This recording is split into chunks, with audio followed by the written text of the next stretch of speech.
Good evening, ladies and gentlemen. Welcome to Super Old Game Saturday on Friday, the first of 3 Friday shows in a row at 7 p.m., but a little later. But we're fashionably here a little late because we had to get some stuff set up because I'm not alone. I'm Kevin Dietrich.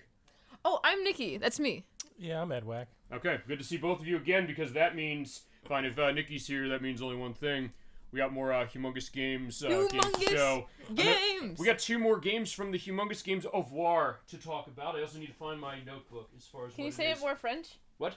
Can you say it more French? Oh, the au revoir. Thank you. That's not good as far as French. What the hell is my Au notebook? revoir. Yeah, vamp while I try and find a notebook. Nikki, what are we playing? Oh, we're playing Putt-Putt Goes to the Moon. Yes, we're playing that one first by her request. Then afterwards, we're going to be playing another game that's not Freddy Fish. Freddy Fish, she will return. But tonight we got another one. We're going to handle this the same way we handled Freddy Fish 1 and 2 last year, and I'll have edits of that or links to that play. Insert link here. Later. Link will be below. But yeah, we're going to start with this one. So, Putt-Putt Goes to the Moon. This is the second game in the series about a talking purple car.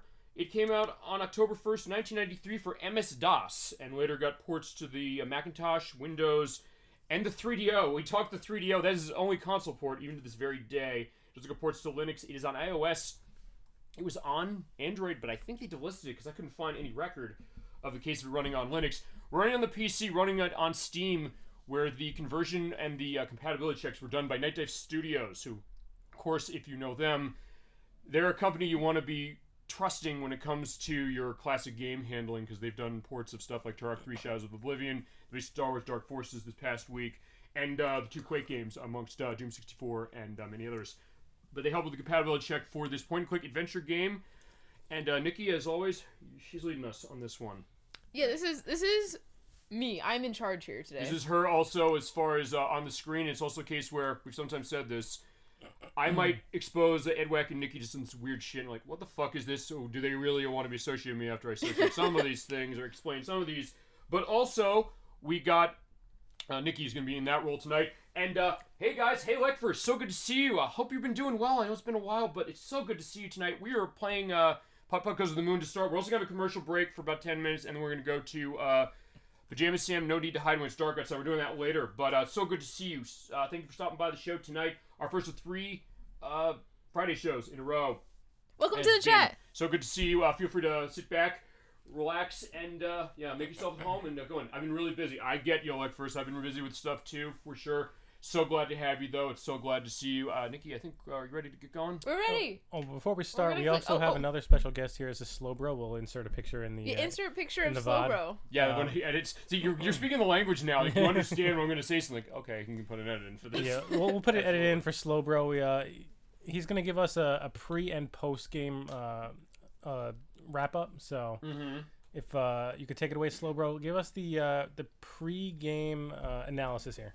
Oh, yeah, we're getting ready for this hot game today, and, we're playing Putt-Putt Goes to the Moon. He's been in a lot of places. Tonight, he's going to the moon. And, we're just really excited to see what he comes up with today, what kind of adventures he goes on.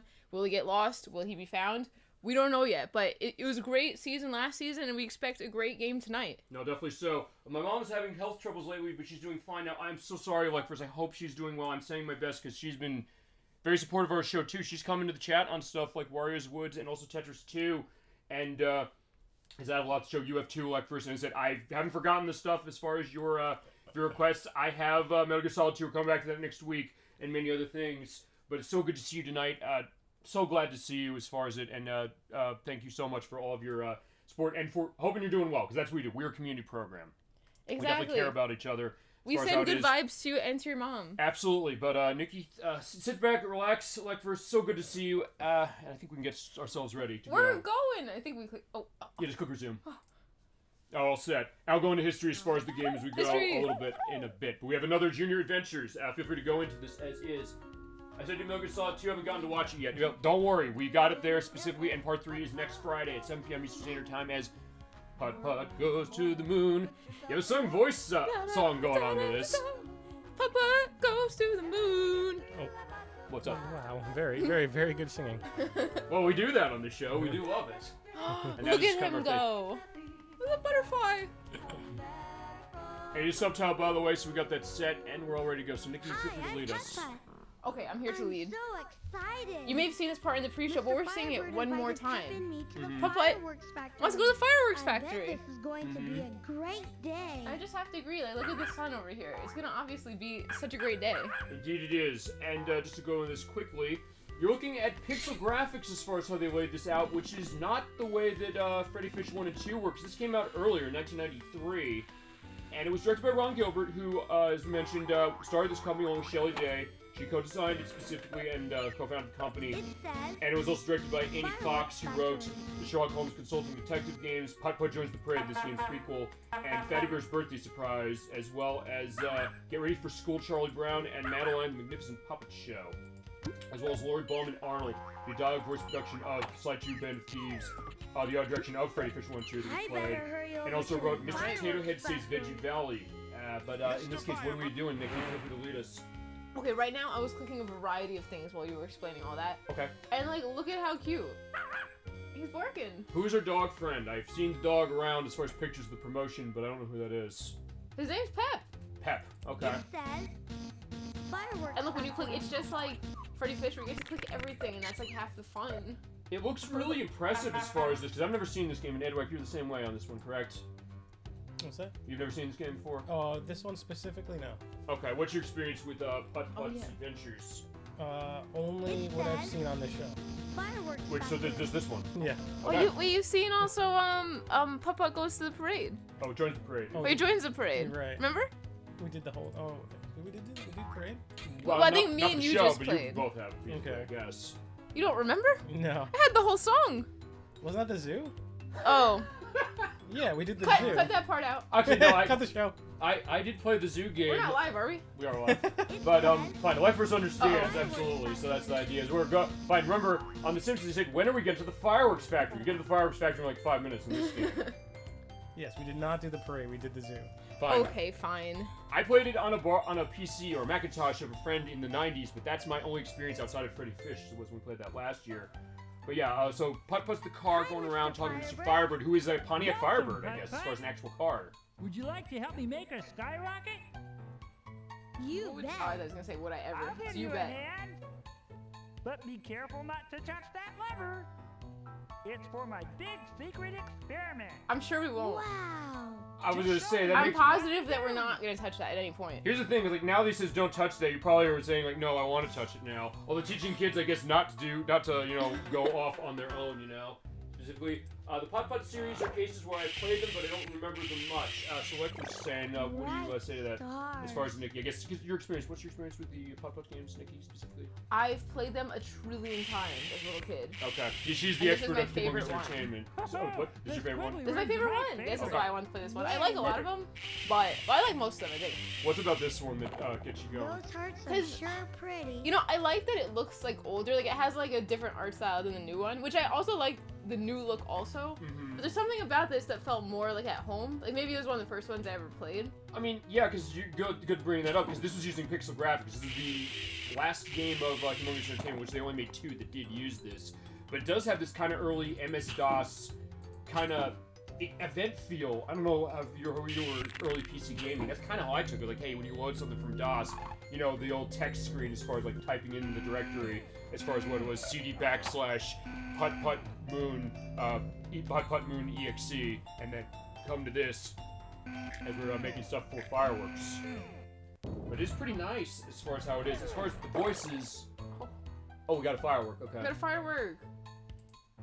So you're basically just pretty much just making what he wants. Is that right? Exactly. Yeah, we're making fireworks. Okay. It's whatever the heck you want in it. There you go. So you actually. Oh, so you have basically a choice of how to build this then? Yeah, exactly. So you can Cool. fill it with any of the 3 things, and then it's like we're testing the fireworks, so then they're like blasting them off into the air. Okay. And basically just making it so that you have. Because I guess that is an interesting thought, because when you're doing stuff with fireworks, usually the idea is that, hey, you'll have like. I don't know if you ever did that as a child. Sometimes you have like the firework or the rocket you shoot off, and it's like the little parachute thing that comes out of it. Yeah. Oh, Which is- okay. I don't know, Edwak, you have experience with that. Yeah, I remember that. I don't know, is that a case that brings you back in a good way, a bad way, a interesting way? I completely forgot Just that show me existed what until you you want just to do. mentioned that. Okay, well, I mean, I guess that's what we do. We kind of go back to some of these things. My brother, Inherent Knox, has been on the show, has been a case of that specifically, but alright, we're seeing that don't touch. Well, fine. Nikki's gonna be good. I guess and not touch It's it. so tantalizing though, right? Like, Do you get a What game a over if pretty you pull it? butterfly.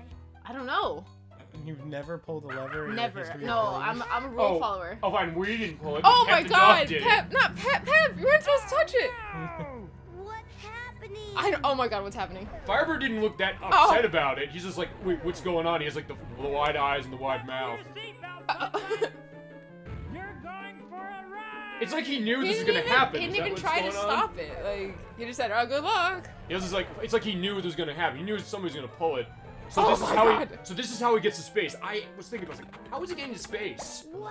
Cause Pep couldn't resist. We're in outer space. And also You look at just a Pep. He pup. does have the helmet on, so he'll be safe in space. And there is a satellite with planets. I guess what is that? A torpedo? There's like a little planet came out of it. The planet did. What's that other thing? Looks like a bullet Oh, bill or this something. guy. Oh, he left. Oh, I clicked him. He left. I was thinking Boogie from Oh. Mario. I believe that one day space travel may be as common as taking a drive in the family car. Okay. It hasn't happened yet. No, not yet. What the We're heck? making our work. Fine. Yeah, this game was asking those questions 31 years ago. Super cat. Super Cat. I love what you're saying as far as like that old style of it, because it's like the MIDI chip music as well. Yeah, the music is so good, and even just like the sound effects are really good. Like, how do I describe it? Like maybe this one. I gotta hear it again. But just like all of it, you know. And then sometimes like a crunchy sound that's hard to describe. I'll point it I out. knew What? if she wasn't gonna mention that, I was gonna mention it. Do we want to talk about that? What, the crunchy sound? Yeah, why he's recoiling in terror on that. Not the crunchy sound again. What? You don't like the crunchy What sound? was the last time we talked Also, about by the way, crunchy Pluto is a sound? planet in this game. God damn it. Oh. So there you go. Planet Neptune is 4,470,000,000 kilometers from the sun. That's a long way off. So Pluto is a planet, according to this game. It is not anymore, because they said it's a dwarf planet, I believe, in 2006, which is always weird. It's like, wait, no. I'm sorry, there are 9 planets, damn it. I know they're saying there's 8 now. It's like, fine, I miss Pluto. They can't just take one away from us. I know they're Why taking not? it away. They're just like, fine, it's not... fine, it is a tiny planet, from what I understand. They didn't even replace it with a new one when they took it away. Fine, it's still there. It's just like, fine, you're never going to get to it in your life, because it's so far away from Earth. Hey, never say never. Well, fine, I guess... I don't know, have you ever been... Is there ever a case, like, I don't know, if you're like a family being, you know...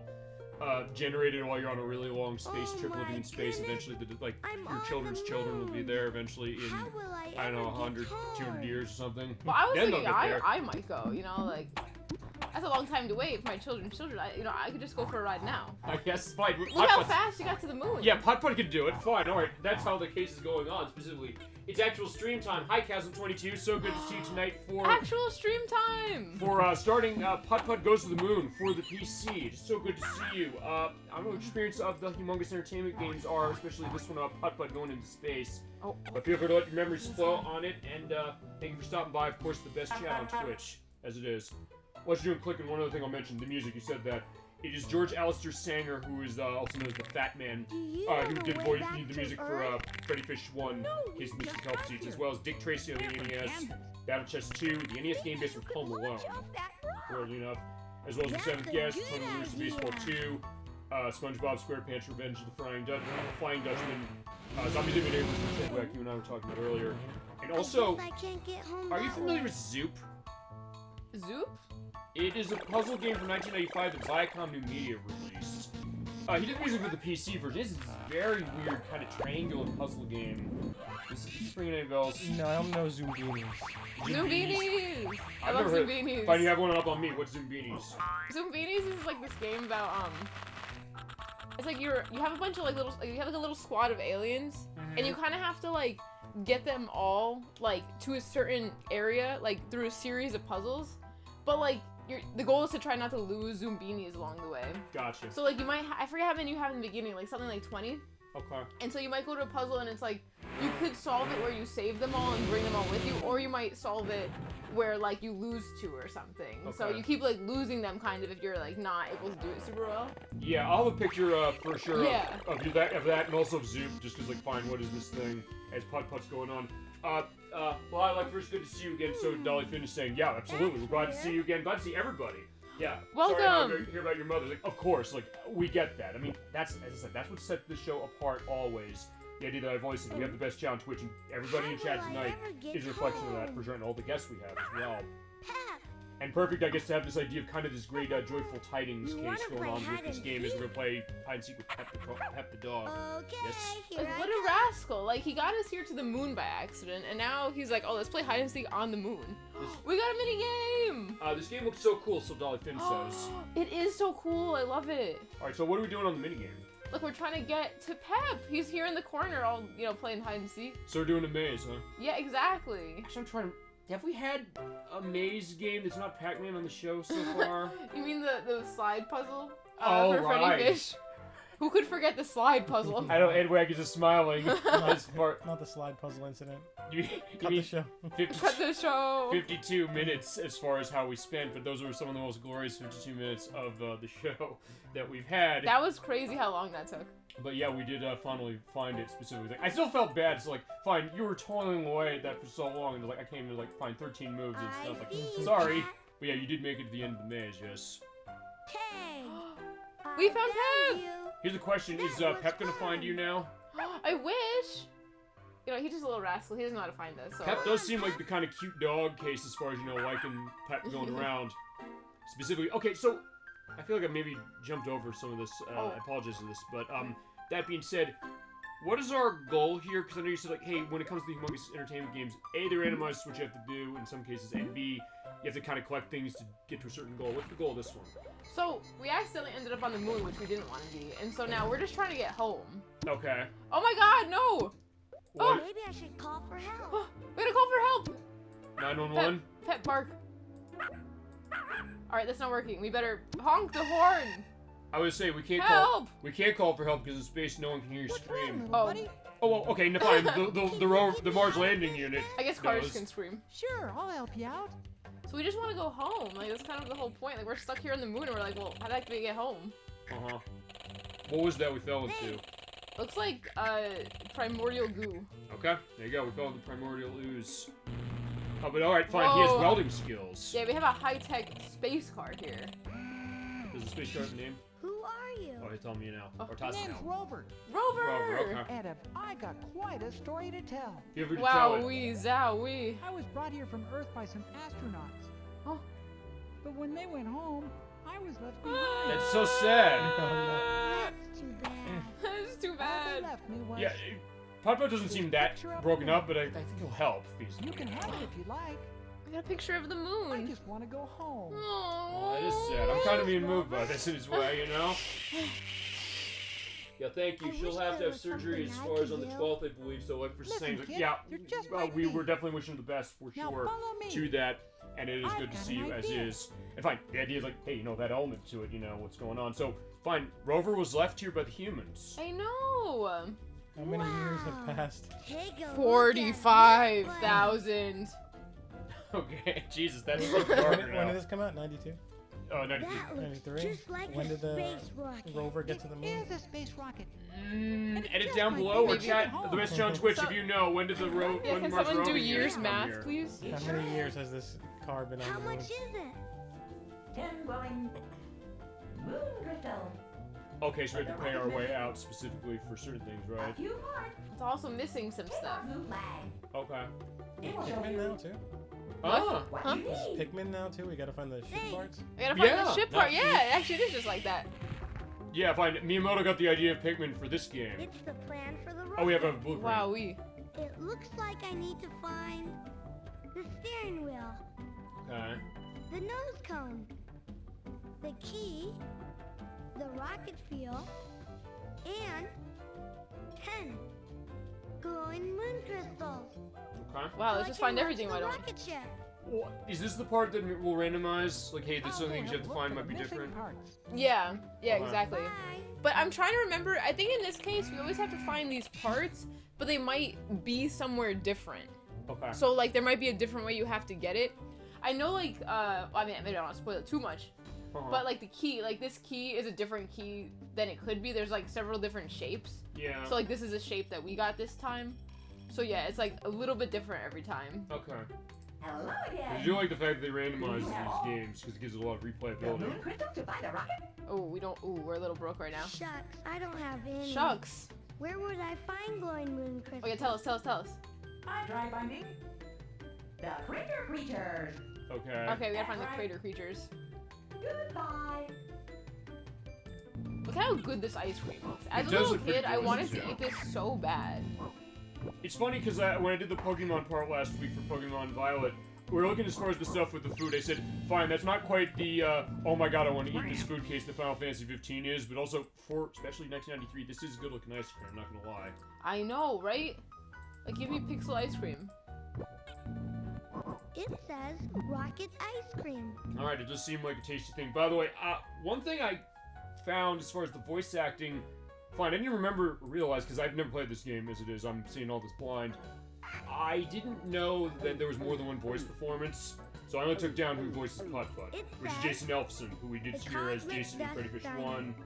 He is Putt-Putt in the other games in Putt-Putt 1, 2, 3, and 4.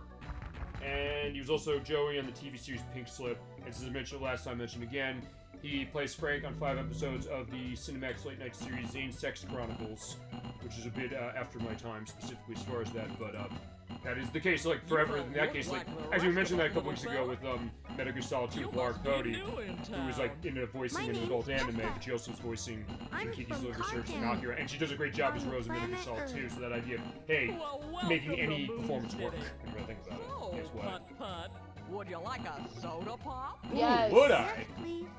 He's so polite. Like, yes, please. Like, he's teaching all the little kids manners. That's where I got my manners from, is Putt-Putt. I guess it's also the case that it's also kind of subtle how it's doing it a little bit, because it's not necessarily saying, like, oh, you know, you gotta be doing this as far as, you know, being nice, but it's also the case, like, fine, just as yes, please, but it's the idea, like, I get the sense you like this character enough, like, hey, you know, you said this last time, you said, hey, you know, the idea of good role model for children with Freddy Fish, and I think you kind of say that with Putt-Putt in his way, too, and it's kind of natural the way it's kind of going about that. We're gonna have our nice drinkage.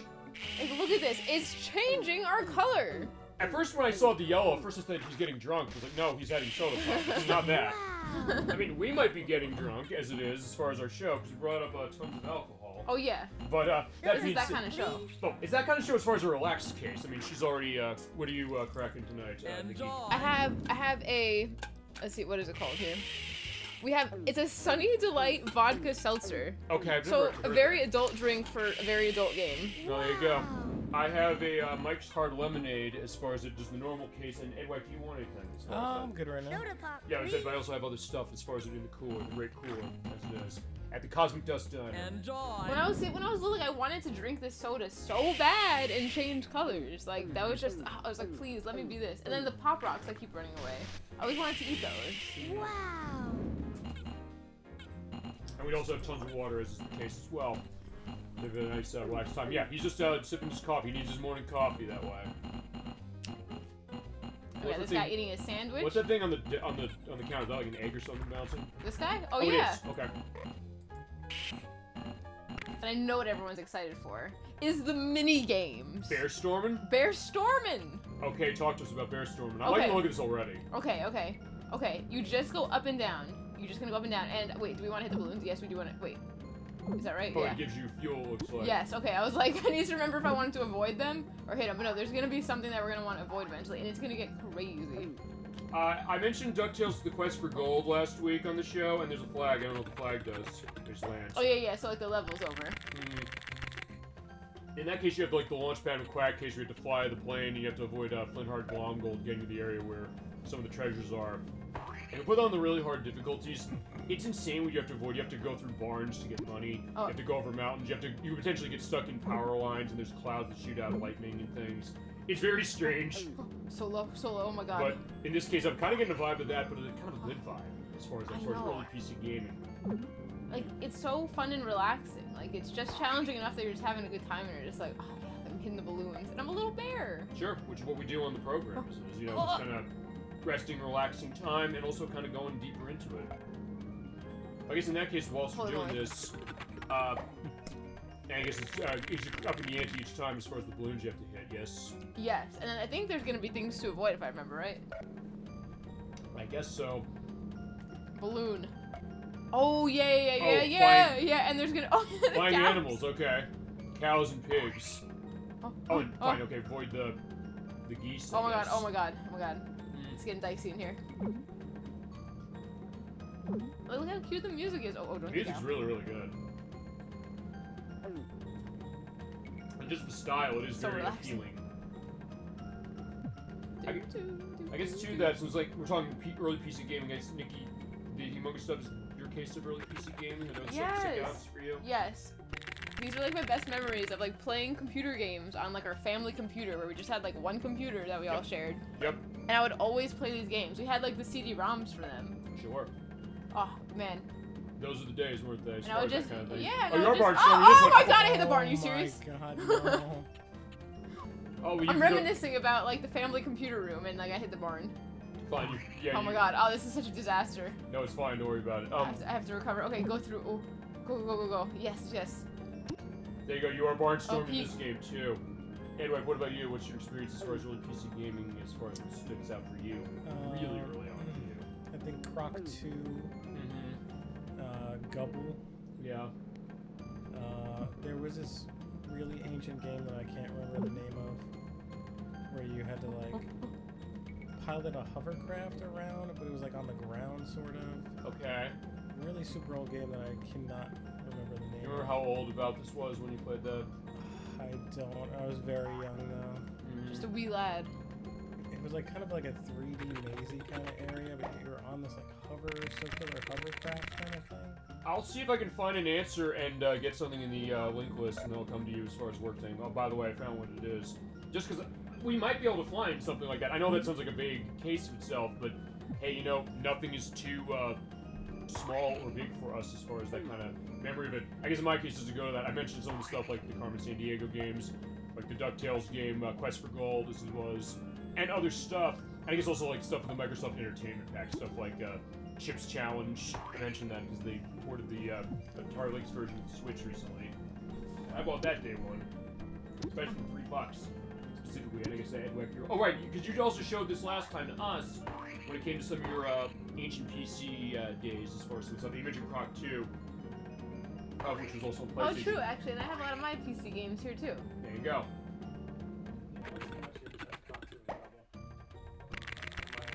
Well, I know you showed last time, you showed this Tonka work set case, amongst other things. I know things. Okay, actually, ElecVerse is going to say what we're seeing here. It's like balloon trip mode from Balloon Fight. Are you familiar with Balloon Fight?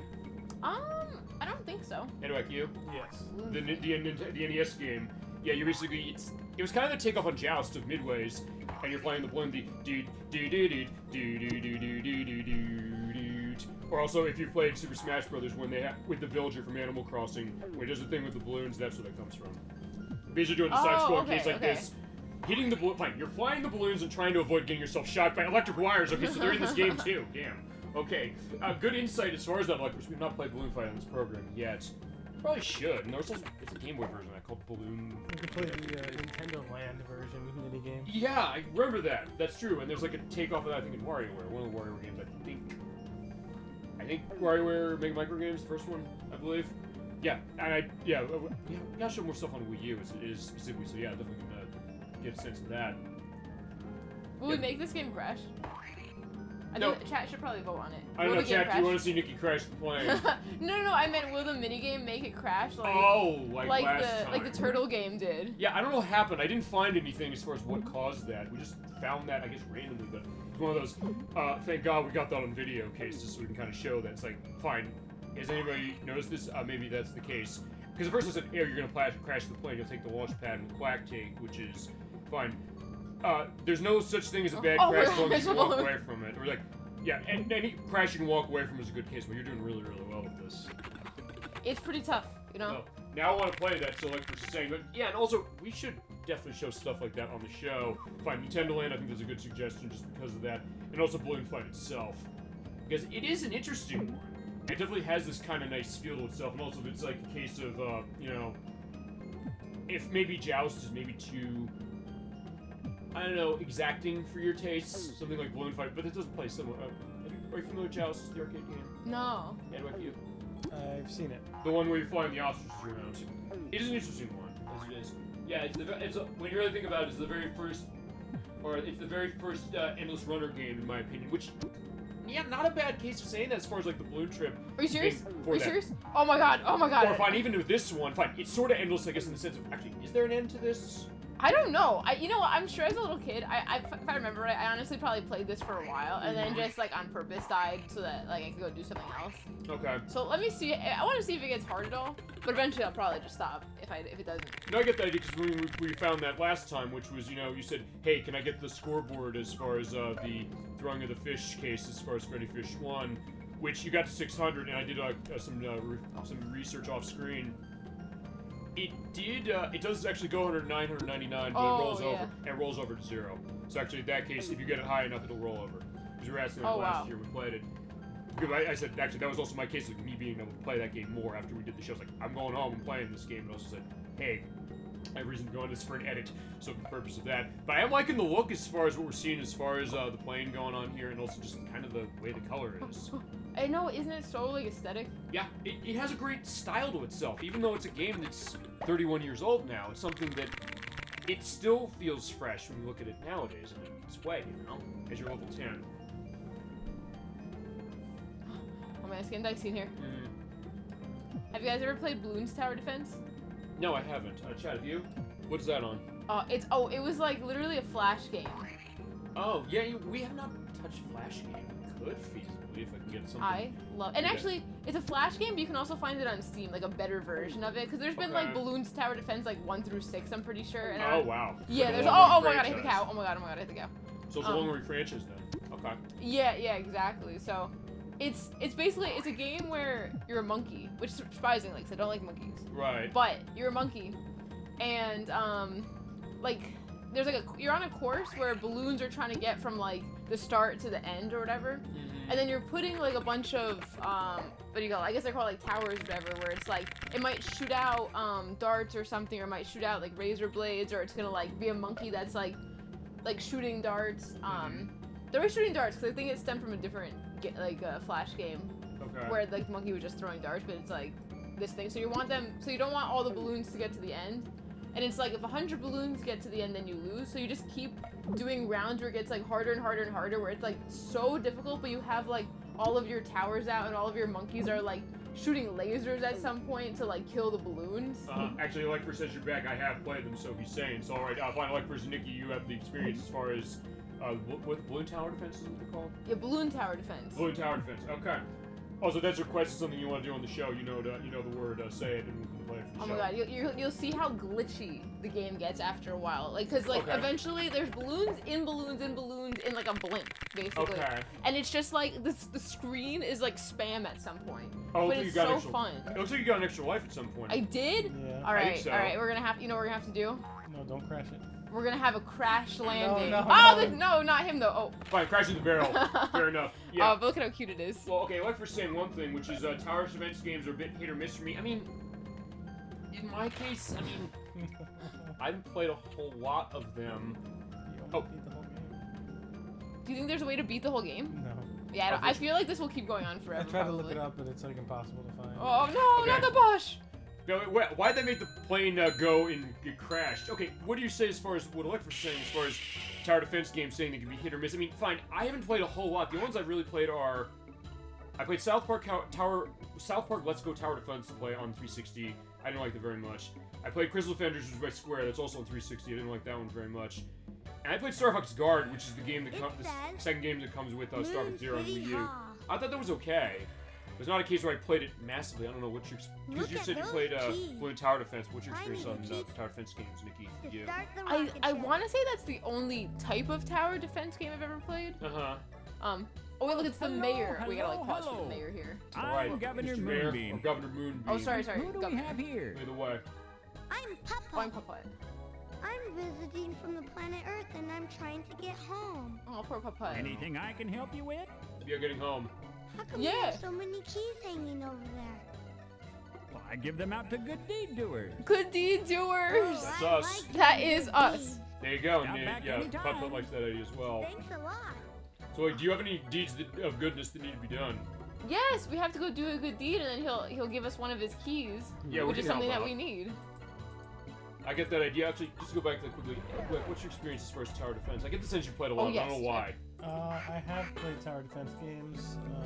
Not too many, but like in my early Steam days, I definitely played a bunch. Anything I can help I guess, you with what do you think today? as far as what ElecVerse is saying? Do you think it's kind of like the case where maybe it's You maybe certainly iffy with you as may, far as my whether you friend. get into them or not? It's hit After or you miss, do and then your they good also deed. they do a lot of variations. Thanks, Like Governor Moonbeam. instead of Balloons Tower Defense, Good which luck. is just like 2D and you place towers, there's other ones where you are also a character on the field, so you can place turrets down, or you play like turrets or towers down. Right. But then you're also running around the map as someone who's defending as well. Those are pretty interesting too. Okay. Because I guess that was going to be the case. Like, where are the hits for you when it comes to that? I mean, of what I played, I would say probably Star Fox Guard, and we'll show it off when we get to Star Fox Zero eventually. But outside of that, I mean, I don't know if I played enough, honestly. And also, in my case, maybe it's been a case where it's been a lot of mobile platform stuff, and sometimes the downloadable stores, so I only played like the demos of stuff like the two I mentioned from 360. Isn't there like a Final Fantasy one? Too? Yeah, it's Crystal Defenders. Yeah. Well, I don't know if it's tied to says Final Fantasy. It looked like it was from the Moon text. City Like, gas. this looks like it's Final Fantasy. It was like, no, I think it is because there's like mages and things that are like the Final Fantasy look. But I don't know much about it. I think I played that one as well. What do you think of it? I think I like that. Okay. Most of the ones I played, though, like I said, are like my early Steam days where they were like really like third-party, like indie games. Oh! What's up? I went that way and I was like, oh, I don't need to be over here. We're already here. And I heard someone screaming for help. Someone else fell in. Oh, Ah! an alien fell in. Ah! Oh my. Yeah, oh my is right. And the moon goo. Okay, so that's The moon goo. Well, that's Now good as hold far as on. him. How are we gonna get him out? Come on, come on. All right, we have our wire. Yeah. Thank you very Look much. at this handsome little fella. Oh, you're welcome. You did save him. First when I looked at this, I was like, wait, is he gonna drown? I don't know if this game's that hardcore. I like We moon did a goo. good deed. There we go. That is our hint, and as I mentioned, kind of that subtle perspective, saying, hey, you know, kids doing this, but not saying like, hey, kids doing it. Exactly, and it's like a kid might be like, "Oh, I want to be a good deed doer," and I used to say that when I was little because Really? I was a dorky little kid. I was like, "Oh Well, yeah, no. like, I want to be a good deed doer." Well, no, it's not really dorky when you think about it, because it's a case like, fine, this game, and this, all the games in this company, it seems like you played, it seems like you got your hook so much that you're kind of become on that wavelength, you know? And there is something to be said about that, the fact that, hey, you get into a game so much that you almost, they say the idea of like games changing your life that way. But even something like that, then maybe giving you a sense of inspiring the idea of like, I saved who would the you alien become from the moon goo. yourself as well, saying like, hey, I did this, you know? Congratulations on your good deed, Putt-Putt. And with that, yeah, you come back here, I guess, You may and get... choose a key. Here's a question, can you choose the wrong key that you don't need? You know, that always scared me as a kid, and I had too much anxiety to try. Then don't try it. If you don't want to try it, don't I try it. wonder which one I should choose. Wait, we need. Actually, I want to say it tells you. Oh my god, actually, these look very similar. I was gonna say. wait. So we're gonna put can this I to go the back? test? I need to go back. No, you gotta guess. No. I have to. Okay, it's a triangle top. Okay, okay. Wait. He's like, all right, you don't get one. Okay, now. first it was like we know. I guess I'll take this one. Okay, yeah. Whew. Oh, wait a minute. There's two triangle top ones. Oh, I just bit Is it. that the one? I don't know. The Whoa. There's two triangle top ones. Oh, wait a minute. No, this is the one I want. It's more like, I guess I'll Ziggity zaggy take thing. this Oh, one. wait a second. Hold on a second. Because you took the one key. yeah. You opened it. You know, I'm gonna make you put it to the test if you Okay. don't mind. Yeah. Because I think it'll make me take it, and then I just like I will guess fail. I'll take this Well, no. one. I think the idea is that what I was gonna say is not that you fail it, because you take it, but I think you can just click it again and take whichever one you want. Yeah, I'm pretty sure. Okay, good. So we got the answer roundabout way. That's the only reason I said that, because you I took guess that I'll one. take this one. And then you picked it again and picked the same one. So I said, okay, fine. Yeah. So you do have the ability to, you know, correct the idea like, hey, I didn't take the one I wanted. You just go back and do that. Yeah. I mean, I don't think this game would be so harsh. Maybe I even picked the wrong one at some point too. I guess here's As a a question. little What is the Dark Souls of humongous entertainment games? Dark Souls. As far as the difficulty level, Pajama Sam. that one? Really? I mean, no, but like they're all pretty easy. I mean, they're really hard. This is a hard game, guys. Well, I don't know. What's only the- a pro gamer could. No, play. honestly, what's the hardest of the humongous games that you've played? And for whatever reason. Maybe Pajama Sam. I feel like there was one game where maybe I got stuck for like a while. Okay. And like couldn't figure out how to get the thing I needed, and like. Alright. So maybe that. Like I don't know if I ever. Actually, I feel like at some point as a little kid I did get stuck on one of the Freddy Fish games too. Okay. But I'm sure eventually I figured it out, or maybe it was like a certain scenario I couldn't figure out. No, I get that. I mean, that's the only reason I was asking this sense of, fine, you're not expecting these to be as hard as Dark Souls, but the question of, you know, what is it that's going to be harder and why for it? Probably, as I mentioned, gonna be the idea of the puzzle. Because I'll level with you. When I first played Freddy Fish, Case of the Missing Kelp Seeds, before we did our play, just for the purpose of audio check, I was like, where am I going? I didn't know where I was going. So I was kind of lost specifically the first time I played it because I was not necessarily on the wavelength of the game yet.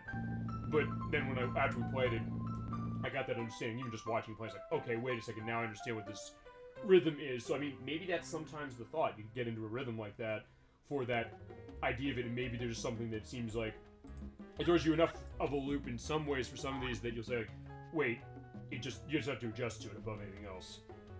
Yeah, because I mean, once you've played it like so many times, like I've kind of memorized like a lot of it. Like I actually I did forget that that was like the good deed that I had to do, but I knew I was gonna go find something where they told me. Are there other good deeds you can do aside from that one?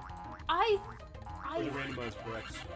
I'm trying to remember, but I think that might be the only one. Okay. It does look like he's having the time of his life bouncing on the springs. I know.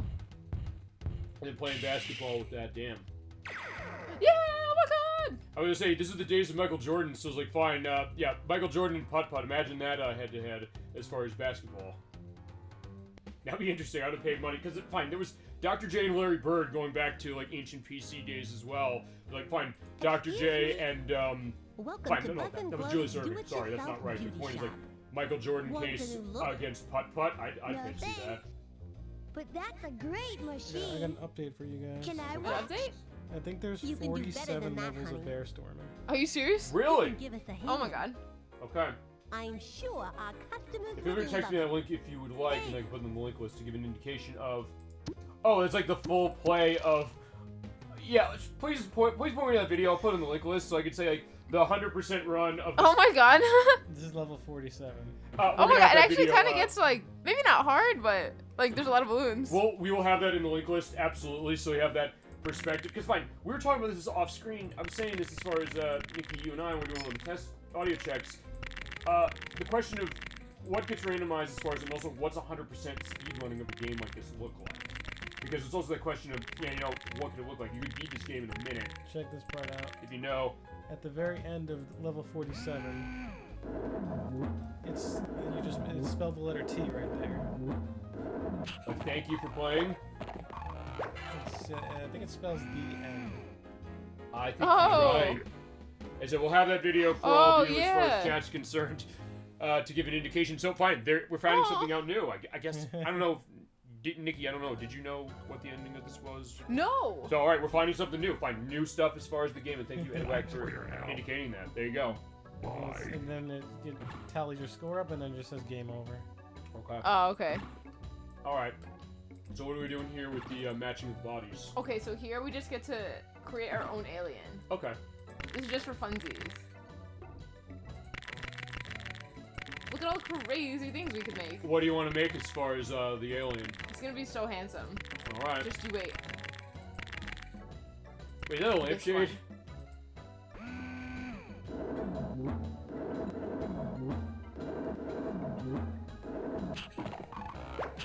Like, listen to all like the cute noises. Like, it sounds like a so cartoon pleasant. almost. Yeah. Now this is quite a look. What's his Like, he's okay. so beautiful. Yeah, okay, he has the, I don't know, I guess he has the dragon tail. He has, what's the thing with the body? It looks like a bustier or something. I guess so, yeah. Like, maybe like robotic slightly. I guess so. That's interesting that way. It's like, yeah, I think that's it in here. now look at her, it's like she's doing that as like the nail file, like Yeah. getting her nails set specifically. It's like, yeah, I got this. Specifically, don't worry. If you want to help out on a machine Oh, thank over you, there, Edwak, for providing that to me. No problem. then be my guest. Thanks.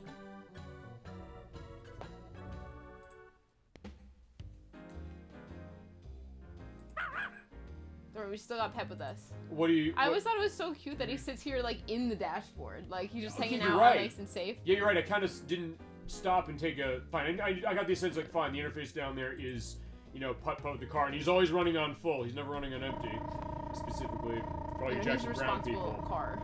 He's responsible for car, but also he doesn't need gas. His life energy is his fuel.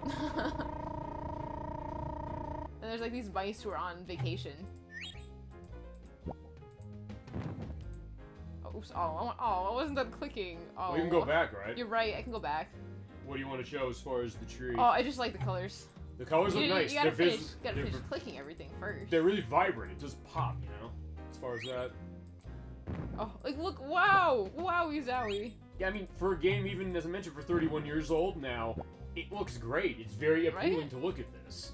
It's not one of those things like, hey, it looks ancient. I'm saying, yeah, this seems like this was made of a place of love and also just the passion that comes out of it as far as what the art direction. Hey, we're good at this game. Alien tag. Do we want to go or Oh, that's like the if you played Shining Force or fine, Edwak, I know you played Golden Sun. Because Golden Sun does that as well. The yes and the no things as it is. Well, fine, we're gonna play tag. Play tag. So what do you do on tag? You gotta click them when they come up really fast. Oh. I like the click finger of your icon. Although one question, whose hand is that? That is a good point because we are a car. Shouldn't it be like his little like stringy thing that comes out? That or the wheel? I don't know. Oh my god. It's like he has a gloved hand for some reason. Oh. And then they wave the white flag. They give up. Game over. Oh. You won. All 5. Good job. Glowing moon crystals. Awesome. We got glowing moon crystals. 1. Hey, keep counting. 2.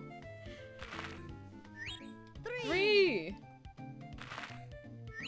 4. 5.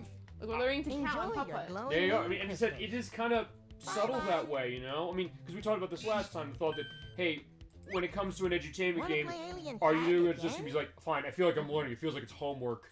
It's maybe more interactive, but it's a case where it's kind of teaching you in a way while also making a game out of it. And it seems very natural. You kind of look back and as an adult and say that, you know, this does kind of teach you that way, and it's in a way that works really nicely. I feel like I did not think this was a learning game. Sure, no, I get that. Is like some games, like, you're clearly doing, like, math, maybe. I know we did math in the last one, but it's still, like, it didn't feel quite like learning. So, like, that's what's so great about it. It feels like you're playing a game, and then, you know, secretly, they're teaching little kids manners and counting and stuff. Right. I mean, that's interesting, you know? I get that completely. Game over. Here's a question. I guess can you just mine these more? All 5. Oh, great. You can just keep mining Moon these. crystals. Exactly. Here's a question. How many maximum moon crystals can you get? You just stop at the 10 you need? You know, I don't know. I don't remember if I ever tried to get more, but let me see. I was gonna say, you want to put that to the test? Let's put it to the test, but if I remember right, my theory is that you're just playing for fun now. 5. Okay. Enjoy your glowing So moon let's see what happens. Bye-bye. I'm also thinking the Sailor Moon thing, because they talk about the moon crystal, but they always have like the different name, like what's the moon crystals? The silver moon crystal, the moon silver crystal, the Imperium silver crystal. What is it specifically? Tag again? Maybe they are from Sailor Moon. Maybe, I don't know. Try and get us. I'm trying to think like what's the alien elements of that. Fine, I don't mean Green Barrel is not alien, from what I understand. I know the weird stuff that Super S went in with Pegasus, and ElecVerse had some great elements going on. It's like, what the fuck is with this Pegasus thing as far as how Sailor Moon and Super S went? It's like, I get where you're coming from completely on that one. But I don't know if they've ever done alien stuff with Sailor Moon as far as it. That I know of. I don't know, actually. That would be a Blood Space Moon They question. go to space a lot, but... That's true, you're right. That would be a Blood Space Moon question, because I know she's a big one as far as that franchise. Game over. There you go. You won. Do I get to 5 more? All 5. Oh, I still get more. Glowing moon crystals. Oh, wait a second, hold on. Question. Yeah, you're getting more. 1. But in your dashboard, it still looks like you have 5. Yeah, but I know I have 10 because we did it twice. So I'm actually getting 15 now. Okay. Alright, so at first I was like, wait, is that right or not? I don't think you can do anything with the extra ones, though. Okay, so Enjoy the first your 5 will be for glowing plot moon only. crystals. Yeah. So you have to get the first 10, and then you don't have to anymore. Gotcha. I have enough glowing moon crystals to buy the rocket ship. Yes. Okay, perfect. Right, Pep. We're going home soon. No, that way. No, it's a dead end here. I find it's dangerous to go down that road, Putt-Putt, so yeah, turn back. I know that's the bad side of the moon. The Like- dark side of the moon. I like what you did there, Whoever Nikki. let that. That or like you're in the wrong neighborhood, Putt-Putt. Like, but Putt-Putt can handle it, you know?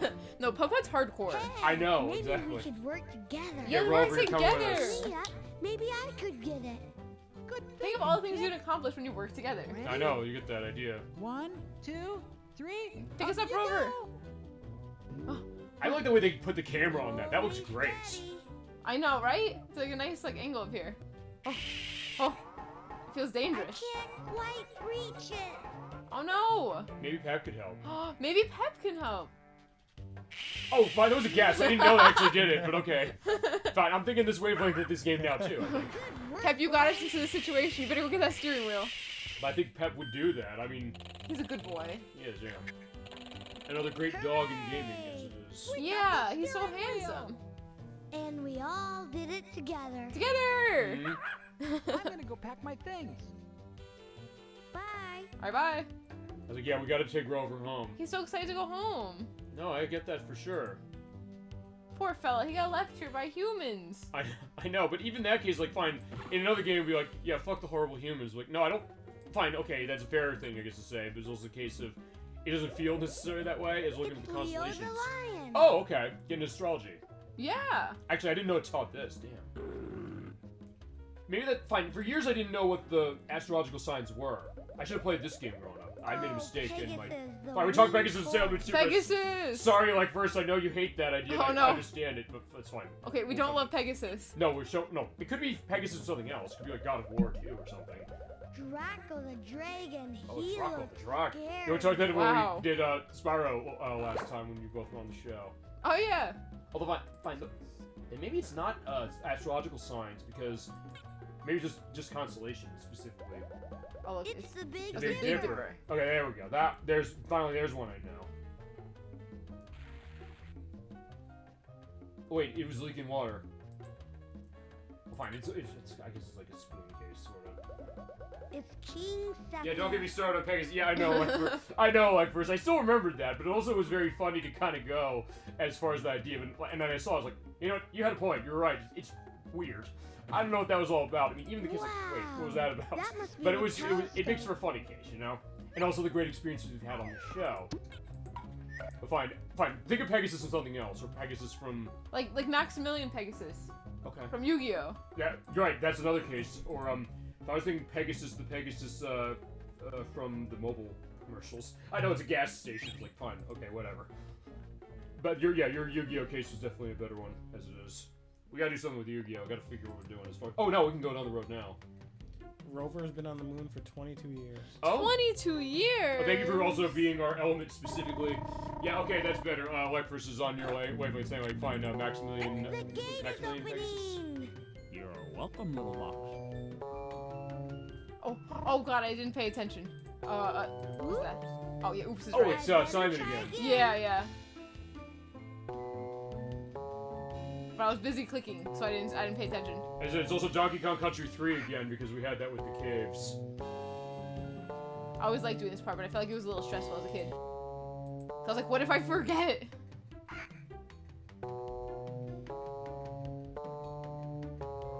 Look, it's teaching you memory. Yep. This is exactly Donkey Kong Country 3. What, this, Now I can The go bonus through the caves. gate. I'll have the link to our play of Donkey Kong Country 3, which ElecVerse requested, and we had a great time doing that. Where basically you go in and you find the banana bird, you have to do that. Sometimes they get really, really long, like 15 or 20 My minutes. name's Putt-Putt. I'm Look! from Cartown. Okay, that's where it On comes the from. planet Earth. oh yeah, Cartown. Okay. Hello, little one. I am the man in the moon. He's a man of I'm the looking moon. for something for the rocket ship. I know what it's like to be looking for something. I don't know, what are you looking for? I've wanted a picture of myself for 10,000 years. 10,000 years. Wow, that's even more than Rover's case. Oh my I'm goodness. looking for something for the rocket ship. So, I don't know, can we get a picture of I him? know what it's like to be looking for Man, if something. only we had a picture of him. I've wanted a picture of myself for 10,000 years. That's the nose cone of the rocket. It sure is. Okay. May so, I have it, please? I This is suppose I please, could give so it to polite. you and trade Mhm. for something else. Those who say, like, fine, we gotta trade, but, like, the picture? It's a picture of himself. Yeah, what do you think? Look, Mr. Man in the Moon. I have a picture. Oh, it's a picture of me. Like, only a little car I from look Cartown just could as bring I this guy a imagined. picture that he's been waiting for 10,000 years. Sure, I'll get that. He could have, like, built a camera in that time. Take the Actually, nose before I cone, noticed it was the little man in the moon, at first it looked like a It's banana, but then yours. it makes total sense. Thanks. That's a nice picture, though. I was like, yeah, now can I have this? I was like, oh, yeah, there you go. Gimme. Oh, somehow that managed to fit into, like, his tiny little car. There you go. I mean, Putt-Putt makes it work. That's the idea. Hi, Mr. Putt-Putt is Man. definitely our guy when it comes to It's this. very nice to see you again, little one.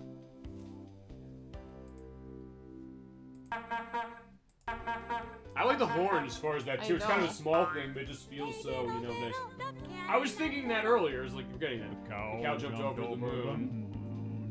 Oh, The another well-off frog. dog to see such a sport, and the dish ran away with a spoon. Ran away with a spoon. Oh man. Yeah, this kind of bringing me back to like my days as a child too, and it's Yeah. weird, you know. See, right? It's just like, it's so perfect. That could be the power of a game like this. Also, God bless America. As far as it's... Oh, fine. Okay, fine. Since this is the historical element of the moon landing, it's like, fine. Fine, remember, Neil Armstrong and Buzz Aldrin left it there. So, in that case, fine. Where to go? That makes sense. Exactly where it Zero. was. I have enough glowing moon crystals to buy the rock. Oh, we sure do. Wait, did we buy the rocket? No, we didn't buy the rocket ship yet. No, not yet. Okay. We're getting a nice dashboard set. It's also a nicely organized dashboard, like my dashboard of my car. Where it's tossed stuff in there as far as stuff. Like, fine. Hopefully I don't get a case like puller, like license and registration. Like, oh, let me just reach in for the registration. Don't worry, it's safe. It's somewhere in here. Oh, fine, I did tell them that. And fine, I've had that happen. Like, he said, like, thank you for telling me that. So, like, don't do that. Yeah, otherwise, like, they think it's something horrible. Fine, we need more ice cream, I guess. You do. Oh, this poor guy. I was Oh, like, but he likes wait, it. the bird went outside of the direct. Actually, wait, has Putt-Putt gotten any of the ice cream? Okay, fine, I don't think so. he's being denied. I know, what the heck? Can't we buy some ice cream? Oh, wait, we have 15 glowing moon crystals. Do you think they'll let us buy ice cream first? Maybe. We can see Alright, that. alright, clicking on the ice cream. No. Fine, Come on, we're give paying me. the ice cream for it. It was like, I Come don't know. on. I have enough glowing moon crystals to buy the rock. Gimme, gimme, gimme, gimme. Fine, I said, we'll go home. We'll get ice cream when we get back on Earth. I don't know. We'll go to Yield Baskin Robbins or something. But I want yield moon ice cream. I know, you're right. It looks like Nothing I against need to Baskin Robbins find necessarily, but in case like, the fine, rocket you can get that fuel. anywhere. You can't So I get can launch the rocket rocket ship. ice cream Fuel. anywhere. Goodbye. Oh, they took the ice cream. They're closing up shop. Yeah, we Where- bought them out. I'm like, where are they going? Wow. I know they're gonna. Maybe I they'll guess open a got place on myself Earth. I a don't know. rocket ship. I sure hope I could find everything I need. I sure hope so so I too. can get back to Cartown. Okay. Okay, we still have to go find the rocket fuel, which we found, but we need something to put it in, Alrighty. which I actually don't remember how to get, so we're gonna Gee, just have to look maybe around. I can get my rocket fuel here. Oh yeah, At the gas station. gimme, gimme, gimme. Fine. The mobile reference was not completely off base, I guess. It says Moon City Gas. Oh, so that's where that sound comes from when they do the boot up as far as the humongous. Yeah. I didn't know it came from this game. Oh, I don't know. It might, you know, though. Maybe they're putting the opening theme in here. Maybe it's like the opposite way. You know what I mean? Okay, maybe. Because also I noticed when we did Freddy Fish Case of the Missing Kelp Seeds, it's not in the humongous intro of that, but for Case of the Haunted Schoolhouse it was. Even though that came out. Oh yeah. Even though the first Freddy Fish came out after this game did. And we have a little bit of a different case with Pajama Sam when we play that in a little bit.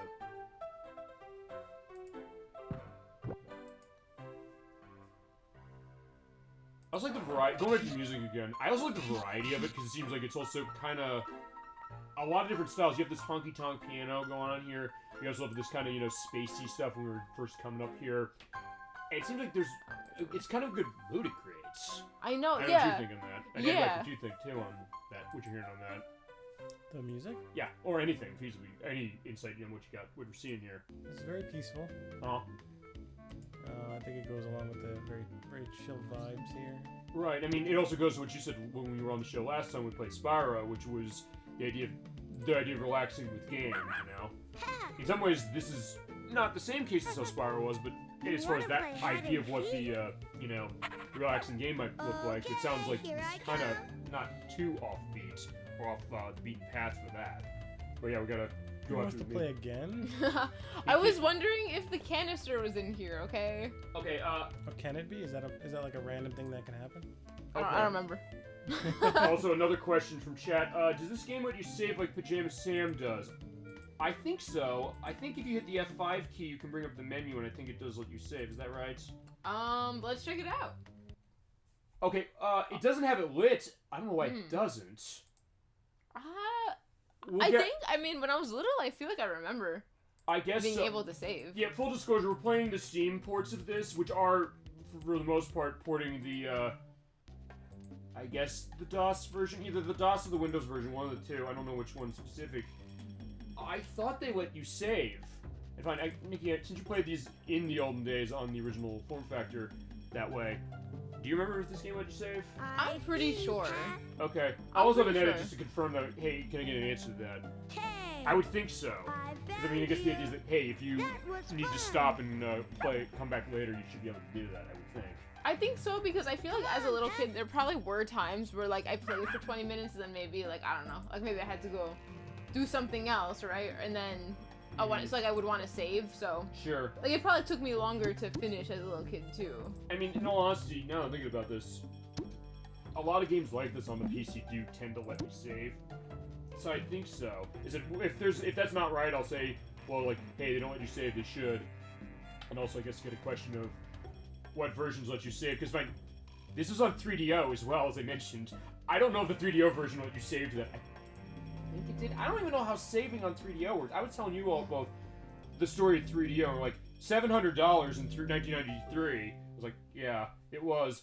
But yeah, it was a weird one for that. But yeah, that's its only console port, at least to this day. I mean, they might port this. They imported a bunch of the other humongous stuff to PS4 and Switch.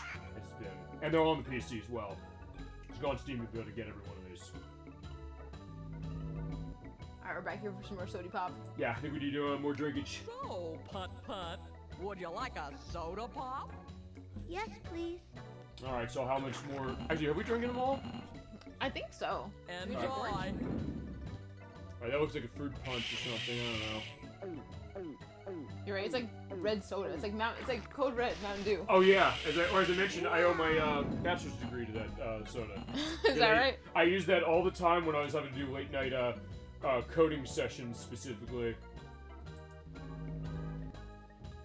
Even to the point where I had to stay up late for one case of it. I think I said in my room, it's like, fine, I feel so tired, I can only sleep for like 3 hours before I have to go to class for this stuff and give some of the stuff in amongst everything else I had to do. It's like, fine, I feel awful. I mean, if I die for some reason, tell my family that as far as I love them, I even said that. I was like, they'll be fine, don't worry. I was like, okay, fine, but that did keep me going. So, yeah, you're right about that. Yeah, I love Code Red. Yeah, I love it too, ElecVerse. It's been a while since I've drinking it, but still, that idea of, I guess that's the Mountain Dew, non-Mountain Dew version that I kind of went to. I don't know what your cases are on that, Edwak and Nikki. For what we had in college? No, what's your experience of Mountain Dew? What's your favorite types of Mountain Dew? Code Red, definitely. Code Red. Baja Blast. Baja Blast. I've heard the Baja Blast. There used to be a case where you could only buy it at Taco Bell, and then they sort of kind of made it around. Yeah. I also remember having, and they always change this. I don't know why they changed the way this is. Familiar, fitting with what we're playing as far as gaming. Gamer Fuel, which came out when Halo 3 came out. They tied in with Halo 3.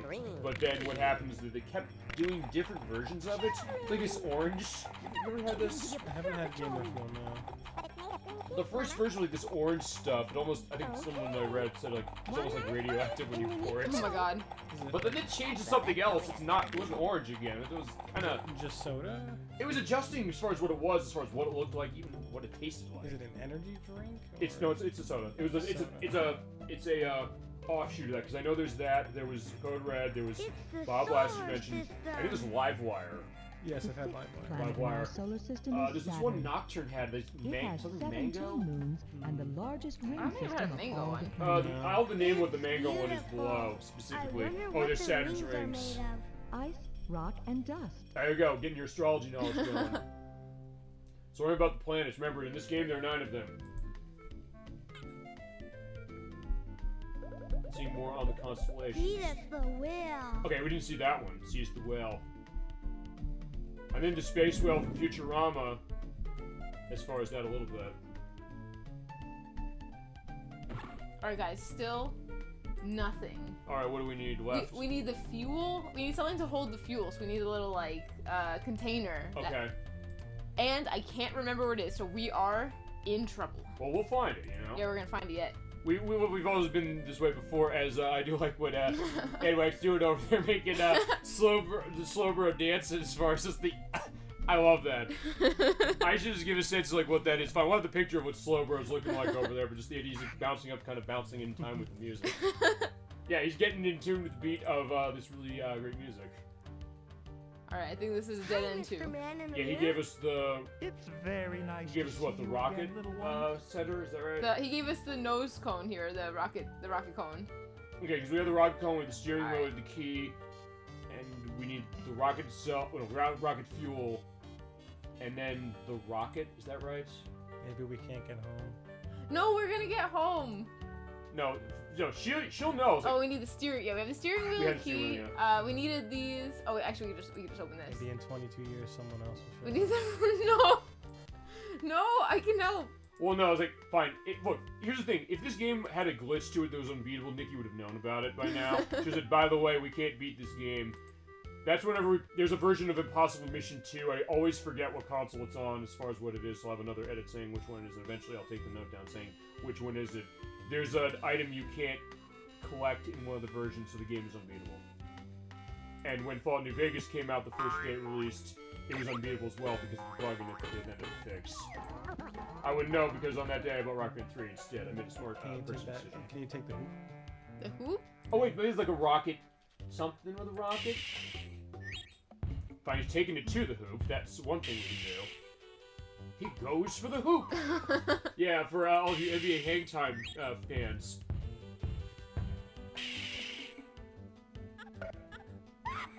And then if you do another one, it was like, he's on fire! The NBA Jam thing. There's gotta be somewhere we haven't been Or yet. I should have just like, Or boom, some other line. shakalaka. That'd be the other case. Is it? Oh wait, there's this and there's this. No, Alright, so we have let's the bring diner. this here. Yeah, It's probably in there, but let's see. okay.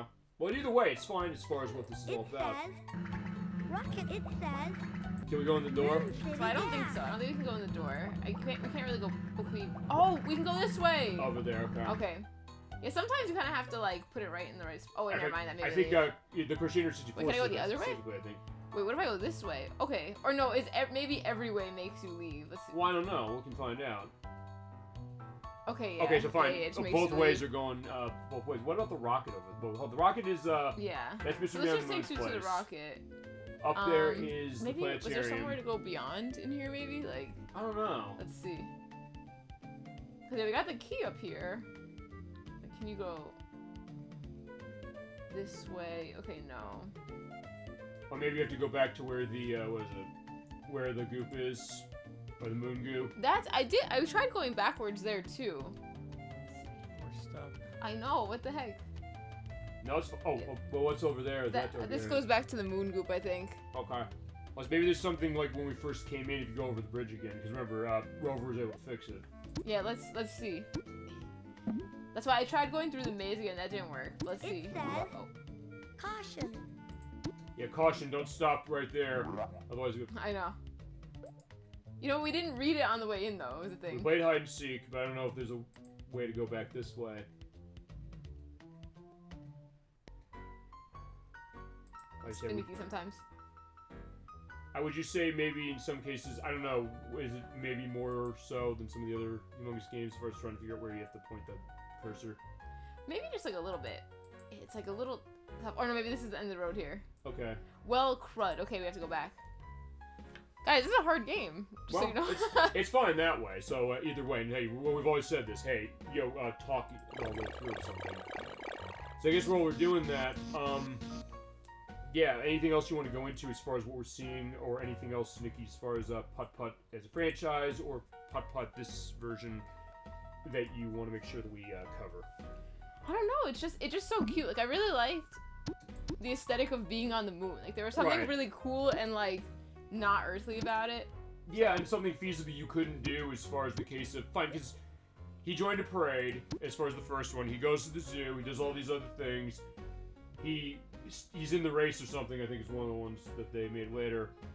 So the question, fine, this is something that feasibly as a kid you couldn't do. They close up shop. Wait, hold on. Well, we could do it here, can't we? Do what? That's where. the rocket fuel goes. Okay, what about the... Is that like That's where the rocket. okay, wait, what's that fuel- keyhole there? Oh, that's for the key. We have to turn the key. Yeah, so we'll have to add everything on here. But Oh, this is where you have to go in to complete yeah, the game. exactly. So we gotta find this type of container, which I'm on a struggle bus right now. How embarrassing, guys. Okay. I've been to this. I keep going to this one area. Which way is it? Is it maybe not that? No, it's this way, I think. Yeah, probably, I guess, have to go down there. Maybe it's gotta be somewhere in here, I think, because. What about over there on the left? Was that, So I think this is one of those cases where sometimes you have to do something with this. oh, the and- apartments? Yeah, like I feel like we didn't get the right scenario this time, maybe. Okay. But I could, because like normally there's somebody who tells you which one you need to go to. Like you get a clue, kind okay. of. I think if you just click randomly, there's gonna be like random people that live there, but not what we need. I guess they'll try Unless to... I haven't found the person who needs to tell me. Well, I don't know if they're which gonna tell you, things get out to do. car. What are you doing here? Oh, so we're going to like apartment A4.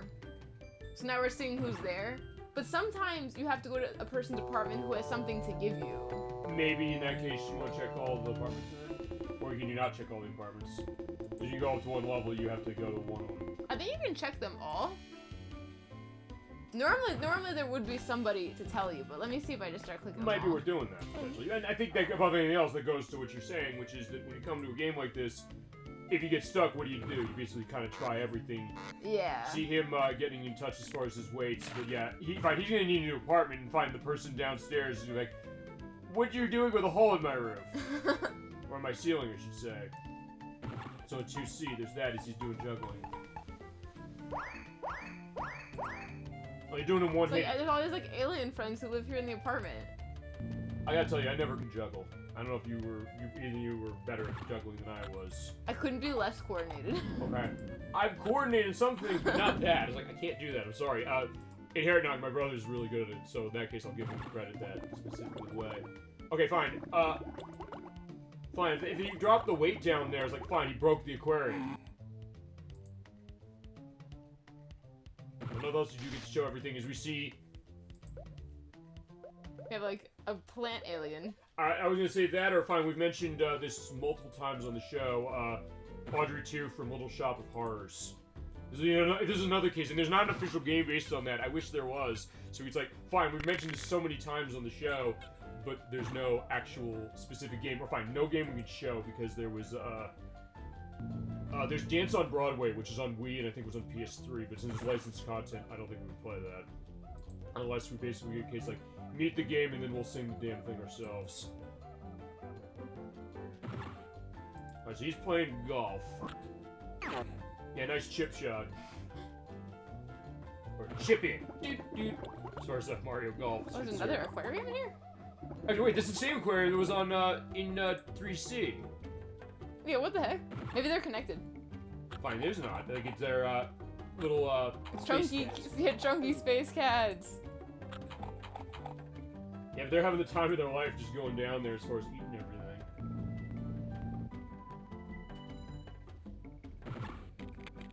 Fine, he can do the weightlifting a little easier. He's definitely, Rip Bull. Sometimes he's a guy that gives you something. Is Like that, he's more familiar of these characters, but is that the one as far as if you're gonna go into any apartments that he'll give you something? I think so. I'm trying to remember, but he looks more familiar than a lot of his other characters, so this makes me think that this is not a scenario where we actually need to do something here. Okay, he didn't want We to only see have what we're one doing. more. Actually, he's swimming in the moon goo. But he's bathing in the moon goo. Oh, okay. Alright, so there you go. Alright. So at least we did show all of the apartments, as it is. Hey, don't worry, we'll find it as far as it. So don't. I know, don't guys. be a case This is so awkward and so embarrassing. Did we go to the gas station already? We did. The gas station is where the gas is, but we need the fuel tank. Well, I can't find it. maybe there's a clue at the gas station. You think so? Let's go look. Okay. I was thinking, fine. Because remember, you have when it comes to actually transporting gasoline, you need to have it in an approved container. Which always those weird cases. I was like, wait, oh, fine. I get why, but still, the case of fine, you have to make sure that's the case. You also have to fill it while it's on the ground. Do not fill it when it's in your truck bed, please. Otherwise, you spill that shit, and you're gonna be in trouble when you turn the car on. Okay. There's the mouse family. Look at your map. Oh, they keep showing up. It's upside down. Maybe you can help. It is. And help me. fix that. Oh, Daddy. He's definitely made a good case of that, saying, like, fine, we're not stopping for It directions. Rocket fuel. Alright, so it's doing that. It's basically just you're opening the door. It says Moon City Gas. What's that? Oh wait, to something know. fell out. Wait, I've clicked this so many times. says- I never saw something fall out. If you need rocket fuel, Yeah. you can find me at the Moon Bubble apartment. Oh, you have to go here first. I before you clicked go this so many times. Third Okay. floor apartment C. there. Okay. Yours But I clicked this so truly, many Robbie times. Radar. Okay. How dare it do this to me? It made a fool out of me. Not really. Fine, you're still the expert of this game. Wait, you went to compared every apartment though. You did, but I guess But I didn't get the note first. But I totally sat here and clicked that thing to death. we did. Yeah. No, we saw that. Play back the footage. Fine, that's what we're recording. Clip you know? in all the times I went here and clicked it. I definitely went at I least had 3 to see that times. footage. I don't believe her. You were Play watching back. the whole show. You've been here the whole time. Rocket fuel, you can find me at the Moon Bubble. Moon Bubble Apartments. The 3rd Yeah. floor, Okay. apartment C. Okay. We can do this. Yeah. Actually, wait a second. That might explain why. Robbie Because Radar. remember we said, hey, there are 2 of them that were aquariums. 3C was one of the ones that had an aquarium. Oh, was it? Yes, Good it was. memory. Shout out to Captain D-Trag's memory. Well, no, fine. Thank you. I appreciate that. But fine. In that case, because it was good, we saw that. So if nothing else, it's also that question. Fine. Because remember, we've sometimes had this with RPGs where you have to sometimes select on one character to make the plot go. But Can I hi, help you? here's Robbie I'm Radar. looking for Robbie Radar and some rocket fuel. Sorry. Are you He serious? just left.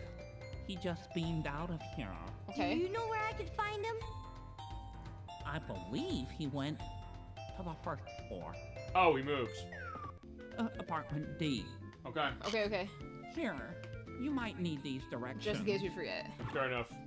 So he beamed out of here just to go 2 floors down. That seems a little dramatic. They have an elevator. Well, I mean, that's true, but I guess the question, like, fine, he wasn't like in this. Oh, wait a minute. That was the place where. Remember the guy upstairs as far as the weights went through the ceiling? That's why he left. Wait, this is him. I'm looking He just for didn't talk Robbie to us. Radar and some rocket fuel. No, I don't think this is him. Sorry to say. That's why we but talked he to him a just lot, left. though, doing And he this. keeps running away. Find him? Well, how rude. I do. He went Tell me. to the 2nd floor, You upstairs again? apartment A. Okay. So he's like, oh, in this place? Take these directions. Eventually he will. He'll eventually be in every apartment. He's like, fine, this wasn't a studio. Like, here's 20 bucks. Let's swap places. I don't know. I don't think that's how apartments work, but fair enough. I'll take it.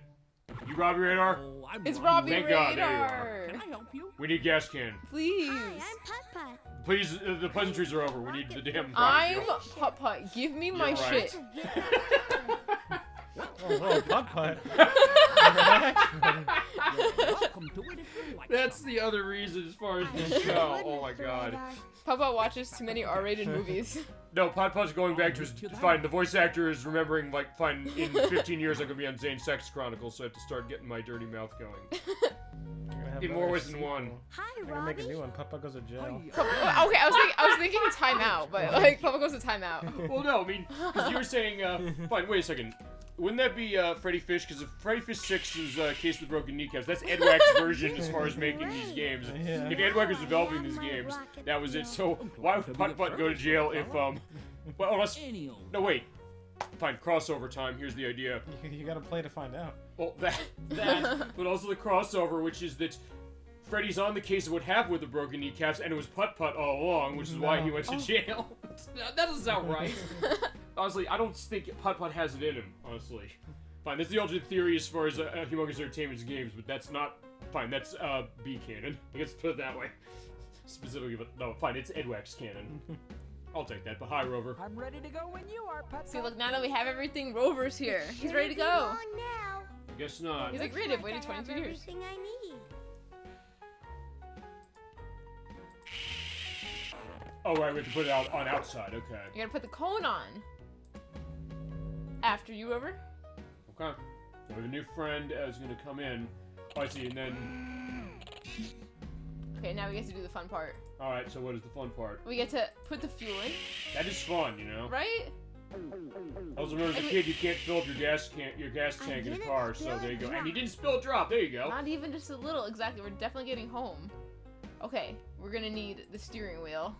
Maybe I should use the key. Well, we also need the dilithium crystals, Okay. don't The we? rocket ship. Oh, we already bought it before. Remember when the Did we- aliens left? Did we put it in this? Oh, if we just have the fuel. We Yeah. paid them, yeah. Yeah, But we okay. have extras. 'cause We have because we didn't spend them all. Remember? Okay, fine. We'll sell them on ye old eBay when we get home. And they'll be worth like $20,000. Yeah, right.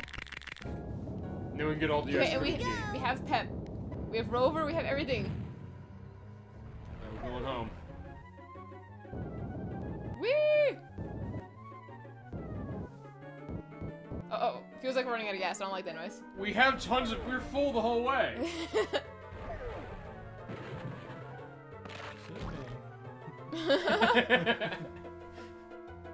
Oh, And all the other cars whoa. have come by.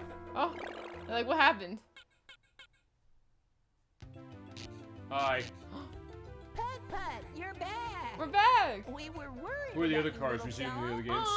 Aww, you look like our friends. And neighbors and Oh, stuff. I'm just fine. We have a free I friend had though. quite think a Rover made day. And the What? No, best Rover part made it. was You sure? I brought home I brought a new friend. The name's Rover.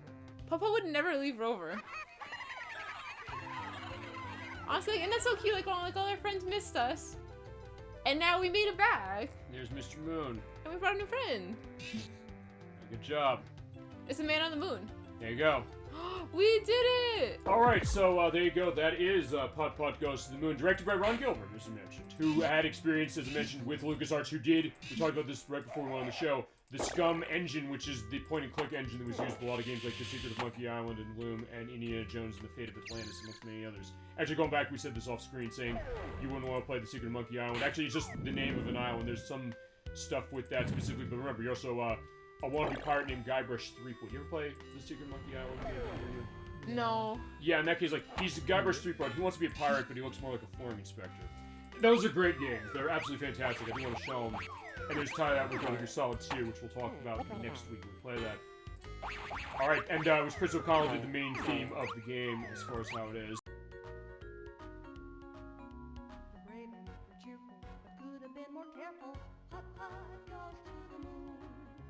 You were on the floor, but you put yourself in orbit. Putt-Putt goes to the moon. And when you get there, you'll have lots of fun. But we hope you'll come back soon. We're glad that you're happy, but Putt-Putt make it snappy. Putt-Putt, come back from the moon. And Tom McMahon, who did the original melody of Putt-Putt specifically. Alright. So yeah, as you click and do the stuff with the fireworks. Nikki, you want to have some final thoughts, I guess, on, also Mike McAuliffe, who has the voice of Luther in the Freddy Fish games, did the voice editing for this game, just pointing out. Yeah, before we go on to our next of the Humongous Entertainment games, Nikki, do you want to talk your final thoughts, your final sell on Putt-Putt Goes to the Moon? Oh yeah, and actually, sorry. Slowbro has a lot And to say. Slowbro's post-game commentary. Yeah, his post-game commentary.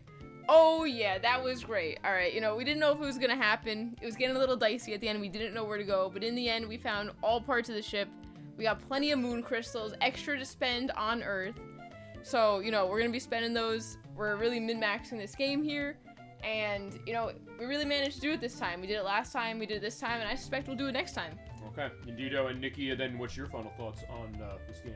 Okay, my final thought is that I love Putt-Putt. He's so cute. He's so very dashing and polite.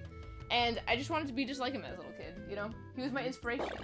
There you go. So, it is one of those games that I feel like changed me as a little kid. So I was just like, oh, kind of, yeah. Because I feel like, I think I said this last time too with Freddy Fish, but I feel like as a little kid, I became like so immersed in this game where I was like, I'm right there with him on the moon, like trying to find everything. And it really felt like, I was like, okay, like I need to be a good deed doer. And I need to like help Rover, and like I remember it felt really special to me in my little kid heart to be like helping Rover get back home, because like that's so sad. But now he has all his little friends, and like, that just meant a lot to me. There's something to be said about that too. You're right, the fact that it has that connection for you specifically. Edwak, what's your take as far as what you saw? Your thoughts? Not a bad run. Could have been a little better. Not quite the world record. But, Of 1 minute. record. Of 1 minute. Well, fine. The game was also kind of screwing her a little bit as far as the game itself. Could have gotten a little further in Bear. Oh, should I have done? I didn't want everyone to be like, oh, this Stormin? again, Bear Stormin? No. So I play all 40 rounds. Was I probably Probably could have. Probably would have but... taken an hour. Either way, but I mean, what are you thinking as far as this game? Would you want to play this based on what you saw? No, I would not want to play Why? this. Well, I guess what? It's so cute. You're not your style game, or what specifically? Or, I don't know. What are you thinking as far as this specifically overall? So go into it. It's a little bit for little What? babies. Yes. This is for all ages. Yes. Well, yes, but I mean, I guess that's the idea that worth going this way, which is that when it comes to a game that is aimed at young children, when is it something that? Oh, this is great for young children. No, but I guess the idea is like for you personally. Then, when it comes to a game that, because I'm going to assume there's games you played, even nowadays, you're just like, fine, this is something for young children, but you still get into it. Am I right about that? First of all, Pokemon Scarlet and Violet is not for young children. I just want to put that out there. I would agree with that. You think so? Not for young children, maybe. No, it's for. We'll get in that 2 months. Pokemon's for all ages. But I don't know what you think about that. I would have my kid play this if I had a kid. This is What if you were a little kid? Okay, like go back in your memories. If I was a little, like, if I was imagine like you're a very little kid, like 6, you're 6 or something. Yes, I would probably like this. See? But what about now? It's like you're just like what? You're just not impressed with what you're seeing. You're like, No, fine, this is not the kind of game I would choose to play. I am not unimpressed. I think this is for the time. I think this is very impressive. Mm-hmm. We'll talk about the pixel art too. You love pixel art. I do love pixel art, so I do like the pixel art a lot here. I might have to make a beat sprite or something. Here. I want to do that. We should make a Putt-Putt beat sprite. We could make a Putt-Putt beat sprite. Can we? Now that I know that there's pixel art here, we can actually do that pretty easily. Yeah. Mm-hmm. So we may have a Putt-Putt beat sprite. Yay! Imagine that right here on this here wall. No, I get that for sure. Is there anything else you wanted to go into that, and I'll go on my elements too? No, I think that's pretty much it. Okay, yeah, as someone who never played this game before, I know where Edwak's getting at the sense of, fine, would you necessarily pick to play this game over other things now, which is fair enough, but I'll say, honestly, for this kind of thing, and I said this when we played Freddy Fish, both of those, I'll say on this one, I do like kind of the feel this gives. I like the atmosphere. I mean, Edwak, you said this well, and I agree with this, and I think, fine, since you said this, I'll go with you on this one. It is something that seems very relaxing, and some kids, look, you have so many games nowadays to play, something you can feasibly just play and relax for a couple hours, not something you're necessarily going to be spending multiple months playing. I mean, there's room for games to do that, but also a case of, something like this to kind of go to that, kind of to think back to it. And as I said, I didn't play this game growing up, and I only played one of them, which was even not for that long, which was the Putt-Putt Goes to the Zoo, or Saves the Zoo. But even looking at this, I would have liked this as a child, number one. But it's also something even coming back now, I think there's kind of a value to this, and just something that, I'll say this, I'll go into this as far as what we've been talking about a little bit tonight. The thought of, hey, maybe there's a case of you want to relax with the game, you may want to kind of unwind for things that might be going on yourself, or just in general, kind of get into a case of a mood, maybe. Sometimes, because sometimes you'll say, like, hey, you'll play a game because you're in a specific mood, right? In the case you'll say, hey, I want to play something either because I'm feeling maybe sad, I want something to kind of, raise the spirit, perhaps, maybe, perhaps. I think so, too. Honestly, for this game, I'm thinking, this seems like a spirit-raising game in its way, and also something that, even though, you could be, cynical about this, like, fine, I'm 38, like, I look at this like, hey, this is something for kids. Of course it is. That's absolutely the point, but it's also something that I would say, it kind of puts you in that mindset. It does have this kind of magic to itself that makes it really unique, and I think it paints a really interesting picture, I think, of this kind of gaming, and as you mentioned so well, Nikki, the idea that it is an adventure kind of puzzle game, point and click game, but it is also an entertainment thing. It is kind of disguising that well in a way that doesn't feel like it's necessarily deceptive about itself, but also feels like it's genuine. I don't get a sense that there's anything about this that seems like, oh, they were just doing this out of an obligation. I get the sense that Ron Gilbert and Shelley Day, and also the other two names I were mentioning, which were Annie Fox and also Lori Bowman Arnold specifically. I get the sense they loved making this. They really loved this idea of making it so that kids would get into this, but also something they could kind of look at this and say, said Edwak, the idea like, I'd want to get to play this as far as having that fun case, but also kind of coming to this. It seems like it's well polished. It looks really nice. The music's really good. It's very beautiful. Very relaxing. It's relaxing, Not as relaxing as Putt-Putt gets a DOI, but who's they relaxing for? The police? But it's pretty relaxing. The music's very relaxing. Yeah, I mean, George Sanger, the Fat Man, is like, he's done tons of great music. He did the music for Freddy Fish 1, as an example, amongst many of the stuff. So, in that case, I mean, I don't know, I would recommend this as far as, kind of playing, even if you're not necessarily in this target audience. Look, as I said, there's a case like, fine, maybe if you're like, adult into certain games, you're like, fine, I don't know if I'd want to take a chance on something like this. But I think there is something to it, and these games don't cost that much as far as they are on Steam, and usually they have them on sale a lot. So, especially if you're buying like the humongous bundle, you're not really going to lose too much. And I think there is something neat as far as what this is, and I really like the experience just kind of watching this off and nothing. And it does give this window as far as you, Nikki, as far as some of the games you grew up playing, and that kind of, I'm sure you yourselves, you mentioned, this was something that meant a lot to me, and I completely understand that, and I can tell that. And it's a very powerful memory that I don't think anybody feasibly could, diminish, whether I or anybody would agree with you or not agree with you, whatever. I think there's something to be said about that, and you kind of sharing it, being our guide through this, and through all of these games as far as this company. Yeah, I love this. Like, it like, in a way that's, like, almost hard to describe. Like, yeah, it makes me connect with, like, my actual inner child. Like, sure. This is, like, a memory. Like, I kind of associate this game with, like, my sister, because she would also play it a lot, too, and, like, just being little. Okay. But, like, really, I just, like, associate playing it with, like, the little kid that's still, like, inside. You know what I mean? Like I play this, and I'm, like, right there when I was, like, a little kid playing on that, like, big-ass computer that our family had in the living room. And it's just, like, it makes me, I don't know, it makes me feel, like, aligned with myself again, where I'm like, oh, yeah, like, I remember, like, that extremely simple time of just being little and playing this and feeling so happy. And, like, I think it's nostalgia is part of it. So, yeah, like, yes, I love it so much because it's nostalgia. But I think it's more than that. Yeah, because, like, not every game from when I was a little kid, like, stands the test of time. Like, I've played games from when I was a little kid, and I'm like, oh, yeah, like, I remember why I like this, but it doesn't feel the same, like these games feel. Like, and I mean, like, this one, Freddy Fish and Pajama Sam, they kind of give me all, like, a similar feeling. Sure. But, like Zoombinis, like, I used to love that when I was little, too. And when I've played it as an adult, I'm like, oh, yeah, I remember why I like this. But, like, it doesn't hit the same. So it doesn't have maybe that resonance to yourself over time. I mean, and fine, that'll be the last thing before we go, because we're going to have a little bit of a commercial break and come back for Pajama Sam, No Need to Hide When It's Dark Outside. And that is, Nikki very well said as far as that. Edwak, I'll put this question to you first, if you're alright with this, which is, what are games that you had that association with growing up you come back to now and you say, wow, I feel exactly like how Nikki is. I can kind of come back to this, kind of put myself in that mindset in a way that I really am always going to come back to and appreciate and have that bond with. Quite a few, actually, but I will give one example, which we were talking about before, is Smart Ball. Okay. That's actually something I was thinking about recently.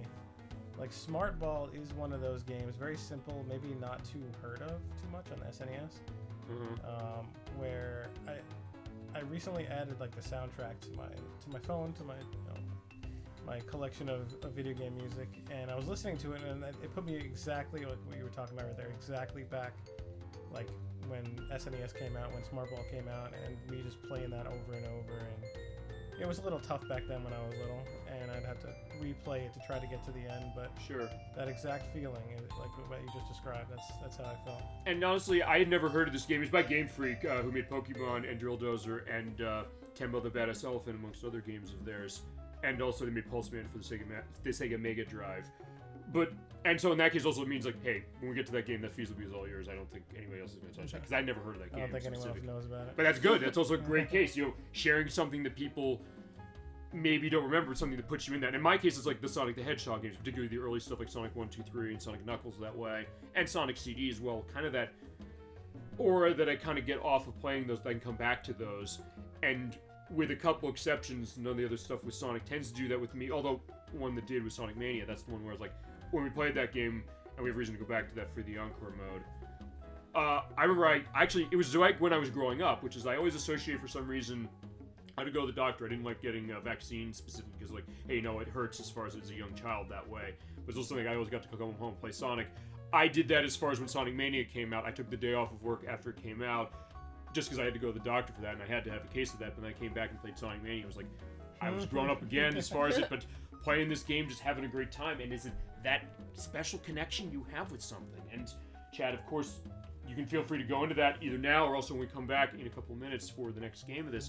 But the idea that, and I love that you're saying that it's unique games for both of you, because and even if you're like, does anybody know? It's like, I don't care if nobody knows. Like, you know it. You have the story to tell. ElecVerse has said that as far as Chat, as says Dollyfin and Kazan22 as well. They'll have cases of games like that, and all of us will, that will say something specific. It will inspire them and kind of, in a way, thought of, it maybe sounds cliche, or maybe tried to say that, hey, changing your life or giving you this perspective, like you said, Nikki, but no, I'm not getting that at all from what you're saying. I'm saying I get exactly what she's saying in this. I understand why this is something that was very meaningful to her, something that was very personally inspiring, something that, like, the idea, like, who I want to be necessarily for that. I get that completely, and I think that kind of can speak volumes, you know? And in that case, maybe that's why I kind of go into this, and even in cases where, fine, I will play games for the show. Actually, ElecVerse is a case like this with Kingdom Hearts, because he's like, this is a game that I love, and I know that people's sometimes kind of iffy as far as how it was, but the more I thought we played that, even just the way that we played it, I just like the experience more because I had that great experience as far as ElecVerse and chat and other people saying that, hey, they have this love of this, and it means a lot. I realized this is something very sacred with them, and also with me as well, and also with you, Nikki, and Edwak as well. So, in that case, I think you put something like this in a category like that, you know? Yeah, it's no longer a game. It's a way of life. And, right, and that sounds like it'd be trite. People's like, well, who cares? Like, no, I think, like, the idea is, like, why is gaming important? It's like, fine, it's an entertainment medium. Yes, it is an entertainment medium, no question, but it's also the case that in some ways it can be a lot more, and the games we like, or anything we like, books, movies, anything, say a lot about ourselves. I think it's kind of the idea of what the show really is. And I thank you both as far as that. Nikki, of course, great job for leading us as far as that. Thank you. I did manage to do it. I was getting a little scared for a second. We knew you'd be able to handle it. But it wasn't me. It was the game. It betrayed me. No, it's fine. You handled it. Okay, so with that said, we're going to do what we did with Freddy Fish last year, where this is the end of our play of this, but we are not done. We're going to come back in about 10-15 minutes, probably about 9 p.m., I think, as far as how this is. We're going to have to cut stream for this, or cut feed for this, because what we're going to do is we're going to get some preparations, take a little bit of a break to this. We have to do this because we're running PC as far as this, so stuff's going to go in place. And then we're going to get ready for, what's the next thing you're playing, Nikki? Pajama Sam! No need to hide when it's dark outside. Yeah, and she's sequenced this perfectly, I think, in the sense of, fine, it was early evening and we have the moon out now, like it is now, as far as how outside in real life. And the idea that, fine, we're going to get a little spookier, get a little more macabre, and find Edwak, you're saying, like, hey, you know, this is a game you can be impressed by, while not saying, like, this is something that would necessarily be for me. Who knows, maybe the element of where Pajama Sam's going to go, that might be potentially something that might be more up your alley, or more the case of what it's going to see, you know? Yeah, it's going to get a little edgier from here on out. Yeah, so, it's all we're pointing out, so that means, trigger warning. That means to chat, just to let you know, that means that I'm stopping the show in a few minutes, like a minute or so, but you're going to get another email, you're going to get another thing, like we're going to come live again. It's going to be separated out that way, and when I edit it'll all be in one, as far as it, like we did with the Freddy Fish play we did. But yeah, we'll still be here, we'll still have more stuff, so feel free to join us in about 10 so minutes, 9 o'clock p.m. Eastern Standard Time. For the next part of this, we'll be back in a few minutes for Pajama Sam, No Need to Hide When It's Dark Outside. See you then. Snack break. What's up, YouTube? We're back here. I got me, I'm Edwak. I'm Captain D-Treg. I'm Nikki. And we are back for the second of our Humongous Games 2 for tonight's program. We did Freddy Fish last year. We did Putt-Putt Goes to the Moon a few minutes ago. When we edit this, there's a specific edit which you want me to have as far as something from JoJo's Bizarre Adventure. Yeah, it's gonna be the to be continued at the end of JoJo's Bizarre Adventure at the end of every episode. Right. Okay. So we'll have that in, and you'll have seen that at this point. But next on our docket, yeah, we're not playing another Putt-Putt game as far as it. So yeah, we're going out to another character as far as Humongous Entertainment. Nikki, what are we playing? We are playing Pajama Sam, No Need to Hide When It's Dark Outside. Yep, it came out on October 18th, 1996 for the PC and Macintosh. It later got ports to the Wii, iOS, Android, Linux, and 2 years ago it ported to the PS4, by extension the PS5, and Switch. Also by Humongous Entertainment. Apparently the Wii port, you played on the Wii? I did play it on the Wii. I think I had it on the Wii. Yeah. I might even still. I was trying to, because I know there's weird stuff when it comes to the Wii ports of these Humongous games, because from what I understand... Yeah. Majesco didn't have a whole lot of time to actually sell them, and also from what I understand with this one, they said, hey, there's weird stuff when it comes to the autosave, and I know with Freddy Fish's case for Freddy Fish 1, they said weird stuff when it came to, what was this? Stuff with the animations be sped up from what I remember seeing. But we're running PC, Steam port, again. We have it set up as far as we're ready to go, so Nikki, when you're ready to go, kick us off. It's time! Oh, wait, we have to do the pre-show. We have the pre-show. Oh, right, pre-show with the Slowbro pre-show brought to you by Mike's Hard Lemonade and Palm Spring Water, and Almond Palmer spiked. Oh yeah, and Drink it's sponsored also by Doritos and also by Mountain Dew. And by Samson and anything else we have in here that's corporately sponsored. Oh yeah, and Call of Duty, and yeah, all those things you said too. Yeah. So yeah, we're playing Pajama Sam, and yeah, this is a lot more for adults than Putt-Putt. Putt-Putt's kind of for babies, but Pajama Sam, yeah, that's for teenagers. That's for adults. That's for Mountain Dew drinkers. So I expect good things out of this game, and I think it'll be even better than the last one. Well, we had a great time with the last one just a couple minutes ago. So Nikki, when you're ready, you can hit that resume button. It's Get time ourselves to started. resume. Let's go. Yeah, the publisher on this one, by the way, was also by Infogrames. The artist is now known as Atari, but it was Humongous Entertainment who still developed it.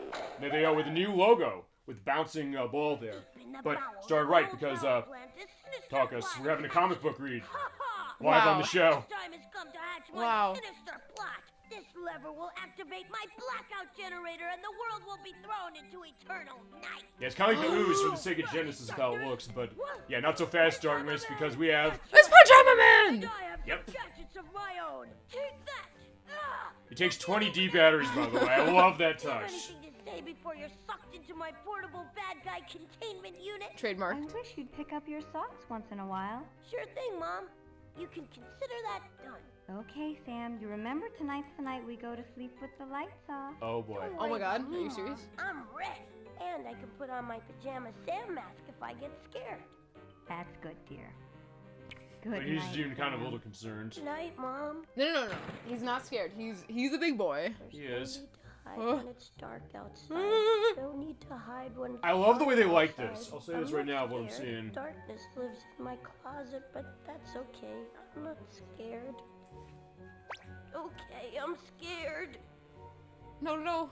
But don't worry, number one of Pajama Man will help. Around in my closet, I'm gonna have to capture him. I have to capture darkness. Okay, so that's gonna be the idea of what Pajama Sam's doing. Is like, fine, I'm not going to sleep while this is going around, but go my cape, and this looks like a job for Pajama Sam. Now, where's my Pajama Sam mask? I need that and my flashlight and my lunchbox. Okay. I'm sure that my stuff's in here somewhere. Also, I'm glad we were able to delay this show just to say this from last September, because now it doesn't look like we're aping off of the Super Gaming Brothers play, because they played it. But you haven't seen the Mickey way of playing it, the Super Bowl Game Saturday way of playing Pajama Sam, No Need to Hide When It's Dark Outside, which is the first game in this series, by the way. And it was also a case where... He's my hero. Nikki, what do you... Okay, so here's a question. How do you want to handle this as far as play, and also when you want me to jump in on stuff, because I have like 4 pages of notes on this one. Or 3 pages, I should say. Whenever you want to jump Under in. here. Okay. Because the way this game works, you're looking at Sam here.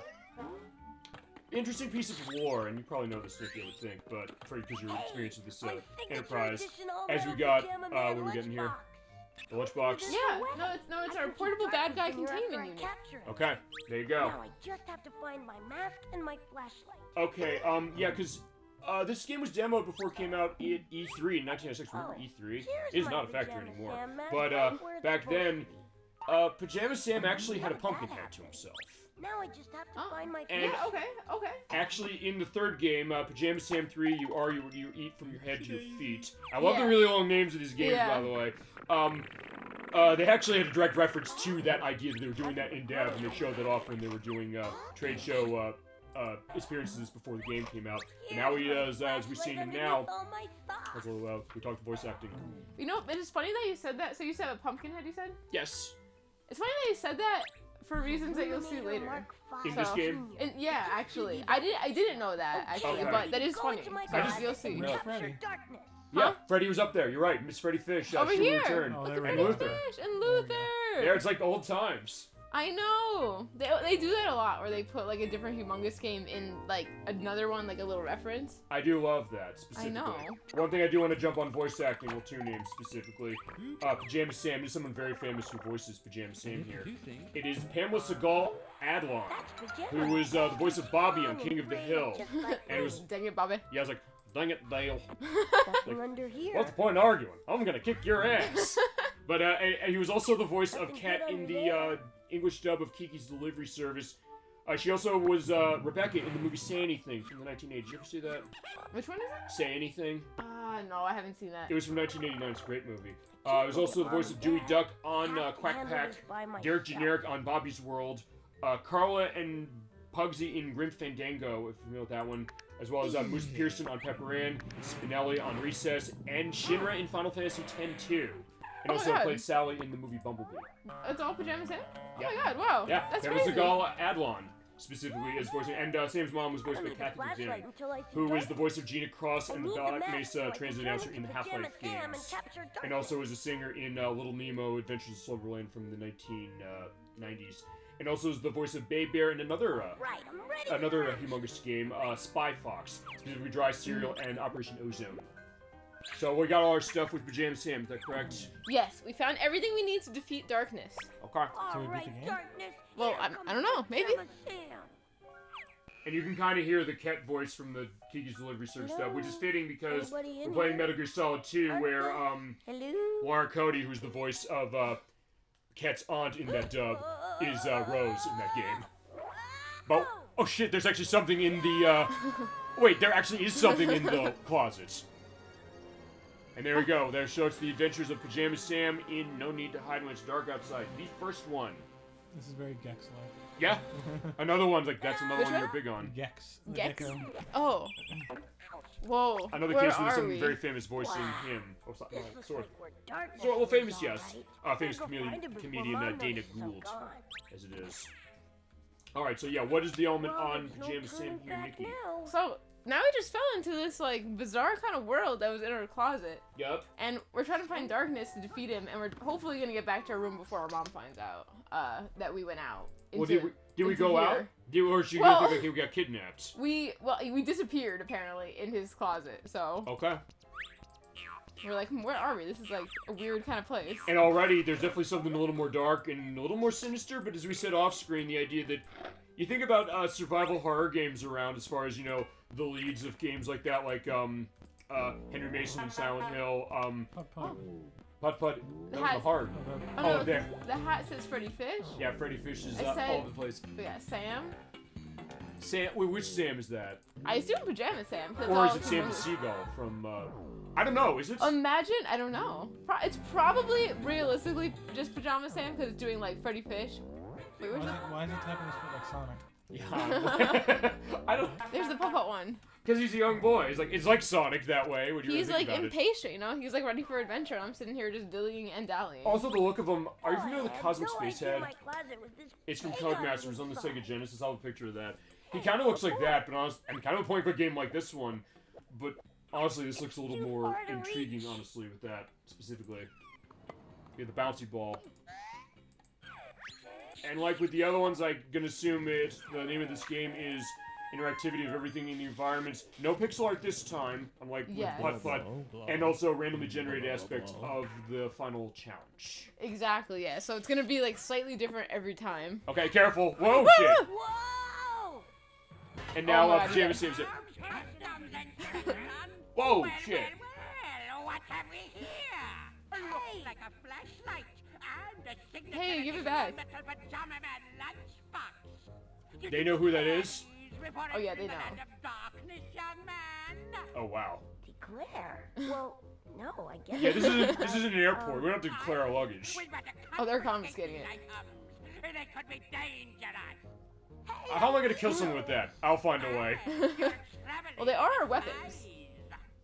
Let's see what you really look like. Shit, okay, this is getting more hardcore than before. You were not kidding. Nikki. That's what I'm saying. This is like Putt-Putt is very for like the youngest crowd. This is is going a like little higher, a yeah. little bit, yeah, just like ever so slightly.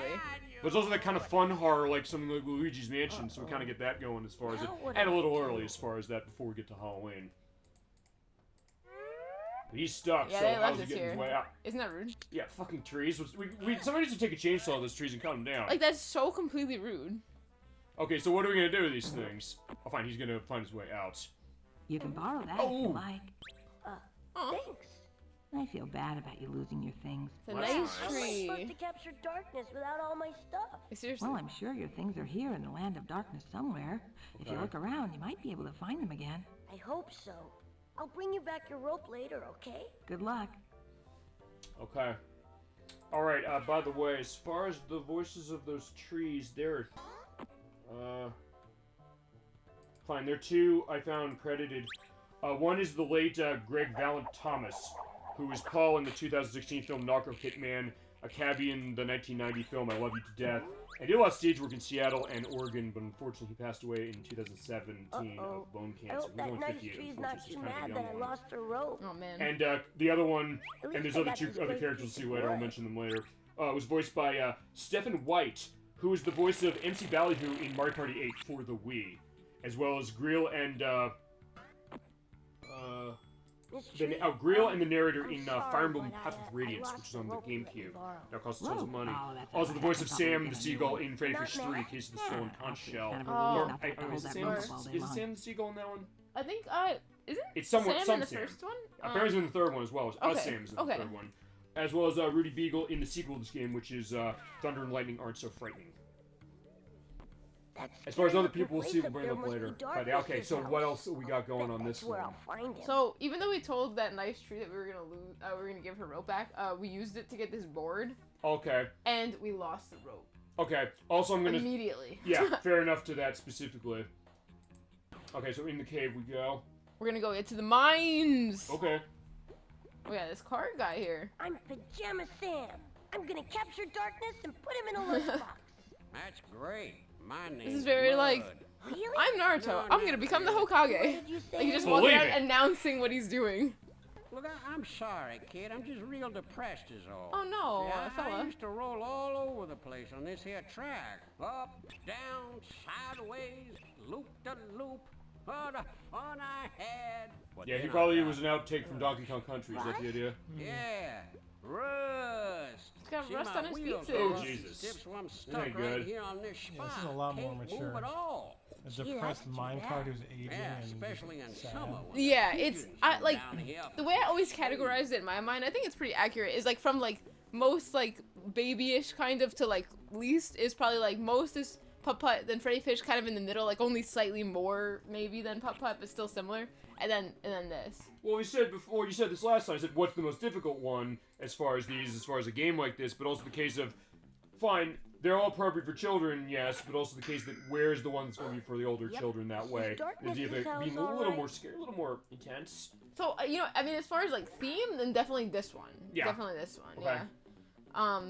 There's also, there's one Humongous I haven't played. Which is that one? The, Star Fox? Or no, Spy it's not Fox. Star Fox. It's, Why not? Have you played Star Fox? I haven't played that either.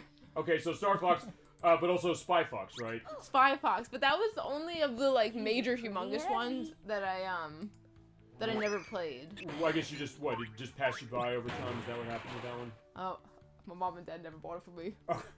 Well, My then, mom hey, and now dad you never could buy it bought it. yourself. You could say, like, hey, I want to do Spy Fox for the These show. baskets must be the way up into I darkness. believe we have the voice of Spy Fox in this game somewhere, I believe. We'll get to that later. As far as... Actually, question, do we know what the name of that tree was, the one who had the rope? I don't know if she said her Is that name. Mrs. Tree? Probably. If it is, she was voiced by Jodie Hawn, who was nun number 3 in the movie Ready to Rumble, which came out in 2000. She's also a party girl in The Amazing Omelet, a film from 2005, and Way Mrs. more than Weinstein one in stone. My 11th, which is a movie that came in 2014. There wasn't much as far as some of the voice performances, but there are definitely some big names as far as some of these things and other things like, wait, they came from big cases, specifically. So yeah, I was like, I'll take all that down. And like the last game, this was Ron Gilbert who co-designed it, along with Richard Moe, who did design on Backyard Baseball, Let's Explore the Airport, and actually Spy Fox, I think 3, Hold the Mustard, as well as Rhonda Connolly, who did artwork on The Adventures of Willie Beamish, which was on Sega CD and PC, as well as Space Quest 5, The Next Mutation, and did constant visual design of Uncharted Golden Abyss on the Vita, actually. Wowie zowie. Yeah, there you go. So again, covering the gamut as far as stuff like this, and then going into the house. Oh boy. Is that a good idea to go into Darkness's house without your weapons? He's got his, I'm not scared. There's no need to hide when it's dark outside. Oh, it's a song. Alright, so who's the singing oven there? Who's the singing? Yeah, who is the oven specifically? He's singing? Oh, he's singing. Oh, look at the knife, fine, like the happy knife cutting up the what was it? The vegetables. I guess they're alive too, but... Chunks of food for darkness' stew. Turn my crank and watch me spew. Okay, I kind of love it, honestly, I'm not gonna lie. I guess, Edwak, is this the game more for you as far as, like, the tone of this? I mean, I've never said that to anybody, so... Said what what? to anybody. Turn my crank and watch me spew.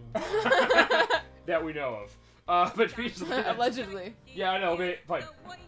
He drinks so much. You think he'd burst? Okay, I've never had a case like One of drinking those so much ventilator bursting. things. I bet I could fit in there.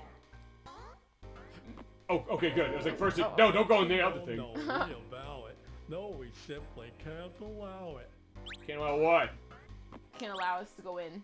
Fine, like, at first, like, wait, hopefully he's not mistaking the oven that way. That would be horrible. You might liberate the carrots that I'm holding for the huge green salad. Alright, so we got a musical kitchen going on here. Yeah, everything's like very magical. It's a unique one. I don't think I've played games where the kitchen is singing to me. It's very like, now that I think about it, it's very like Alice in Wonderlandy. Yeah, a bit. But I guess it goes to the idea of like, hey, something a little darker maybe, but also something that still seems, approachable as far as like, hey, chill, we're gonna, associate with this one. I guess in that case then, Nikki, what's your case on this one? You grew up with this game? Oh yeah, this, like I was playing this just as much as I was playing Putt-Putt and Freddy Fish. Like, a lot, I mean, if I was sitting down to my computer, like I would probably just be picking like whichever one, kind of. This one is my favorite of the Pajama Sams. Okay, because there's been a couple of these. Yeah, and the one after this I think is my second favorite. And then the one after that I have like maybe like the foggiest memories on. I must have liked these more. Yeah, because second is Thunder Lightning isn't so frightening, and then you eat from your head to your feet. I do love how insanely long those names get. Actually, You Are Where You Eat From Your Head to Your Feet is my second favorite. So if that's the third one, then that's the one I was talking about. And that one I think also got console ports as it was. Although that was one of the ones that came out.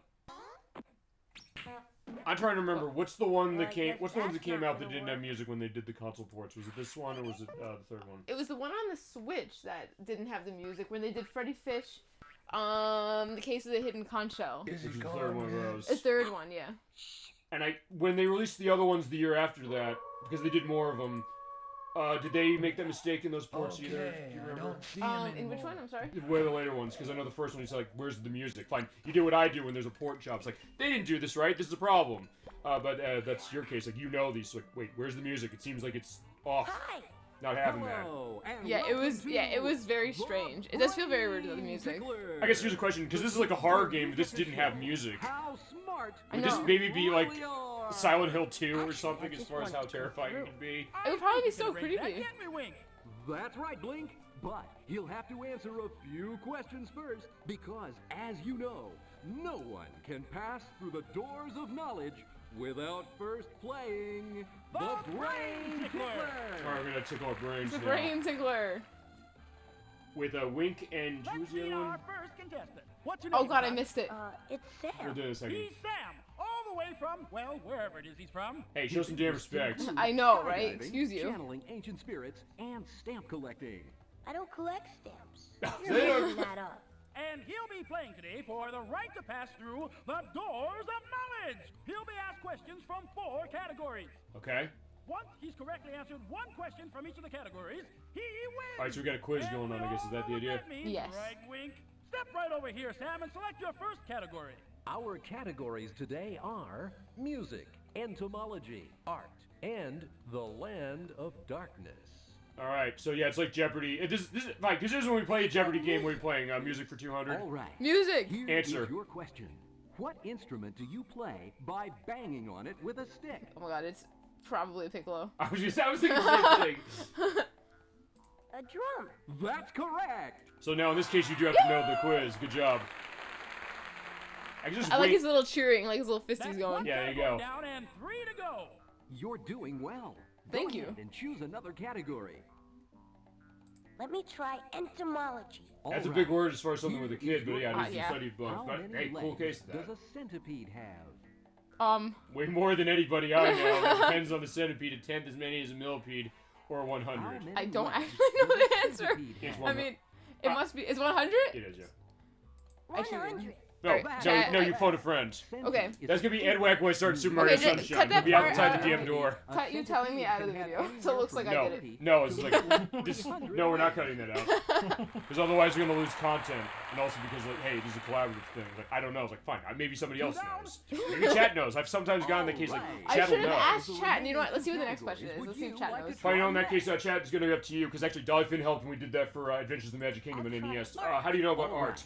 here is your Who question. painted the Mona Lisa? Who painted the Mona Lisa? Okay, Here, chat, Anonymous chat, who Bosch. painted I Mona did. Lisa? Say, Jolly Old Saint Nick or Leonardo da Vinci. Chat, what's your answer? And I think maybe we should do like I did when we played Mega Man Legends 2, because Mega Man Legends 2 we had a quiz game. I eventually I put the Who Wants to Be a Millionaire music on that as far as how we start. I could have like the do like fine. Because remember, if you do have 3 lifelines you could use, you can ask the audience, and we'll take a poll of the audience to see what they know. You can do 50-50, where you take away 2 of the wrong answers, leaving only 1 wrong answer and the correct one. Or you can phone a friend, where our buddies at AT&T were just hacked this week. So thank God you're not on AT&T. Well, we call them and we get their answer, hopefully if they know it, unless they don't know it, in which case after 30 seconds I was like, oh, wasn't much help. Feasibly. Also, rest in peace to Regis Philbin. We miss you for sure. But that being Chat, said... did I do it? Chat. Did you Was paint it the me? Mona Lisa? Was it me? You don't remember? I have amnesia. Nikki used amnesia. I may have painted the Mona Lisa. I couldn't tell you, but I'm gonna guess Leonardo da Vinci. I was gonna say, you picked the wrong week to stop drinking. Correct! I was like, I picked the wrong week to stop smoking. Yeah, for all the airplane people. He's doing the dance, for sure. He's so excited. Are you ready for your final category? And also, I'm wondering if the name of Wink, if that's supposed to be a nod to Wink Martindale, because he did stuff for game shows in the 90s, and Debt, as amongst other things. Here is your question. What is the reading on the water meter located in the mines near Darkness's house? Wait, they asked you environment question. Oh, okay, chat. Is it? I've never been over there.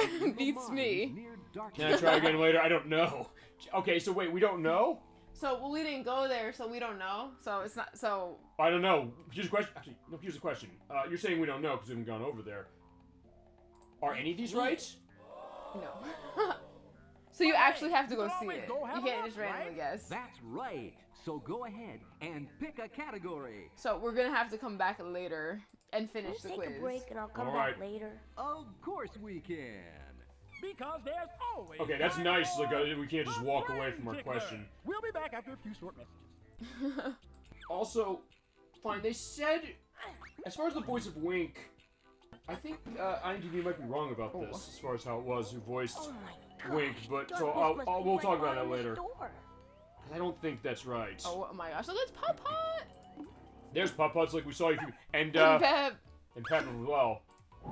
Yeah, loaded with Pep because I'm driving in carpool lane. Oh, doing disco.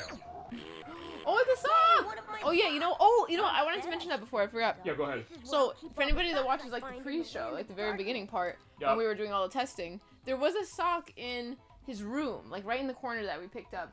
But like I said, every time you play, it's a little bit different. So in this case, there wasn't actually a sock in his room, but we did find a sock here. Okay. So you're going for all the socks?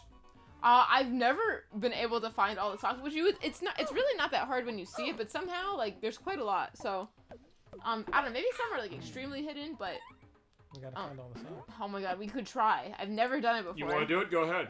We could try. Can you even go back to your room anymore though? Because like, what if you missed the sock that was in your room initially? I don't know. See, I don't know actually. You clicked everything in the room, didn't you? Yeah, I don't think there was one in the room. Like I said, like I mean. They randomized. You said, right? Yeah, exactly. So in this case, there wasn't a sock. So that's the thing. Probably for both games, I got a totally different scenario. Okay. So like here, there could be a sock like somewhere like tiny. I don't see one. So normally they're like reasonably easy to find. It's nothing like, oh my god, like you have to like look in the star constellation. And half the time you're clicking a bunch of stuff anyways. So. Wait, what's the game you have to look at the star constellation for puzzle? Is something you played that was like that? Was it Freddy Fish in the like when we were doing the puzzle in the how do I call it, you were like looking at the roof and you were doing the slide puzzle? Do you mean that? Oh. Hi. Hello. Maybe. I mean. I'm going to capture. I know Okami has something like that where you basically press out the constellation to get a slice your brush power. There's something else. Edwak, did you play something? Was there something you play where you had to do stuff with the constellations like that? Hey, who doesn't? Definitely. Would you give me a ride across the river? Oh, no. Well, we did something with I can't go in the water, I sink. I made of wood, you know. But wood floats. Wood floats. No, I don't think Harry so. Potter game I had this on friend PS5? and he told me the story Hogwarts about Legacy? his Wasn't brother there like who, something where you had he to was like made look of at wood the and he constellation got in the and, water and he sank. What, for like astrology or something? Straight through the Yeah, bottom. it was like a little so like scary. mini game I thing. wish I Not was in really the a car. mini game, but like there was different points on the map where you had to go to like floats in the water. look at the Oh, I constellation. wish that were true. Maybe that's what I'm thinking of. As far as if I Oh, if only. that, or I guess also the Katamari Damacy games we played. We love Katamari, Na-na. and they're on board for assuming you still are for Beautiful Katamari. We'll get to that. We're running that through Series X without exception. We're not running that through 360 or Xbox One. Wood floats. Because I want to make sure the frame rate is going to be 60 FPS locked, which it will be on that You'll console. float too. You'll float too. Oh, so he's nervous to go in the water. Yeah, he was nervous because since he's made of wood, like he's gonna sink. So but far, wood so floats. good. So we had to prove to him that wood Well, floats. here goes nothing. Who's the name of the of the boat? Did they say his Otto. name? Otto. I'm doing it. I'm floating. Yahoo! You'll float too. There you go. He's loving it specifically. Yeah, Otto, by the way, is voiced by Rodney Sherwood, who is the voice of Taylor in Pajama Sam 3. You are you eat from your head to your feet, as well as Mickey Cantor in Monday Night Combat on Xbox 360, as well as the announcer in Full House Poker, which is also on Xbox 360. He's also the voice of the Doc. Actually, no, he played the Doctor on an episode of Friends in the 90s on the 100th, as far as the episode from season 5. Let's go floating. But that is who Otto is voiced. And also, I found the other person in the customs tree.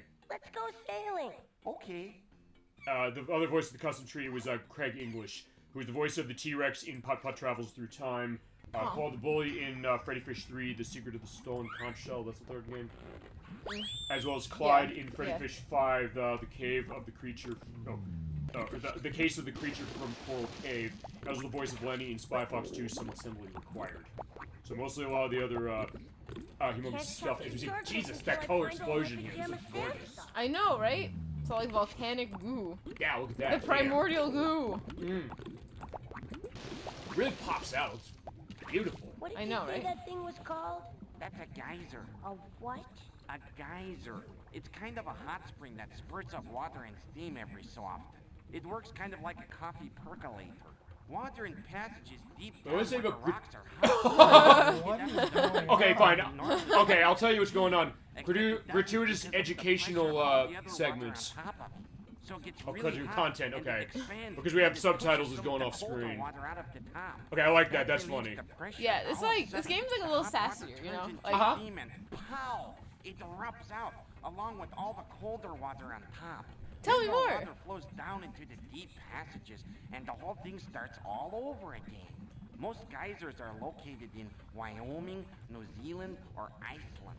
Oh my God. And even he's falling asleep. Iceland, from the word gyosa, meaning gush. Okay, I love this. I actually think you can interrupt him or No, something. don't interrupt him. The most Please. famous He's just kind of cutting out the subtitles. in Yellowstone National Park in Wyoming, which erupts every 64 minutes, give or take about 3 minutes. Oh yeah, it goes off screen. Okay, I did not know it did that. More often than that. Also, yeah, Rodney Sherwood seems like he's doing the Peter Lorre thing. As far as like the voice, sounds like that. Okay, so there you go. Okay, I'm glad we got to show that. I know, that was cute. Yeah, also the fact that they're kind of knowing the fact that. Oh, there was a sock? Oh, no wonder I never got them all. Where did you see it? On the top right. Oh, there is a sock. Oh, there you go. I better pick it up like Mom Yeah, said. Mom said. Question: if you get them all, does it change the ending at I all? need to find a total of I don't 10 know pairs because of I've never socks. gotten them all, actually. Okay, well, that is going to be our mission. Oh my God! All right, everyone, I need everyone's help. Chat's got to tell us if they see Chat, a sock. tell us. Chad, if you see a, You gotta shout it out. If you see a sock, let us know. This is now group activity. Well, hey, Super Bowl Game Saturday always is group activity. That's why I say that I'll make a discussion program because it means that I found another one. Good job. Got another one. I mean, there should be like, there's only so many places to go, and each of them has its pair too. Okay. So like, there really should be a lot everywhere. So Okay. I felt as a little kid surprised that I didn't always find them because I felt like I was always looking, but I mean, I was also little. Well, but still, that idea that, hey, you know... Otto. Yeah, we'll see you later, Otto. Is that one over there? Yeah. Hey, another Perfect. sock. Another sock! Alright. Oh, was it a pair? It looks no, like it is. Oh, it's wait, is different. it? No, it has like, this one doesn't have the black line. I was gonna say, is that a different one, or is it's just, it's not the color then, just... Oh god, the mop's in love. I'm thinking of that episode Rocker's Modern Life. No, not that where, one. Spunky was in love with a mop, and they do indicate that basically he had sex with it. Oh my god. Yeah, and they got that away as far as Nickelodeon, as far as it, because you see like the wet puddle on the ground, like, oh Jesus Oh my Christ. god. No. I'm not kidding. I didn't Alright, notice that until Nickelodeon. years later. Hi, my name's Sam. Hi, trees. How nice. Good boy. Do you guys know Otto the boat? Oh, I should say not. Okay. I'm going to capture Darkness and put him in my lunchbox. I'm gonna become king of the pirates. Why don't you run along and play then? Well, fuck We you have too, then. important Yeah, tree right? business to discuss. Okay, what important tree business could you absolutely have? I don't know. These are Where the do you snooty think you're trees. going?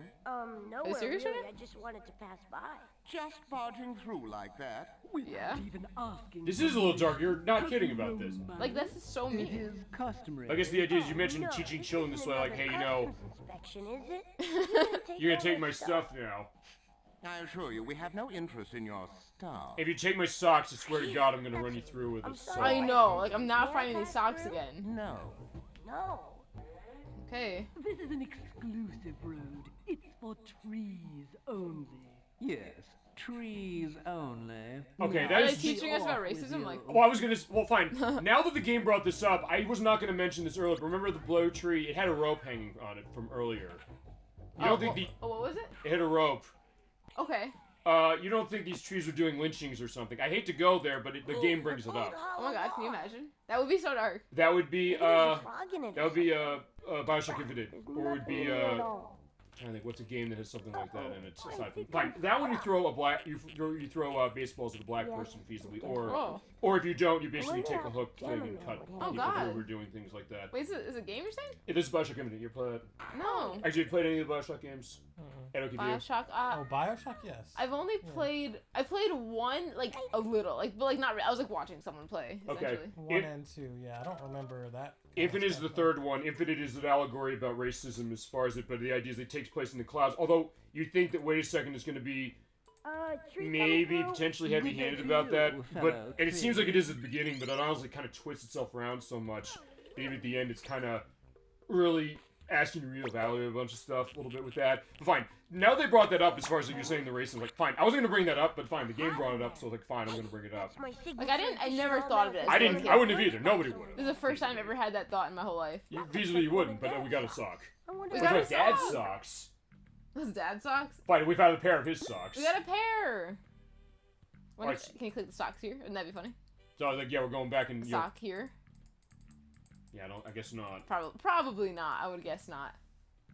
Okay, fine. Those snooty trees. One of them is voiced by Joni Hahn. Oh no. Kath Luthin, who voiced Sam's mom. The other ones I don't know, because they're other ones that belongs to the people. There's the pumpkin you were talking about that earlier. Yes. Oh, this is the Property is theft, man. Anyway, I need the mask to protect my identity as the leader of the Salad Liberation Front. Okay. The what? The Salad Liberation Front. We're a group of veggies fighting against the court system. We're tired of being it said vegetables in the salad. subtitle, so we he then decided to do that. Whatever. I just want my mask back. Okay. I like how Sam's like, yeah, fine, whatever you want to do. Prisoner in the refrigerator in Darkness's kitchen. Are you being serious? If you help me free the carrots, I'll give you back the mask. Okay, it's a deal. Great. I'll come with you to the kitchen so I can direct the operation. Okay, sure. Okay, come with us. Actually, famous person also voices the carrot and Darkness when we see Darkness. I can't get to it. That is David Scully. He's the voice of Sergeant Johnson in the Halo games. You know, the guy says like, "We're gonna tear their guts out from their bodies and make them bleed." Am I right, sir? Yes, sir. Yeah, damn right I am. Yeah, he was also the voice of Dimitri in the Sly Cooper game, starting with Sly Cooper 2, as well as 3 and Thieves in Time. So he was the voice of Leon and Panther, we're talking Star Fox, in Star Fox Assault. And he's also one of the male lab workers in the movie The Hand That Rocks the Cradle, going back to 1992. So yeah, that is who voices, Sergeant Johnson from Halo is the same person who voices Carrot and Darkness in this game. Who knew? And that's not the only case as far as stuff from famous people from Halo who are in this game, so we're pointing out. And we'll go into that specifically as we go. That's been the fun thing as far as finding some of the stuff with the voice performance. Like, wait, hold on, that's really what it is. Like, Sergeant Johnson from Halo is the Carrot in Darkness. I was like, okay, that's cool. Yeah, the crossover of Halo and Pajama Sam fans you always wanted. Yeah, it's like, yeah, I'm done with that tree racism. Let's go back to the wood thing that's not gonna discriminate against us. Yeah, now I have to deal with like these carrot people, you know, like the Carrot Liberation Front. Which sounds honestly almost like that case of itself. Like, you know, fine, okay, he's liberating himself because he's only going to salad. I'm sad. I just seen I'd bridge. like to cross the bridge to see what's on the other side. Don't try to butter me up. Okay. If you want to go across, you'll have to pay a toll. Okay. How much is the toll? 1 pound of gold. Are you serious? I'm just a child. I guess so. By the way, that is Robert Zenk as the toll bridge. He was the voice of Spy Fox, actually. Is that right? Yeah, in Spy Fox Dry Cereal and also Cheese Chase. He was the voice of Mr. Crankcase in Putt-Putt Goes the Race. Also, Tony Manchai in Sin, which is a PC game from the 1990s. As well as Alligator in Hugly Saves the Turtles' Thinking Adventures. I can't open this door. There's no knob on it. Okay. What the heck? Wait, wait. Oh, what the fuck was that thing doing? You saw that, right? It like, the smokestack chopped that bird down with an axe. Yeah, watch that again. Or if not, we'll go back in the playback. We'll click the bird. No, wait, okay, fine. It did the hook, but then you hit the bird, and the bird flew, and you like slammed the axe. Okay. I was like, wait, what? Okay, you're right. This game is pretty dark, but I kind of love it. Right?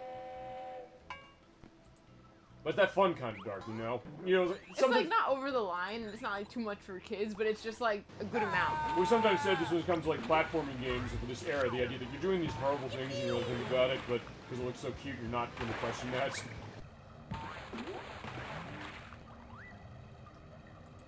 in that case, let's go in here. Any socks? No socks. Now that I'm seeing, actually, to go to that, I was just really going to ask a question on that. Are the socks things where they're in plain view if they're going to be around? I think so. I'm pretty, like, I don't think it would be... Well, there's one over there. Sock! But yeah, you're just like... One of my socks! Cause, I mean, there's nothing really to... Like, I mean, you click things and things move, but I don't know. I mean, maybe there's, like, a super hidden one where you have to, like, click something to move it. And then maybe it's like underneath, and then while it's doing the animation, you have to click under it. Like that, it's not impossible. Okay. Although one other question: based on when you put it in the hamper, does it matter where you put it? When it's when there's an empty slot, you put it in the empty slot. I think so. I can't get this up there by myself. Yeah, you need that power up that we got in Kingdom Hearts when you go up the waterfalls in the Agrabah areas in the Cape of Wonders. You remember that where you basically crawl up the waterfall? That was Kingdom Hearts 1. I can't remember. We did play one, and I can't remember. Oh, there's a sock! Oh, there's another one. Okay. There's socks everywhere. Yeah, smell my socks. I'm thinking that from Sonic Spinball. Yeah, that is a real line in that game, and there is a reason for that. We gotta play Sonic Spinball at some point. I gotta figure when we do that one. That's another one I might be potentially losing my mind because of how hard that game is. Is that right? Especially if we don't cheat, because there's a... Yeah, you're familiar with Sonic Spinball then? I never beat that. I beat it, but my god, that was nuts. It's only 4 levels, but it's crazy, especially with the showdown. The showdown hates the player, but if you get through that, yeah, there you go. It's the kind of thing, like, yeah, you should just, like, eat an entire thing of cookies, as far as I have a 12-pack of candy cookies here, which is why I mentioned that. Bye, Otto. I'll be back. You should show chat what kind of cookies you got. I'll have a picture as far as when I edit this, as far as what the cookies are, from World Class Bakery from your local ShopRite. We do love ShopRite. Yeah, there you go. Is this show sponsored by ShopRite? Yeah, it is now. We always joke about that, like, fine, that or ExpressVPN, but I don't do that on purpose. Like, fine, other people sponsor it. They're not sponsoring the video, just, I bought stuff from them today, so that's what it is. So fine, we'll have the pictures that you were going to say, Edwak? Hey, no, I was asking if we had to find something to put him out of his misery. What? We're fixing his wheels. What would we do? With oil. What would we do if we're going to... Oh, look. Oh, there's stuff here. Wee! Alright, so he's back in the King of the Tracks. What would we put him out of his misery with? We could tip him over. Why would you do this?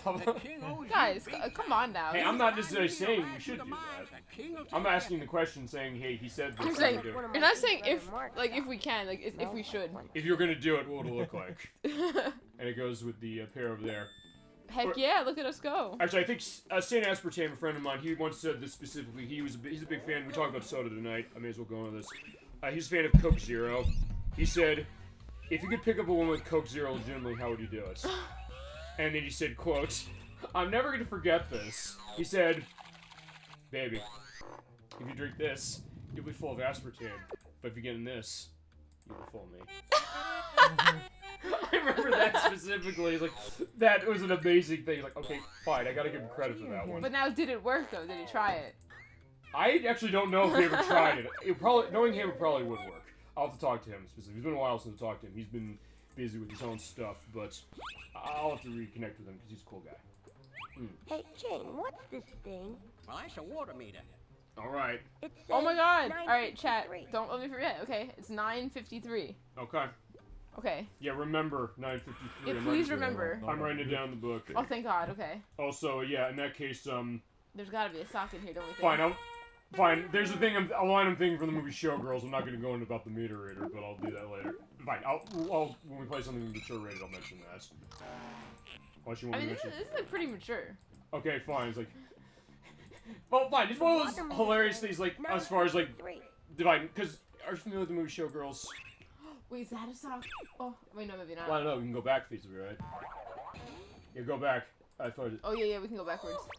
What are you gonna do with that? I think I know. I was gonna say, Edwak has some ideas. Also, remember, you were asking with Freddy Fish, where's we gonna get a hammer? Fine, this is not the hammer. Well, I got a pickaxe, but we'll do something. Oh, you're right. It is up there. It is. I think it blends in. You're right. Oh my God! Wait, is that a sock? Wait. Is it? I thought it was, but now it's not. I don't think. So what is that? Oh, I swore. Cause I figure like any screen that stops on, there's probably. Oh, wait, unless that's part of his cape. Is it? His cape's below here. No, I don't think his cape goes all the way up here. I think it's just part of the background. Okay. But it totally looks like a sock. Oh yeah, you're right. It's like a red thing. Don't even bother, kid. It's a one-way door. No use in trying, kid. There's no way to open it from this side. We have a pickaxe. Well, fine. I don't know. He's like, yeah, it doesn't open from this side. Fine. I've been seeing that one. I've been playing through the Final Fantasy VII remake, which I did beat last week, and then also, fine, I just started playing Bloodborne. So we do Bloodborne for the show. Gemini 96 is gonna handle that eventually. Have you seen? Gold. There's gold. Gold. I'm thinking of Daffy Duck always saying about the gold. There's gold in them there hills. Is there something? Oh my God, they're doing this thing where it's like fast, and there might be a thing to click. Oh wait! Oh my God! There's so many ways. Hey, we hit his could go. head on the lamp. That's not. I'm not seeing anything there. Sock. Wait. Oh, you're right. There is. While that goes. Shit. Okay. I know. That's why sometimes you really have to look. Well, good thing you saw Edwak. Oh my God! How many ways does this go? Okay, it did not hit the gold. So you can like change the way you go in here. Hey, I found a sock back there. Oh my God. Damn. Okay. Oh. You know, do they randomize that? Yeah, because remember I was saying in the first run there was a sock in the, or do you mean about the socks or do you mean the path? The path. I'm not sure actually. Because they do, I or can't you remember. should see again to see if. Okay, Oh, fine. You're going so a different I path. could go that way. Oh wait. Okay. So Oh, now you could choose different paths. Yeah. There's another one. Oh, like there's. Oh my God, there's so many different ways you can go. There's another one. Chat. Another one on the right. Yes. Fun. Hey, look at that. Wow, this must be gold. Wow, hey, I found a sock back We don't care about the gold. We want the socks. We only want socks, Your Honor. And there's another sock over there. Look, that's my sock. Damn, there's so many. Okay, so this is how. I mean, there's literally 20. So you know what, Nikki, you're saying you've never done this before. I'm gonna be so happy if we do it. I get what you mean because it seems that you really have to pay attention. Maybe more so than some of the other games that it broke. What kind of pickaxe is that? Yeah, what the heck? Oh. Oh, it still works. I got a gold chunk. Yeah. Did he? Yeah, but look at all this gold I got. Since you're fabulously Now how are we gonna finish off this sharing the minecart? wealth a little? Say, let me have a small piece, huh? What are you gonna do with it, Eat? Deal. Okay, well he's nice. Look. We're learning about sharing. But also he even was mad. So like, why are you giving me the small That's piece? too I want the high. actual one. I know. If we get rid of him, we could take his share of the gold too. No, that's not nice. Take the other way out. This is not what Putt-Putt taught us. Well, I mean, This is what the Pajama Sam is teaching us now. We've grown up so much. We did like the 15 minutes we went between shows, Can't get back up there. or the not even 15 seconds when I edit. well, there's always. Wait, how many Putt-Putts are there? I mean, not Putt-Putts. Pajama Sam. 5, I thought. Is there 5? Wow, is there 5? There's also books basically on this Enterprise we're pointing out. Alright, guys. Well, I guess there could We're be a doing a 6th thing one here. then. Pajama Sam in the police found the knife, and I got 20 Oh, to I was life. too slow. Say it again. So But the, what? The 6th one could be the police found a knife, and I got 20 to life.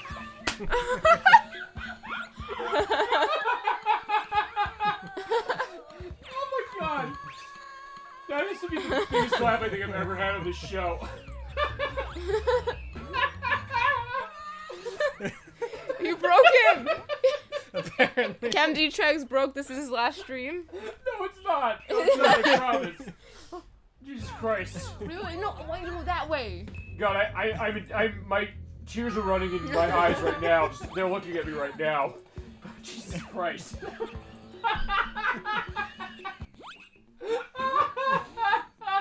That there is a remote. That was the figure laughter we saw in the test play of this one, where we got a sense of You're supposed to pick up can you the skip nuts cutscenes? without By the way, were there crushing any it in. socks when I was not looking at the screen? Oh, I was rapidly clicking. I did not find any more socks. This lever will activate my blackout generator, and the world I will forget. be Oh yeah, I think you thrown actually into can't leave eternal again. night. Sometimes I definitely accidentally clicked it as a kid, being like, oh. It escaped me. The only reason I remember this because I edited the part for. That's it. Cut the Freddy show. Fish. You got the audio test. So point is. Edit that out of here. Edit that out of here. I don't know. Is that editing fodder? Basically for the show. Okay, fine. Fine. The only reason I knew that is because. My hero. I'm sorry. You were doing that as an escape key. But we did. As playing Nuggets. Yeah, we happened upon this minigame. Alright, so what minigame does this one look like? Want to hear something hilarious? I've never encountered this. I didn't know this existed. You never played this minigame? I've never made this way in the What are you mind. doing? You're done. I have no idea. Okay, that's not what I'm laughing at. Okay, so how does Nuggets work? Okay, I think we have to just turn the thing, I assume. This is just Snake or something, right? That looks like. You know, Am I supposed combat to from run into that, I guess? Atari. It looks like that. Alright, so you. Can you use the arrow keys or? Can I? Oh yeah, I can. Okay. Oh yeah, that's 300,000 times easier. The shiny one hurt.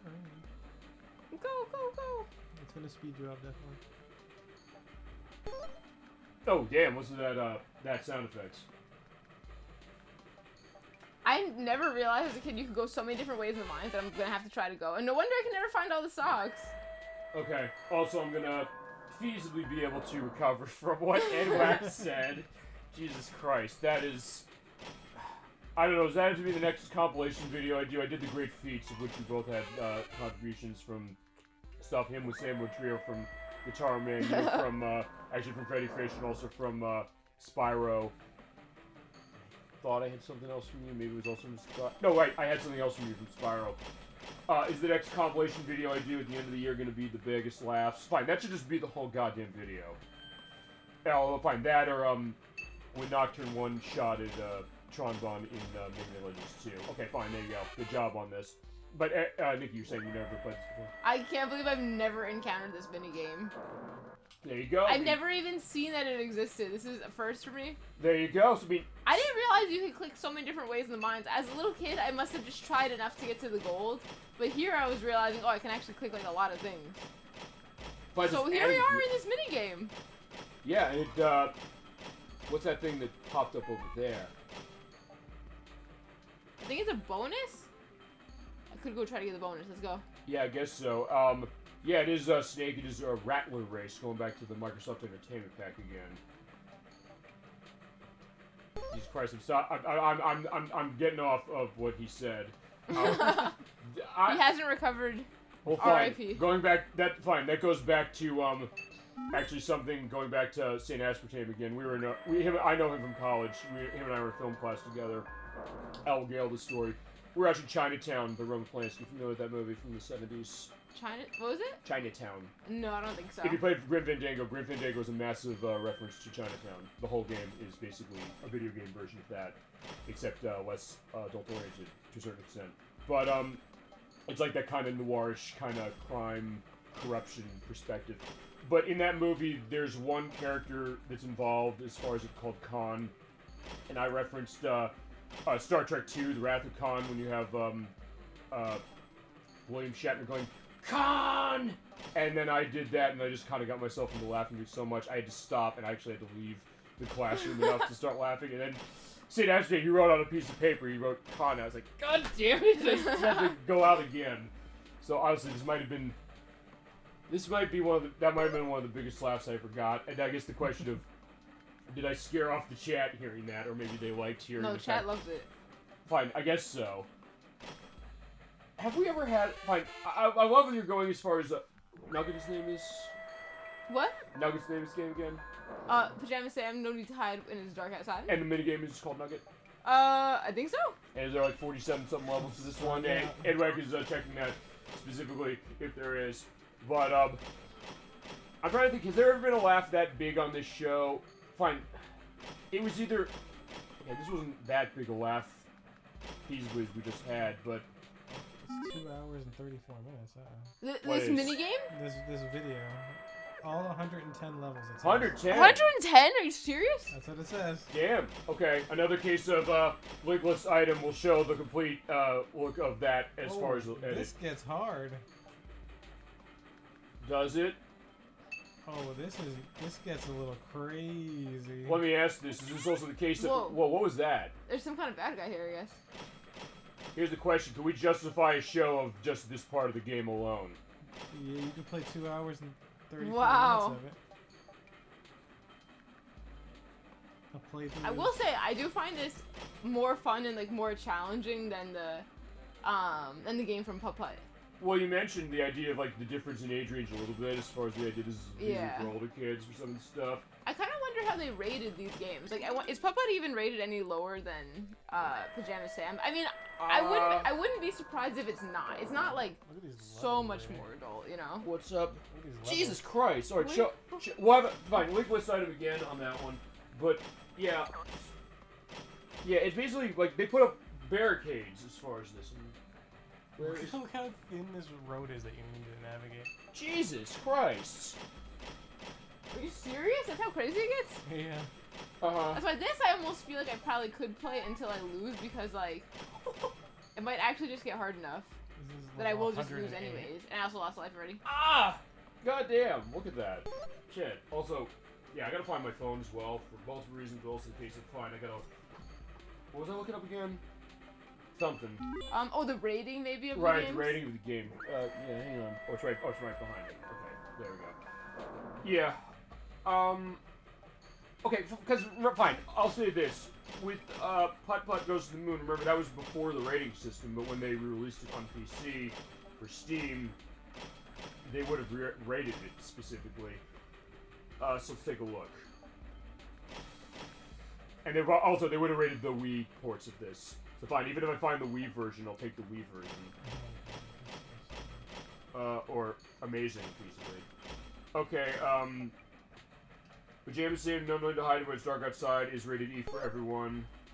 The Wii version, and yeah, the Wii version, which is called Don't Fear the Dark, they shortened the name, which seems like it's kind of a cheap out. It's also rated E for nothing specific as far as descriptors. Like, yeah, I don't know, and with Putt-Putt stuff, they only have ratings for Travels Through Time and Saves the Zoo as far as the ESF's website. They're both rated E for everyone. I know actually there are some other ones. We talked Freddy Fish before. Nikki, are you familiar with... There is another Freddy Fish game outside of the ones that are on the PC. It is on the DS. Are you familiar with it? I don't think so. It was like specific to the DS? Yes, it was. It was called Freddy Fish ABC Under the Sea. It was published by Atari, who published this, as it was. It is actually rated, its rating is actually less. It is rated EC for early childhood. Oh, wow. No, I don't think so. Okay, this is it as far as what it is. So fine, there's a DS game for that specifically. So that's, I guess, learning your ABCs for 3 to 5 on DS. So, like, fine. That would be the other case. Like, fine. You can. Some people like, hey, go out and play games or something on a portable unit. Hey, I'll pull my Switch out. In my case, if I had it working correctly with the capacitors, I would fine, pull my Game Gear out. Like, get 5 hours on 6 AA batteries. They're like $18 nowadays. But then you just like, fine, I have my 3DS. Like, what are you playing on 3DS? Pokemon. You're playing, I don't know, a Mario game or something. Maybe something else. And thank you, Edwak, for providing that. No, I'm playing Freddy Fish. I'm like, wait, what's that? I was like, okay, there you go. Freddy Fish is on DS. So there you go. And it is more specific because I don't know how familiar you are with the EC rating. Not that there are many games that have that rating specifically, but they usually go to stuff that's for younger children or for like edutainment stuff. But as I mentioned, all the humongous stuff, when it got rated later, when they released them after the rating system came around, they didn't have anything to it. Also, you're level 11 on this, but they haven't changed the pattern yet. They have not. What do you mean, like the pattern? The fact that in the video I'll have link for and that he briefly showed, they put up walls that are insanely tight to get through. On this is get to level 100. How many levels are in this? 110. 110. We'll see if she can do it. Oh my god. Okay. So in this case, it also means other stuff for, what is it? Chat discussion. Also, potential cookie stuff if you want it in here, and drinkage. Drinkage and cookies? We love that. You want drinkage or cookies whilst you're doing this? I'm okay right now. I'm almost done my drink, and then I might need another one. Edwak, what video? Would you want something over here? I think I'm okay right now. Gotcha. Okay. No problem. Say the word because I'm closest to the cooler. Okay. Yeah, honestly, I didn't expect some of the stuff as far as how... Okay, fine. Now it's getting weirder because, like, there's lava here in the middle. Finally, an obstacle. Well, fine. The size of the walls is the obstacle.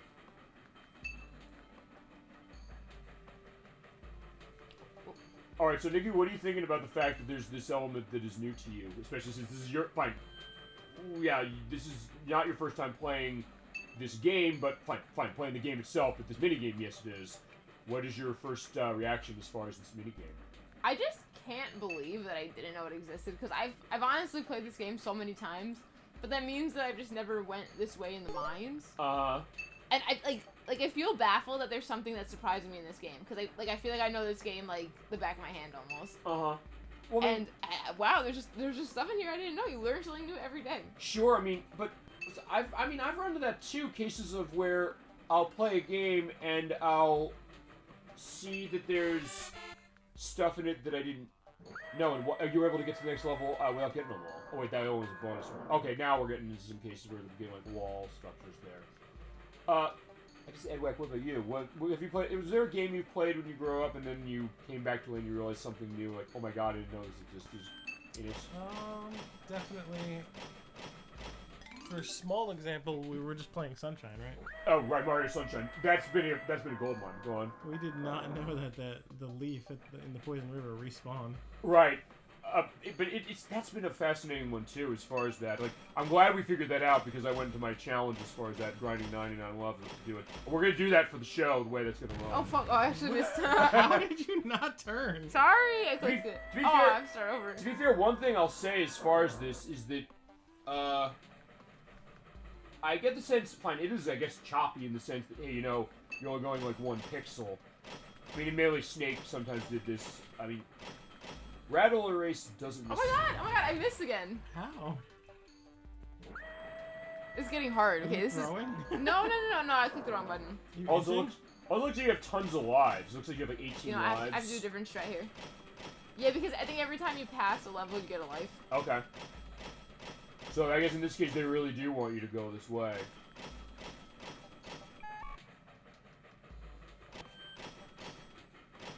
Yeah, so yeah, we're gonna be raking in the money. Yeah, the minecart. Oh, what was the name of the minecart again? What's the name? Mining the minecart. No. No, not Otto. That's the boat. Oh my gosh, I can't remember. Chat, what was his name? Or is it anything on the notebook? There's too many words on this, but can you read? Tree. Fine. I don't know. Maybe this isn't a good time whilst you're doing this. I'm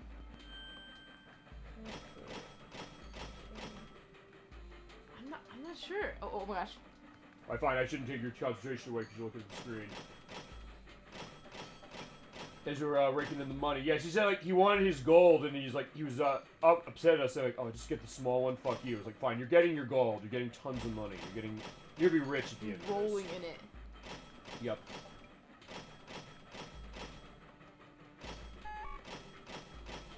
I've done a bad thing. I've done a bad thing. I did a bad thing, guys. Well, sometimes that happens. So fine, consider the preview when we play Rattler Race or Snake. Yeah, because we haven't played a case like this on the show before. Hey, as it goes along, sometimes you think like, hey, you can be, you know, fancy that way, and then it kind of gets you stuck. Hey, we've all been there when it comes to playing this kind of perspective, so it makes sense. Thank you. But even Edwak has been there, I think, at some cases with this kind of thing. Maybe. He's never lost a game in his life. Well, define losing game. Not winning? What? Not winning period? Not winning period or getting game over or something? What is that? No, I mean, he's definitely gotten a game over. Sandboat Trio, but then again, it only took you 6 times, so that you said like I'm But gonna. then he was able to do it. He's like the certified game beater. On that game, absolutely, no question. But I mean, fine. The idea that hey, you know when you're gonna be good at a game or bad at a game. What? Fine. Oh. No, you can get out of this. Oh, okay. Fine, because he actually, I'll give credence to that because him and I were taking a look at Oh my god, I have to. Another Code Recollection. I gotta like take a UE here. Yeah, him and I were playing. I got too much butt. Some stuff. Yeah, back that thing up as far as it. But either way, yeah, him and I were playing Another Code Recollection, which is the re-release of Trace Memory from DS, and also it's unreleased in the US sequel. But as far as the puzzles, he kind of came up with some of them in ways I didn't recognize specifically. Although, fine, he's played it on DS, although you said it's been so long that it kind of is a little bit of a blur. But now, after looking at that, it's a case of, hey, coming at and kind of know exactly how to handle a game like that. And sometimes that eye can help, especially when it comes to the kind of game you know, or some kind of thing where you'll have that, I guess, aptitude as it is just for that kind of experience or kind of way to look at something.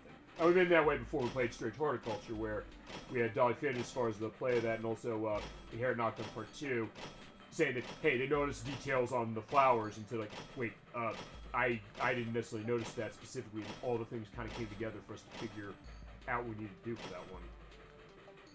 So sometimes that can kind of be that idea of, like, that look at something specific. And fine, that also is the case with Super Mario Sunshine when we get to that, because, yeah. Based on how the practice of that game has gone alone, I cannot wait till we get to that game in May. That's gonna be a boss play, and I also have to reach out to Brixabri to let her know, hey, I know 2 years ago almost you asked for this. We're gonna have it. I promise. I've been preparing for that. It's almost like the Contra Hardcore prep as far as how that went.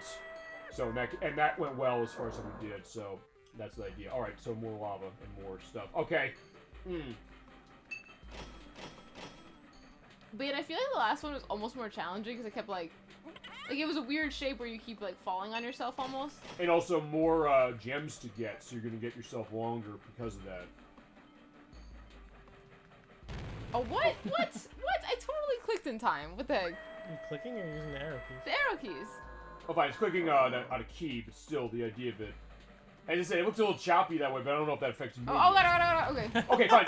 Am I wrong about this? Is there like a delay when you hit the button? When like you a little, yeah, okay. like because it's like boop boop boop, so you kind of do like the right time. Not like a button lag case so much as just a delay. The idea, the way it's designed, like when it moves like at the one frame that way, then as soon as you hit the button over the direction, you then will turn like a second afterwards. Maybe my brain is lagging. I don't think so. But I get that idea of how that sometimes is. The kind of thing like, hey, you know, I'm at the end of the screen. It doesn't look like it's a wall I'm gonna crash into, but it is. You know. Chad, should I defeat this game? Do you wanna? Here's the other thing. Do you wanna have a dedicated part to come back to this and then just say, hey, we're gonna focus on this game? Probably not. We could dedicate a show to this if you want to dedicate a show to this whole game, as far as it. So. I think I'd like to like just wrap up this game today and then do like another one next time. Okay. I mean, but as I said, if you want to return visit to something like this, saying, hey, I think we can justify this as a show, we can do it as a show if you want to do that. It's your choice as far as how you want to do it, or keep coming through. Fine, if nothing else, consider this the slide puzzle from. Yeah, that's literally that. From that. Although in this case, fine. All right. At least we got to see this. This is what he's talking about. Look at this. You have to go in between the lava this way. That's why I might just lose naturally is like the thing. Like, I mean, I do have 24 lives, but... And you also have to go through the tunnel. I didn't actually notice that. Oh, I guess it's going to take you out the other side, I hope. I hope so, too. Okay, it is. All right. There we go.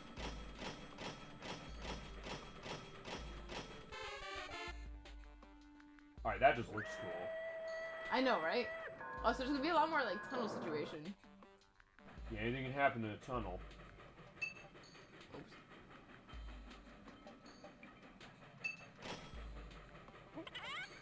Although, what's that thing popping? It was like a chicken or something? I guess it's an obstacle? I guess so. I don't know what that does. Do you want to find out what it does? I bet you it kills me. Yeah, probably. You can bonk it through the side, I think. Okay, it did not do anything to you. Oh, no. Fine. Unless you run into it directly. Oh, you ate it. Oh, it's a thing to collect. I totally thought it was something to avoid. Well, hey, I get that idea too. It looked like it was like a sharp beak. Don't walk into that.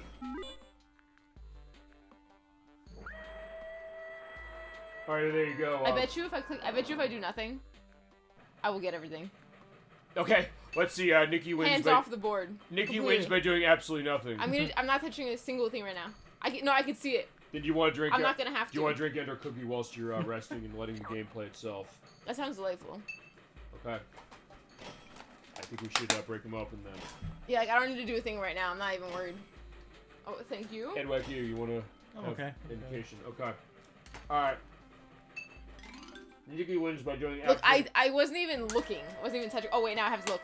Wait, Nikki wins by doing absolutely no. Wait, hold on a second. Wait, what the fuck? Oh, they're blowing them up, so you have to hit your TNT crates. Oh, you have to go to this other side to get the other one. First, like, wait, how are you getting those?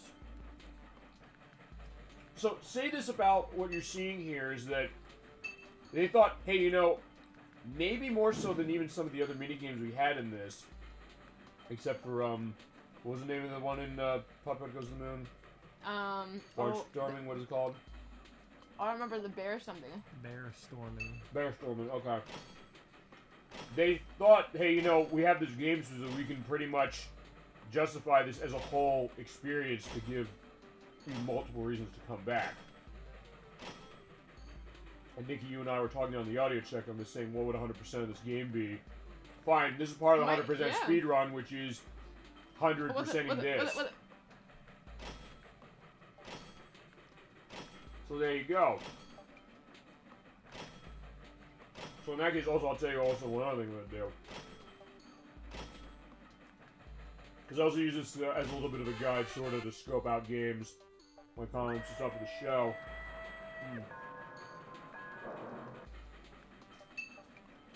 I want to ask how long it takes to beat Pajama Sam, need to hide when it's dark outside, if that's a reasoning for it. How long it takes? Mm-hmm. If you don't do this? No, if you do anything, I guess. Like, if you do... Let's find out. Oh, okay. Fine, speedrun of this game is like a minute, probably. Oh, I mean, yeah. Yeah, that's not gonna really almost count. What's 100%? Okay, so... Oh, shit. Alright, fine.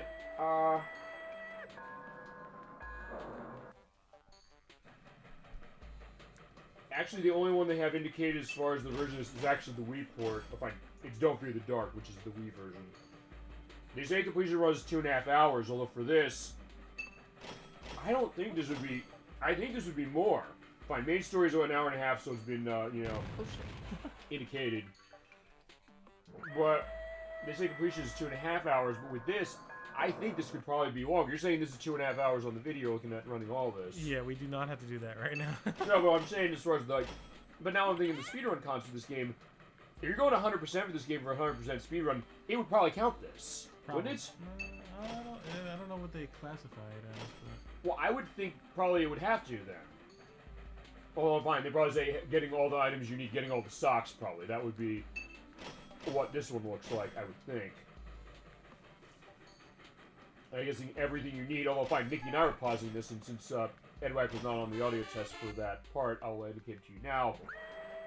The thought that you have to see every possible combination of things you can get, so that you beat the game.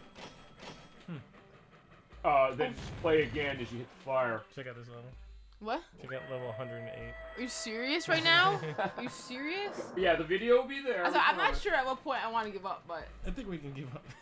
Okay. Level 25. Alright, let me beat this level and then I'll give up. Okay, I lost.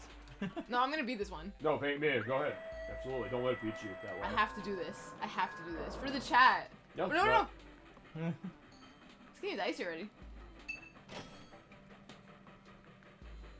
No, oh my god. Did we figure out the cart's name yet? Right. Right, sorry. Intensifies. Wait, what? Intensifies? The intensifies. We're both like, Yeah, like, yeah, I don't know. Fine, let's see. Mighty McMiner, but...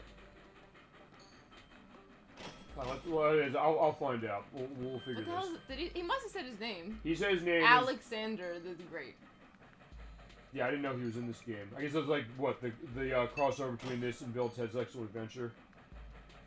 I've never played that. Oh, no, the movie, I should say. Well, fine, there's a game that's apparently horrible, which is on NES and Game Boy. And they ported this to Switch somehow, and there's a physical version because now they've listed it. No. Got bad news. What? Minecart hit the second tower. What? Minecart hit the second tower.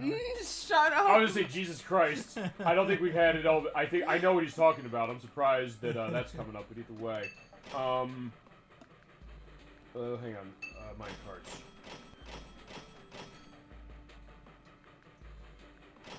I need to get the voice of it. Fine, I didn't remember who the voice specifically. Okay, King. King? King. King? Oh, it is King. Yeah. Which, by the way, that's good. I know now it's King. And the toaster we heard, the singing toaster. Actually, this is another famous person. He is voiced by Jeff Steitzer, who is the announcer in the multiplayer for all of the Halo games, all of them. Oh, so, are you serious? Wait, who is it? He's... You know, the guy who says, like, he's like, you've taken the lead, or whatever that is. I'm thinking the Quake 3 thing of, like, you've taken the lead, or you lost the lead. But the other case, but that's that game for Halo. We saw that guy. Yeah, we did. On Cold Ones. He does cameos, and we watch this YouTube channel called Cold Ones. I'll have a link to that channel, by the way. What? Yeah, put a link to the channel. It's a good channel. Okay. Yeah, go on. No, and just there was an episode where they bought people's cameos, and that guy from Halo has a cameo. Okay. And so they had him say some like random stuff. Yeah, but he is the voice of King Minecart. I wanted to go up there. Okay, he also voiced General Rykov in Aliens vs. Predator 2 on the PC, as well as Dr. Otto Schnecker in No One Lives Forever 2, A Spy in Harm's Way, and also his voice of Pete Banbury, the Chief, and the Fisherman in Grand Theft Auto Vice City Stories for the PSP and the PS2. I don't know if you played that one. No. Fine, you saw me playing it on PSP, and you asked a very specific question as far as Pot saying, how is this character still alive? It's pretty cool to that. But like, well, that's why. It's kind of an awful game to a certain extent, in the sense that it's broken in a lot of ways and kind of frustrating. Even on PSP, the soundtrack's awesome, but of course, because it's all licensed stuff, there's no way in hell I can play the licensed stuff. So if we ever do Grand Theft Auto on the show, playing the earliest would actually be the easiest, 1 and 2, because they don't have licensed music in it, or the Game Boy Color and Advance games. Though I do want to play Vice City, and the way I play Vice City is I turn off all the music. I turn off all the music, but I'll tell you, you know goddamn well I will be singing basically every piece of music in that game to indicate like what's on the radio station. It's a case where I know Edwak, we've talked about this, the idea that hey, your elements and tastes in music. You know the famous music in that game because like fine, you played that game so much as it was. Actually, I guess when you played it, what station did you listen to all the time? I don't remember. In my case, it was either Flash FM or, I like Emotion a lot, specifically with good old Fernando Martinez. Even to the point where I bought some of the soundtracks they released on the games, and he's like talking about, like, they had the intro with him specifically saying, like, when you break up with your girlfriend, or your boyfriend, or both, or you get fired for embezzling, you need music to soothe your soul. So, like, it's great stuff. But so I'll have that indication eventually, but I also have to figure how we scope that. Do we do 100% on that? Do we go after the hidden packages? What does that look like? Too much. Yeah, I mean, that would be the question, but that'll be a down-the-road case. And I'll have to do multiple tests beforehand to make sure there's cases where, because I know some of the cutscenes have music, I think you need to have it on. Might liberate the carrots that I'm holding for the huge green salad. Sure, absolutely. Yeah. Also, if you need a colder one, it's deeper down there. By the way, I didn't mention we were here. The voice of Bert and Algernon and the refrigerator here is Ken Boynton, who is the voice of Voodoo Vince in the game. You play that? It was on Xbox. That's a really interesting one. If you like Gex, you love Voodoo Vince. It kind of has like a style of that. Thanks for the update, Poindexter. Freaking idiots. It's good stuff. He was also the voice of Strader in Mechasalt, which is on Xbox as well as Bite in Tron 2.0, Brutes in the Halo games, starting with Halo 2, and City Civil Frame in Destiny.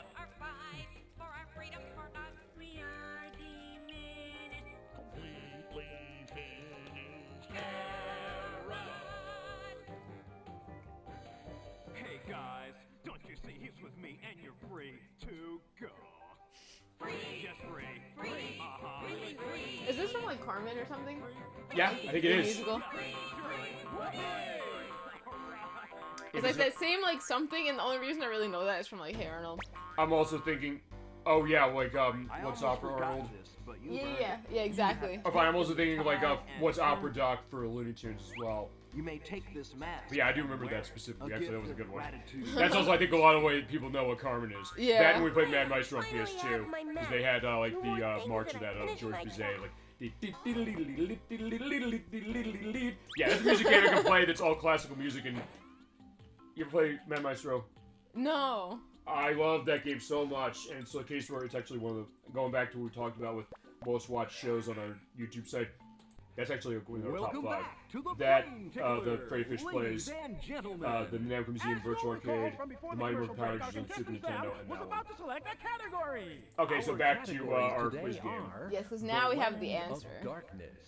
Actually, wait, when did we get the... Fine, maybe I was, so much shit happened over the past hour I know, we like I don't remember, that's my fault, but... So we went to the mines, and that number that we found is the answer. It's asking us about what's the number in the mines. Oh, that number, Yeah, right. what's the reading on the water meter? Is this random? Is the reading random? You know what that number is? Oh, I think so. I'm pretty sure. Do you remember what it is? I honestly thought it started with a 5, so I'm very concerned. I know what it is. Oh, I think it's 953, because I remember the 5. That's it. Yay! 953. That's absolutely right. Yeah! You've done your homework. Yeah, we also did like 25 levels of Nugget. From all 4 categories. That makes you the new Brain Tickler Grand Champion. Oh my god! All right, what do we win? Congratulations, Sam. Gee, thanks. Dom Perignon, tell us what he's won. Blink, as the new grand champion, Sam has won the right to pass through the doors of knowledge anytime he chooses. Isn't that fantastic? You mean I can go through right now if I want to? That's right. Wow. Thank you for being here with us on The Brain Tickler. Until next time, this is Wink. And Blink. Saying Wink and Blink. Good night. Wink and Blink's wardrobe was provided by the One Coat Paint Company. Okay. Actually, I think they're wrong about this as far as your voice is Wink. Fine, we haven't seen the wishing well yet. We do. This probably is more correct. They say, that... Well, I'll bring it up later. We'll see the wishing well later, I didn't do it. I barely touched it. Yeah. Well, fine, I'll bring it up then, because I don't think that when they said this person voices Wink that they're right about that. Oh, is that right? Okay. I don't think they are. And oh, clown hit you in the head. I know what the heck. Also, yeah, I gotta keep an eye on. We have to keep an eye on socks. I've forgotten about the socks. Well. We don't get many visitors around here. How do you do? Pretty well, thanks. How about all of you? We're fine. Thank you for asking. I'm not. In fact, I'm downright downbeat. Oh? Is that like Mozart? Is that the idea? I guess so, yeah. Ain't got nobody.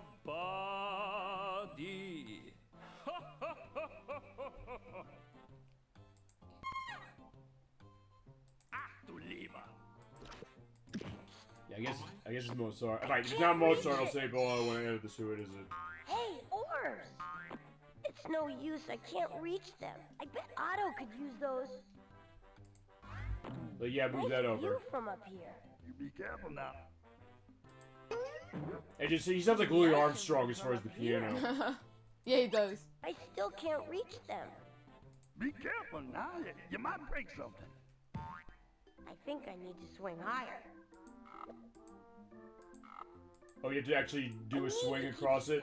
Yeah, I think so. Okay, this is like when you're jumping from the light fixtures in the Final Fantasy VII Remake, which I found when I was playing that. Oh, you have to, like that one, you have to alternate back. Is that the idea? I think so. I need to keep But swinging. do you alternate back by clicking or alternate back by moving? Oh. I don't know. Oh, I think it's just moving. Well, I would have thought. Oh, maybe not.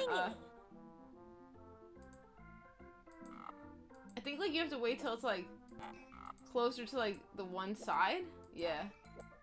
Okay.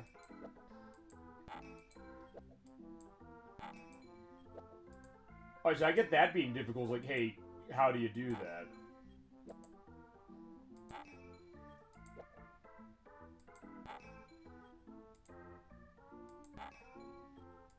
Come on, Pajama Sam, come on, Nikki, you got this. We gotta do this. Come on.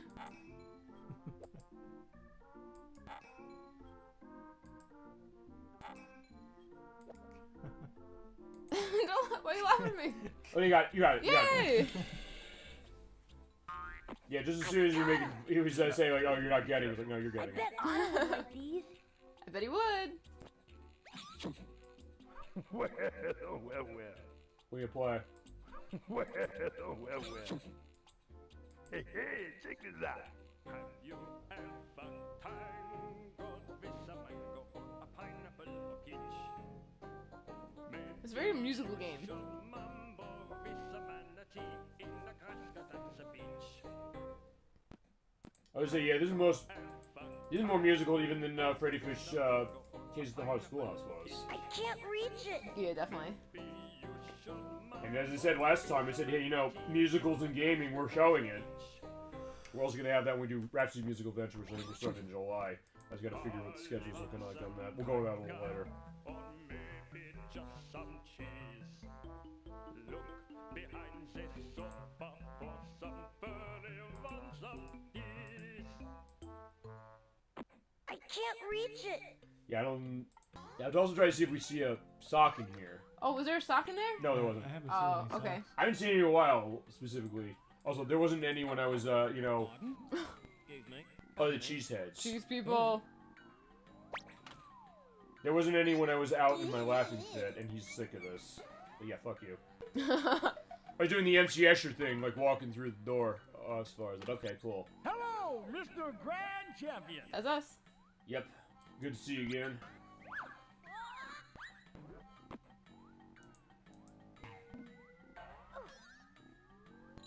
Also, I think in this game you have to do a lot more going back and forth, which is pretty fun. Okay. Well, let me ask you that question, because I know when we played Spyro, you said, I hate backtracking usually in games. So, in that case, with this one, what makes this work for you? Because as far as it, just in general.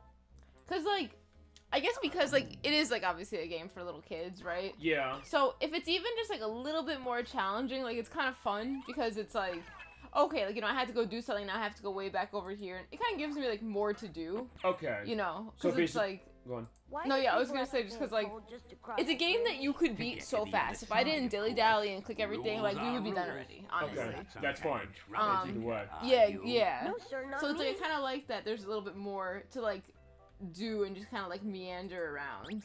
Okay, so I mean, go. then to This should be explain, at least a to explain what you were saying last time, it's like, I don't like games where it comes to that, where like, you have to go back and forth. This one is because, I guess it doesn't bloat it out so much, Alright, that you you're get the clear. sense that it's Go worth on kind of across. going that way. Yeah, because, like, maybe other games that would make it where you have to, like, maybe play for so much longer, or, like, or do something over again that's, like, maybe it's gonna take you another 20 minutes, 30 minutes or something. But Mhm. here, like, just having to go backwards takes, like, mere seconds. Like, it took me, it took me 20 seconds to click back to where I needed to go. So it's just kind of fun to be like, oh, okay, I got this thing here, and I know I need it over there, so I'm just kind of, like, traveling around. Right, as opposed to, I don't know, the extra hours you do, like, to play something like Donkey Kong 64, no. where Oh, you're God, in the same yeah. area, running through, getting all the sets of items for the 5 characters. I don't know, how would you take something like Super Mario Sunshine, because we're doing 120 shines on that one.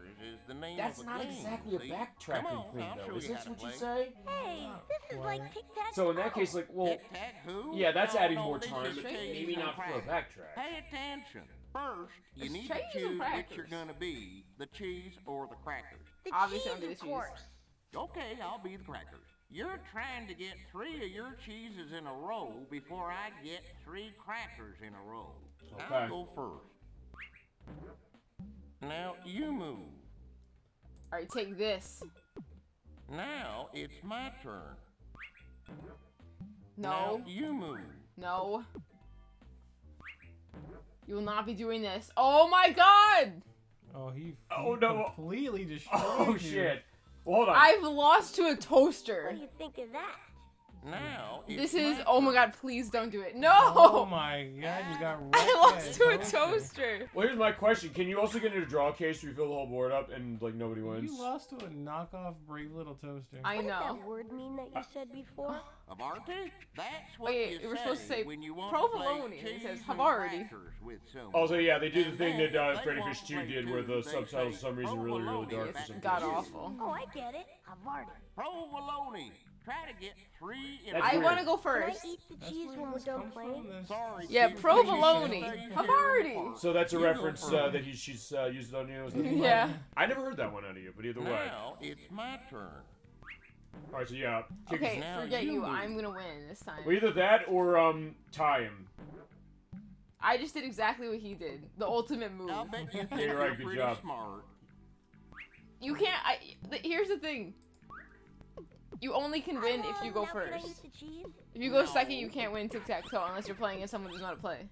Well, Like, am I gonna go first again? I think it's foolproof. Try to get 3 in a Unless row. they're maybe Now incredibly go smart. There first. might be a way let's to counter find this. out.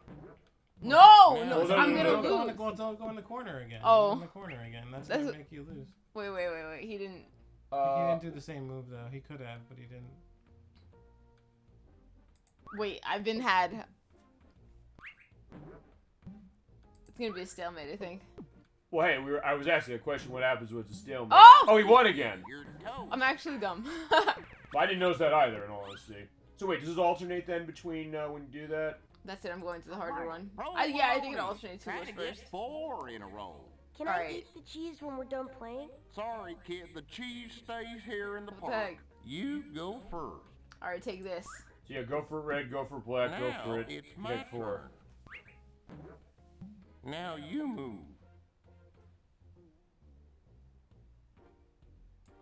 Take that. I do love what we're seeing Now here. it's my turn. I have no idea if your Now strategy you is to do move. this much. Gouda Don't block me, don't block me, don't block me. Let's see. Oh, he didn't block you. Now Fine, you okay, that was just a What dumb an move he idiot. made. I So won. do Now I. can He didn't even try. No. Okay, now we gotta try the big one. Provolone. Havarti. Get 5 in a row. I'll go first. Okay, because fine, I want to bring one thing Now up. We you move. played. Are you familiar with Virtual Chess 64? Now it's No. my turn. Okay, it's the chess game that Nintendo 64 got. It's from Titus, the people who made Superman and Carmageddon. It is the best game there's on the console. We played it for the Now show. We did a you full run of move.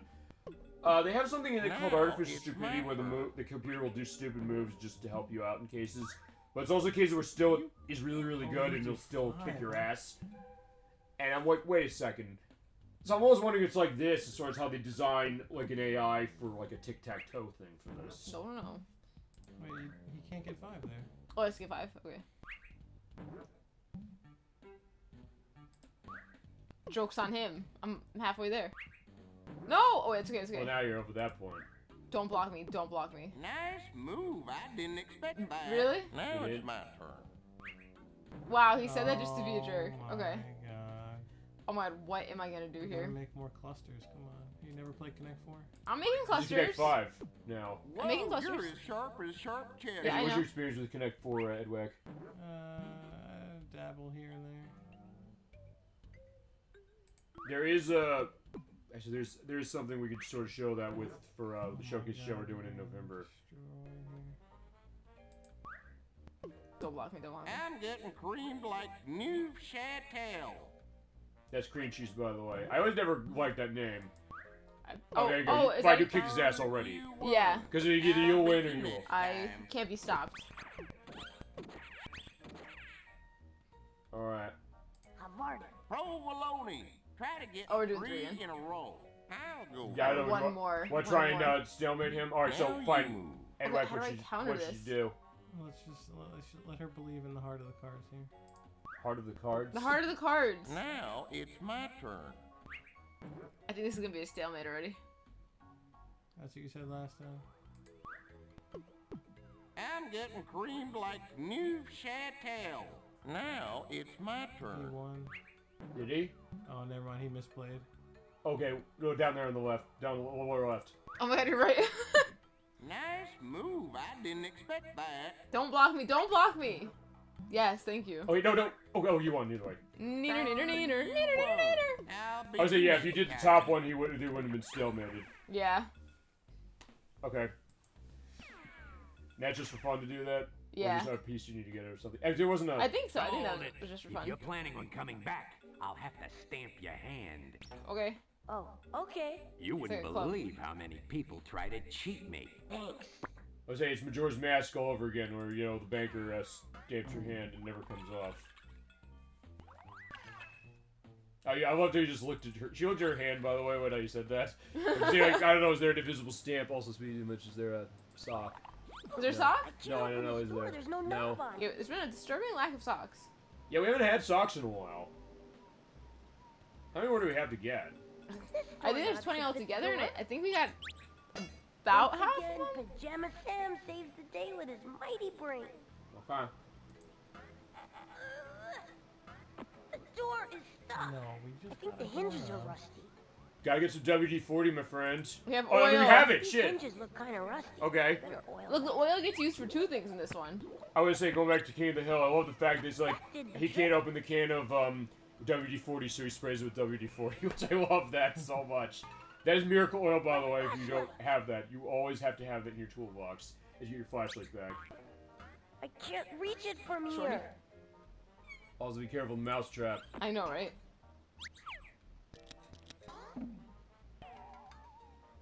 Now I just have to get my signature edition all-metal Pajama Man lunchbox, and I'll be all set. Okay. Okay, Then we can darkness, defeat watch darkness. out. Oh, there's a question. You can go over the waterfall over there. Yeah, we can. We did before. Oh, we did. Oh, we did. Okay. I don't know. Where did that take us? It's gonna take us down towards like the bottom of it, and then kind of like a cave area. Oh, where we went. Sorry. At first, like, wait, did we not go here? And I think we found a sock already here. On the way over. Oh, you're right. We did. Okay. Somewhere. I forget if it was here or in the next one. Oh, but- it was, yeah, they're right. It was here, I think. Okay. And up there we saw. So we were able to get up back up there. No, we couldn't. We have the oars now. But now we have the oars. Oh, yeah.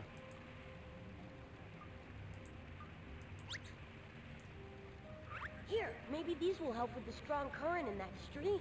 Yeah. You start rowing. Go, go, go! Well, oh, he's rowing. Oh, so the boat's rowing. Never mind. Okay. Thanks. Otto, do you think you could get us over by the bucket now? Yeah. Alright, so what is in the bucket? We want to get up through here. Okay. Oh, and here's Yeah, the the well that you lunchbox. were talking about before. All right. My lunchbox. Right, let's talk about Why the well. call it that when you can't eat it? I beg your pardon? Well, it seems very silly to call it a lunchbox when you wouldn't dream of having it for lunch. But your lunch goes in it. Your lunch goes in you, does it not? Oh. Perhaps you would like me Okay. to call you lunchbox as well. Okay, sassy. Ah, too true. Okay, by the way, we'll talk about this. You can call me Coreopsis. Where'd you get a name like that? Coreopsis? I didn't say it was my name. I just said you could call me that, if you want to. Oh, thanks. Alright, by the way, the wishing well, and they say wink, I don't know if this is true or not, Here comes is voiced by Krisha Sam. Fairchild, who's the lead in the movie Krisha, which came in 2015.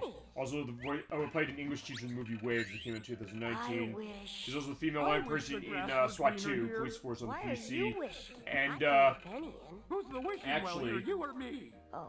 we got something interesting as far as this one comes to the chat this way, because she was a I wish for DFD a woman penny. in a movie Oh, good called... heavens, I've Are got you my familiar with wish Chips the already, War haven't Dog? I? No. Thank you. This is a Disney Channel movie from 1990. Oh. Dolly Finn in the chat was in that movie. In the movie? I Yeah, wish she for a was. giant She gets a bacon residual egg check whenever with she spicy mustard gets a and case of whipped this. What? cream. Really? Oh, what Yes, I she wouldn't was. do for a How was she in the chicken movie? sandwich. She had a bit part, I think, as far as I don't know. I think she was an extra or something. wish I It could was on see the what Disney was Channel. I behind think me. it's something. It was Disney Channel in 1990. So she was Okay, in this okay. movie, specifically, which was about like a wartime German Shepherd dog. But as far as how to get access to this, I looked on Disney Plus when I got it. They don't have this on Disney Plus. What the heck? But it's also something I think it does on VHS. You can find, although I don't know if it's as easy to find a VHS as the Rollerblade 7 as an example, but it's a better movie than that. But yeah, Dolly Finn in our chat was in this movie. What the heck? We're in the presence of royalty and you never told us. I waited for the opportunity on this because I said... Dolly, that's so cool. Because okay, fine. I was looking up the credits. Wait a second, she was in this movie you were in. That's not a lie. I also asked... That's so cool. I said, is this okay for me to tell this on the show? She said, yes, absolutely, no problem. So I was like, yes, Dolly Finn was in that movie. Dolly Finn, that is the coolest thing and I've so ever is heard, Christian. So is Christian Fairchild as far as wishing well who's in this game. So there you go. I think that is the last of the voice performances that we have not talked. Yeah, that was fun. That's probably the last person that we've... That's the last one. I think we've talked to everyone in this like run of play. But we've also had to talk as far as that had to be the voice talent person to talk about last. Because yeah, as I said, that is an interesting case. I'll have pictures as far as what that movie is. I'll see if I can find element of that as far as a VHS copy, and also find. We should probably double bill that with that in the Rollerblade 7. Speaking which, Edwak, you want to explain what I'm talking about when I say the Rollerblade 7? It's one of the like worst movies ever made. What movie? The Rollerblade 7. Oh, is that right? Have you seen this? Oh, I haven't seen it. He's seen this movie, right? Let's go back to the beginning area. You want to go to the beginning area? Maybe there's a sock. We probably weren't looking for socks. Oh, you're right. Okay, I'll go back down. Although we're missing a lot. But see, that's like we're missing a lot, and like where are they? Like that's what I mean. In the rooms here? I don't think so. We can look back again. What was the other one? That is true because theoretically we are like approaching the total end of the game. Actually. Wait a second. What's that down there? Is there a sock down there? That's not sock. No, I don't think so. The thing is, though, I'm not quite sure. I was trying before to go through every single area of the mine, and I think I did. Is that one there on the tree? Oh, wait. I think that might be. Hey, I got heck yeah, that is another one. It looks different than the other ones. Like, yeah, some are, like, more hidden. Okay. So actually, how far back can we go? We can go probably back to, like, right where we dropped in, which is, like, here. Actually, could you go further back there? Okay, I guess not. No, I think this is like the exact first spot. What about the drawers? I want to say realistically, I clicked almost everything in the room looking for the 3 items. Okay. So... Well, maybe there's like last areas. Here's the question. Is it maybe not possible to get everyone on a play? It might be. I mean, I think that would be kind of silly though that they would show you like... Well, let's, Because like we're missing 6. We're missing 10. We're actually missing half of them. Well, fine. Vamp a little bit because I want to try. Or 8. Counting is hard. No, it's fine. Fine. Feel free to vamp. I want to get a sense of this specifically to see. Get an answer. Okay, hang on a second.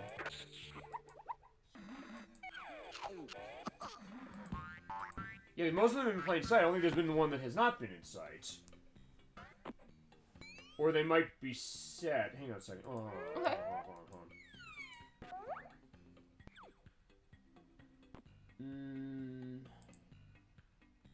That's Darkness's house. Another sock. Oh, I found another sock in the tree. Where was it? It was hanging out right in, like, here in the tree. It was, like, very hidden. I was just clicking stuff while I was waiting. Okay, question. When you were at... It looks like they're set. As far as where they are. So... Really? Yeah, because, fine. Apparently there is one in his room. Do we go back to his room? Is there always one in his room? I don't know. There's always one. I'm looking here at saying I don't that... think we can. Not right now. Oh, actually, wait. Hold on. Go back up. Go back one stage. Go back this way? Okay, because fine. It says that, the front left area in his room, there's one. And then its other one is when you have the mask, flashlight, and lunchbox, we're going to find darkness, and we'll find that one. Okay. So, I don't know. Do we miss it? Unless you can go back to his room and that's like, you get able to collect at the end of the game. I can try, but I don't think so. I'll also get another answer, which is, hey, what happens if you get them all? Okay, hold on. Okay, they are randomized. Like the collectibles and layer games, the locations of the socks are more randomized. Some locations overall have more than one place than socks will be found. But fine, if you didn't see it in plain view when you were over there, it might not have been there. Okay. I guess. Because the first time, like I said, when we played during the sound check, we did find the one, but then this time I didn't. Yeah. I only started finding once we got in here. It doesn't necessarily. I mean, I'm not saying I didn't miss it. I might have missed it, but. Well, I don't know. I mean, that also shows the idea, like, hey, it is kind of. Oh shit! No, not devilish. Fine, maybe it is. To a certain extent, it's like, where are these things? Okay. That's why, like there's always, like, different scenarios, but, like, I don't know if, like, the socks can always, like, I don't know if, like, one scenario equals the socks are in this place, and, like, scenario B equals the socks are in, like, that place, but, like, scenario B always has it, or can the socks be completely different no matter the scenario, if that makes sense. Right, and I guess also the other question, which is, do you get anything for getting them all? Or is it going to be like, fine, spoiler warning when we play Super Mario Sunshine, in the words of Johnny Ortiz, oh, you get jack shit for beating us. So I was like, alright, fine. But I don't know if in this case, fine, the other case, I could have, broken the speaker again as far as, saying about the parts of the game that can fuck right off, and he screams the fuck right off parts. I did what I did Majora's Mask. I'll do that when we get to... But I'll do that when we do the pachinko in that game, and even that's not the worst one. Let's see, hang on. Well, let's head inside, I guess. So, fine, before you do head on, yeah, according to, Humongous Wiki, let's see, I just want to get a sense of what they're saying on the socks, just because at least we want to get an answer to this. Let's see. Hang on, let me do a search in and then we'll do this. Yeah, it's like, I'm holding this up, but, just for the purpose of this, let's see. It's okay, there's no rush. Yeah, there is one as far as, if you re-enter the laundry room, there's a unique animation that plays when you get the socks. So, okay, fine. If you want to go through this, we don't get all the socks. Do you want to then do it again and get all the socks? Probably not, honestly. Okay. But, I could then put a video in the link list showing what happens when you get them all. That's a good idea. And I'd like to watch it, too. Okay, perfect. Yay, I'll do okay. that. Just to get a sense. Like, hey, if we couldn't show them all, since there is something you get for it, we can at least get a sense of it. Alright, so fine, we're running into darkness. That's why it's pretty tough, because, like, we've went through basically every area. Right. And yet, somehow, like, we're missing half. Like, we're not half, maybe a little less than half. Which goes to what we said before, the idea though. that, hey, this is an entertainment game, but it's also an adventure game. You do have to bring your brain to this. Yeah. Even for something like that, like, it's kind of something you wouldn't think necessarily to do. But, yeah. Was that room where there was the dancing furniture? Was there anything there? I just don't see why it always has to be you who reads the question. I deserve to read half of the question. It's just because I have a better... Oh, shh. It's the grand champion. Good evening, Mr. Grand Champion! Hi. Yeah, bye. I'm bickering over here. Yeah, like, who gets to ask the question? See, we do have this room where we have all, like, the dancing Oh, yeah, you're right. furniture. There's one down there. Oh, on the there is left. one down here. But they blend in. There's another sock. Yeah, they stopped as soon as we said, hey, there's the socks. I want to say this room is, like, a scenario that we're not getting this time. What do you sometimes see when you get that scenario? I'm trying to remember what you have to do, but I think you have to, like... Is he gone yet? This is a vague memory, so nobody quote me on this. But I think maybe you have to, like, seem like you're one of the furniture, maybe. And... Why aren't you moving anymore? Like, Hello? Okay, yeah. Oh, I saw you dancing.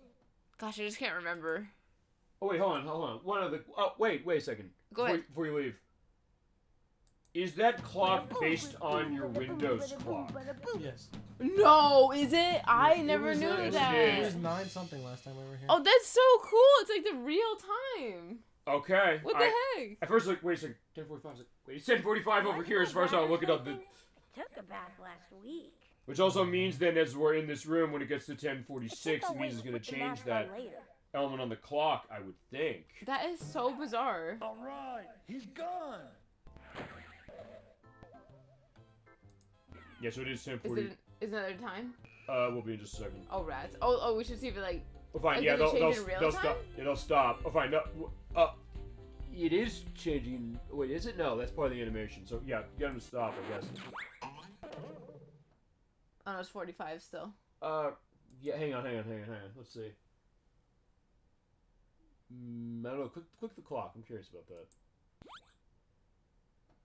According to this clock, it's 10:45. Okay, wait a minute. Maybe it's Is it just a coincidence that we looked at it at 10:45? No. So, but his dialogue was so clean when he said that. You know, sometimes they right? stutter it out a little bit because, like, hey, they want to take into account that. Because shouldn't it always be night here because, like, it's nighttime? Oh, you think maybe it also goes on 15-minute increments? I was just thinking that too. I can look back on the video and see what happened as far as no. when Last it time, stopped. What time is it right now? It's at 10:46 Eastern Standard Time. Okay. But I guess it answers the question. It doesn't seem like it's doing it in real time unless it updates. Maybe it's by 15 minutes. Yeah, it might be 15 minutes. How weird is that, though? I never knew that. That would also explain then as far as the dialogue, because they said, fine, they're not doing it for every piece of time, but they'll do it for every 15 minutes. I'll look back on the video when we came here. I'll have an answer down below saying what's going on here. Yeah, so like, I want to answer the questions, damn it, or ask the questions. Good evening, Mr. Grand Champion! Hi. Alright, so where are we going? To defeat darkness. Alright, let's go. Because we have our mask, we have our flashlight, and we have our bad guy containment unit. And yeah, Putt-Putt is giving us our encouragement over on the shelf. Let's do it. This is it. The big one. Yep. It's all coming to this. Alright. But he's just like Pajama Man. He's brave. Yep. Oh, wow, Darkness, what a room. it is I, Pajama Sam. I have come to vanquish you. Hello, darkness? The closet. He's in the closet. Uh-oh. Oh, no. The thing with the keys again, but now it's like hundreds of keys. Nope, that's not it. Oh my god, there's such a pile of keys. Nope. Can you go through all the keys? Maybe the right key is hidden no, I guess somewhere else not. in this room. Okay, There's gotta just be another key. Under the bed. Oh, it's a baseball stadium in his pillow. Okay. What the heck? I know he's a fan of I don't know, insert baseball team of your favorite here, and feasibly just pissing somebody off. He's like, Jesus Christ, why do you like the Yankees or something? Alright, there's the constellations again, going back to Putt-Putt Goes to the Moon. Maybe. Alright, sounds like this one is definitely kind of asking you to kind of be more careful. Fine, there's a key. Is that it? It's the special key! Aha! This must be the key. It's not that key, I guess. I don't know. Imagine if it's not, and he's like, alright, back to the pile. Okay, that's that. Now I'm ready to go into Darkness's closet and capture him. You ready to go, Nikki? I'm a little scared, but I think we can do this all together. We're gonna do it. Alright, let's Darkness, go. So let's go. Watch out, Darkness. Here comes Pajama Sam. Jazzy music. Actually, that's the other thing. I didn't talk about either the music. We'll do that in a second. Because I think I took the name down and did the music. It is I, Pajama Sam. I've come to vanquish you. Vanquish? Is that fun? I'm gonna capture you and lock you in my signature edition all-metal Pajama Man lunchbox. Oh dear, that doesn't sound like fun at all. Why would you want to put me in a box? So I won't have to be scared of you anymore? You're scared. I'm the one who's going to be stuck in the box. Oh dear. Aww. No one ever wants to come over and play fun games with me. You like to play games? Yes, but I never have anyone to play with. At night, when I come out, everybody's asleep. You mean you don't have any friends? Well, no. Darkness? I like to play games. Really? Do you like to play cheese and crackers? I don't know. What's the honest answer to that for you, Nikki? We love cheese and crackers! Oh, good. We just need some crackers and some tasty cheese. Havard. Look at that move, huh? Provolone! Yeah? Hey, what do you know? I defeated Darkness. But not like that. Well, fine. It goes back to your saying, like, hey, you know, why they're teaching about racism in a way that maybe they are, in the sense, like, hey, you know, he comes out at night, he's misunderstood. Yeah, exactly. Just misunderstood. Okay, maybe we can play some more tomorrow night. Okay. Okay. Alright, so we're back. We're back home. Sam, are you all right in there? Fine, Mom. Good night. Good night, dear. Now he's not scared of darkness anymore. Indeed-o. Oh, your sock. There's a sock, but I don't know if that's the Let me one. click it. Darkness. But he has her back. I like the twist there. I think that's a nice twist. I know, wasn't it? Not what I expected necessarily, which also goes to the idea of kind of the unexpected perspective. All right, so there you go. That is Pajama Sam, and no need to hide when it's dark outside. Vanquish you. Vanquish? Is that fun? Oh, it can be fun the way we're doing it. Yeah, I'll just go quickly on the music. It's Rick Rhodes who did the music. He did the music for Steel Panthers, Allied General, also the Berenstain Bears Camping Adventure for the Sega Game Gear and Genesis, and also Barkley, Shut Up and Jam for the Super Nintendo and Sega Genesis. Also is Danny Pelfrey did the music for Star General, Out of the Sun, and Star Trek Armada 1 and 2. Oh, right, and there was one other name as far as who did the music, which also explains why it's so good. Jeremy Soule. He did the music for Secret of Evermore and Super Nintendo, which I know is a favorite of the Crusader 64 and of Gemini 96. But he also did music for Icewind Dale, Baldur's Gate, the first one, or no, Dark Alliance, not the first one, as well as a bunch of the Elder Scrolls games, Morrowind, Oblivion, Skyrim, as well as Star Wars Knights of the Old Republic, another game with amazing music, as well as Prey, Company of Heroes, SOCOM, US Navy SEALs, and Ezric Riser Parathia, which is on Xbox. But yeah, he's got a big case as far as that. And the writing of this game was Dave Grossman, who actually wrote The Secret Monkey Island, as well as Full Throttle, Total Annihilation, and did script editing on Voodoo Vince, and also writing and design on a lot of the Telltale point-and-click games. Really? The Walking Dead, The Wolf Among Us, the Wallace and Gromit games, the Jurassic Park games, and the Back to the Future games. Oh my god. So, yeah, there you go. As far as it with Pajama Sam, thank you so much, Nikki, as far as the lead on that one. So, yeah, now that we're through this adventure, what's your final thoughts on this one? Want to lead us on this one? You played it.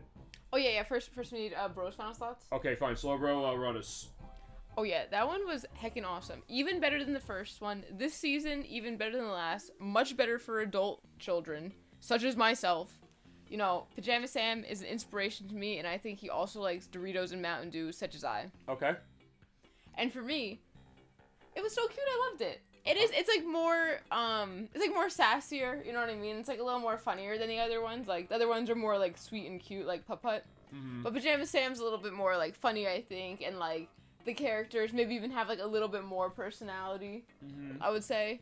So, yeah, I really like it a lot. Again, it's kind of like a lot of the same things as I said for the other one, where it's like very special to me. Sure. And like being here, I always thought it would be so cool to be here, where it's like, oh, look, the trees are talking, and it's like you're having this weird little adventure like by yourself at night or whatever, like, you know, you're trying to go to sleep or whatever, and you fall into this strange world in your closet, and you're like talking to like the carrots, like you're trying to help the, you know, the what do they call themselves, like the delegates. So yeah, the Carrot Coalition. Oh yeah. And like everything's talking and stuff, and you know, you help this guy in the mine or whatever, and then you do this like puzzle quiz, or not the quiz, the quiz from the two guys or whatever, Blink and Wink, and then you fall through a door that's like upside down. Like it's very like Alice in Wonderland-y, which I also liked a lot as a kid. So like I just feel like, again, like as a little kid, I was very immersed in it, where I was like, oh, I feel like I'm like here, like it's me at night, and I fell into this weird little world. It is a unique thing as far as immersion case, so I get that for sure. Edwak, what about you? Because you're like, also, by the way, no animals are harmed, no cheese was eaten in the making of this game, or in this room. But, Edwak, what's your take as far as what you saw of this one, particularly compared to Putt-Putt? Yeah, so first of all, I can't believe they got Cookie Monster to play Darkness. No, they got Sergeant Johnson from Halo to play Darkness. Although it does have like a Cookie Monster vibe to itself, you know. I guess then fitting then that Tim Schafer, who worked on like Secret Monkey Island and some other stuff, he made the Sesame Street game of Once Upon a Monster, the Day of Cookie Monster in it for Kinect, which I do want to show that. That game is really interesting. But yeah, you're going. Yeah, actually, this one I think is a little more enjoyable for me. This is something that I actually might play myself just to find all the socks, because now they have this meta game. Okay. They have this meta game inside the game where you may or may not find all the socks. I kind of want to find all the socks. They also have so two things to it. Find all the socks. They also have the mining game as far as the nugget thing. Yeah. Well, go on. Sorry. But yeah, so this I could see myself, especially if I was little, to be playing this like over and over, to be like, okay, well now the socks are randomized again. I'm gonna try to see if I can find every sock again before we finish the game. So I guess then would that also be the case that find the themes of this one and kind of the aura it gives is just more appealing to you that way? Is that the thought too? On top of what's also adding onto the game. I think the aesthetic of Putt-Putt is more appealing to me. But like the attitude of this game is a little more appealing to me. I gotcha. which definitely is an interesting thought to that, because as far as, I guess, the way they're designing the way that Putt-Putt looks. That's more pleasing to the eye to me. Okay. By a lot. But I do like the sassiness and the attitude a little bit more in this one. Which gives it a nice identity, and honestly, in my case, just looking at this one, compared to the four of the four we've played for the show so far, this does have this unique feel to itself. It is kind of a little darker. It is kind of a little more sassy, as you mentioned. It kind of has this bite to itself that I understand exactly how this one took a lot of people's attention, specifically saying, wow, this is really something interesting and something that has a lot of replayability. I think it seems to me from what I'm seeing with this one, I think this is an elevation, honestly, of a lot of the Humongous Entertainment games we've seen so far, in the sense that, fine, it has the randomized elements that the other ones do, but it also has more to kind of give even more reasons to go back. Even as you're saying, Nikki, there's things that you said, I'm playing this game, played this, when it came out, about 96? Is that right, 96? Is that when you played it, or is it a little later? Oh, when did I play it? I probably played it at, like, the super late 90s or, like, early 2000s, probably. Okay. Because I guess I was probably, like, around 6 I don't know. in 2000, so... Well, I don't know necessarily. When this came out, she was like 2, so... That being said, well, I don't know. Hey, maybe I was 2-year-old playing this. You don't know? Well, I don't know. What's the youngest you were as far as gaming at the time? Probably 3. 3, and I guess, do you remember what your Really? first case of game was? Terminator 2, maybe. For... Can you even talk at 3? Oh, wow, you're hardcore playing that. You're like, I don't play games for babies. No, I don't know if I was that. I remember thinking that I was 3, but I was probably older than 3. Okay. No, I get that idea. But fine, that idea, like, hey, it was close enough to the time, the thought of, I guess, this kind of being that elevation really to itself. And it does seem really, really fresh, and it adds a lot. It seems like, talk about elevating of the game that way. And it's really nice to see that. And fine, my reaction on this is that, honestly, of all of these, I kind of want to play this one maybe more than even the other ones, and I like the other ones as far as that I've played, but this one has kind of a drive on itself and kind of an atmosphere of itself too that is very appealing, and I'm very glad that you were able to show it to us. And talk about perfect programming this way. If you're saying, let's show Putt-Putt Goes to the Moon, start the night off that way, and show kind of the one end as far as like being more as far as cute, cuddly, but also with a little bit of uncertainty when you go on the moon and all that. But then we come to this one where they're kind of sort of taking the gloves off a little bit, just enough as far as it to kind of give a sense of maybe not being too scary, but just scary enough, just kind of weird enough, but also appealing as far as the idea of a child. And since you mentioned Alice in Wonderland, a very good parallel, I think, to make, because hey, like that one, as a child, you might want to look at that and say, I don't know what I'm seeing completely, maybe. Or even that idea, like, hey, he's growing hair out himself, but you're kind of fascinated by what it is. You kind of don't necessarily feel threatened by it. As you said, hey, I feel like I want to be in this world and have this atmosphere to it that way that's very immersive. And I agree with that of what I'm seeing. I definitely lost myself completely as well. I lost myself in another way, as far as how we saw, as far as Edwak, your brilliant play. As far honestly, as I'm excited for Pajama Sam 6, honestly. I mean, yeah, somebody make that game just because... I'm amazed you came with that off the top of your head because you paid attention to the fact that, fine, getting the length of the name right as far as the long element of name, but also saying, hey, it has some kind of a rhyming case, which, fine, 2 and 3 have specifically. It's like, I don't know how you came up with that off the top of your head and give me the biggest laughing fit I've probably had in like 20 years, but yeah, I got to give you credit for that one, and yeah, there you go, that was wonderful. And fine, we also had aspects as far as chat being in a movie and knowing that idea. So, on top of everything else we had. So thank you so much to both of you again for another wonderful edition of Super Bowl Game Saturday. All right, before we get to schedule, first off, do you want a drinkage and things whilst we're doing our wrap up for the show tonight? I will wait a little. Some water, maybe. Water? Oh, can I have water too? Actually, I lied. You can just copy him. Oh, I copied him. Oh, that's cold. That one, and that's a little Yay, less. thanks. That's less cold. Okay. Because I got a couple questions I want to put to you before we get to schedule. It's going to go to schedule stuff, sort of, but it's also the case of other things. The next time we come back to Humongous Entertainment for the show, what games do you want to show? Star Fox. As far as that. Star Fox? Spy Fox, you mean? Hey, wait, are you making fun of me? No, I mean... I thought you were being serious. Well, we showed Star Fox on Super Nintendo and on Nintendo 64. Next up for Star Fox is going to be actually something Dolly Finn wanted to see. I got to figure when we can do this. Star Fox 2 from Super Nintendo, which came out semi-recently because it was made in 1995. They never finished it, and they they did finish. It was Dylan Cuthbert, who was at Argonaut, who said, "I saw a finished copy. This was making Star Fox Command on DS." And Dolphin wanted to see that one. So Star Fox 2 is going to be our next take of Star Fox for franchise. But for Humongous Entertainment, what do you want to do, Nikki? Do you want to do Spy Fox? Do you want to do... We've never done Spy Fox. Did you not like Spy Fox? Or she missed it. Her parents would buy it for her. Mama did buy it for me. Well, now... Well, you got to try it then. I mean, yeah, I've never played it before. But, you know, I wouldn't be against it. Then I feel like I would get the whole entire everything of Humongous. So. Here's also the other question here. Do you want to make that a blind run? Oh, yeah, I wouldn't want to play it first. I just would want to try it and see what it's like. Yeah, I think it should be a blind run. Yeah. You think a blind run? Yeah. So I'm going to assume it's a shorty, just like everything else. So we could do, like, one that I know and then, like, a Star Fox. So, like, I could either do... What? Spy Fox. Oh, sorry, Spy Fox. Well, fine, they sound similar. So it's not a wrong case, you know? Thank you, Mike. Or fine, no, I get that idea. Like, fine, can't believe that's come up on the show before. I'm not going to edit that out. I'm almost done hiding it that way. But that being said... So, okay, then if we're gonna do, I guess we'll start with, Spy Fox and Dry Cereal. That's the one, as far as the ones we're gonna start. That's the first one on the line, unless you want to pick another one. No, I mean, I've never done any of them, so let's do the first one. Okay. And then maybe I could do, like, Freddy Fish 3, and then I'll do, Spy Fox is what it's called, Spy Fox. Yeah, Spy Fox and Dry Cereal. So maybe I could do that. So, like, those would be the 2 games I do. Or I could do 2 Spy Foxes. It's your pick, as far as how you want. We can figure that. Also, I guess then I'll ask the next question, which is, what do you want the next games of the show to be that you play for the show, Nikki? It doesn't have to necessarily be the humongous stuff, but what do you want to have next for the show? Do you want to have it as those two, or do you want to have something else?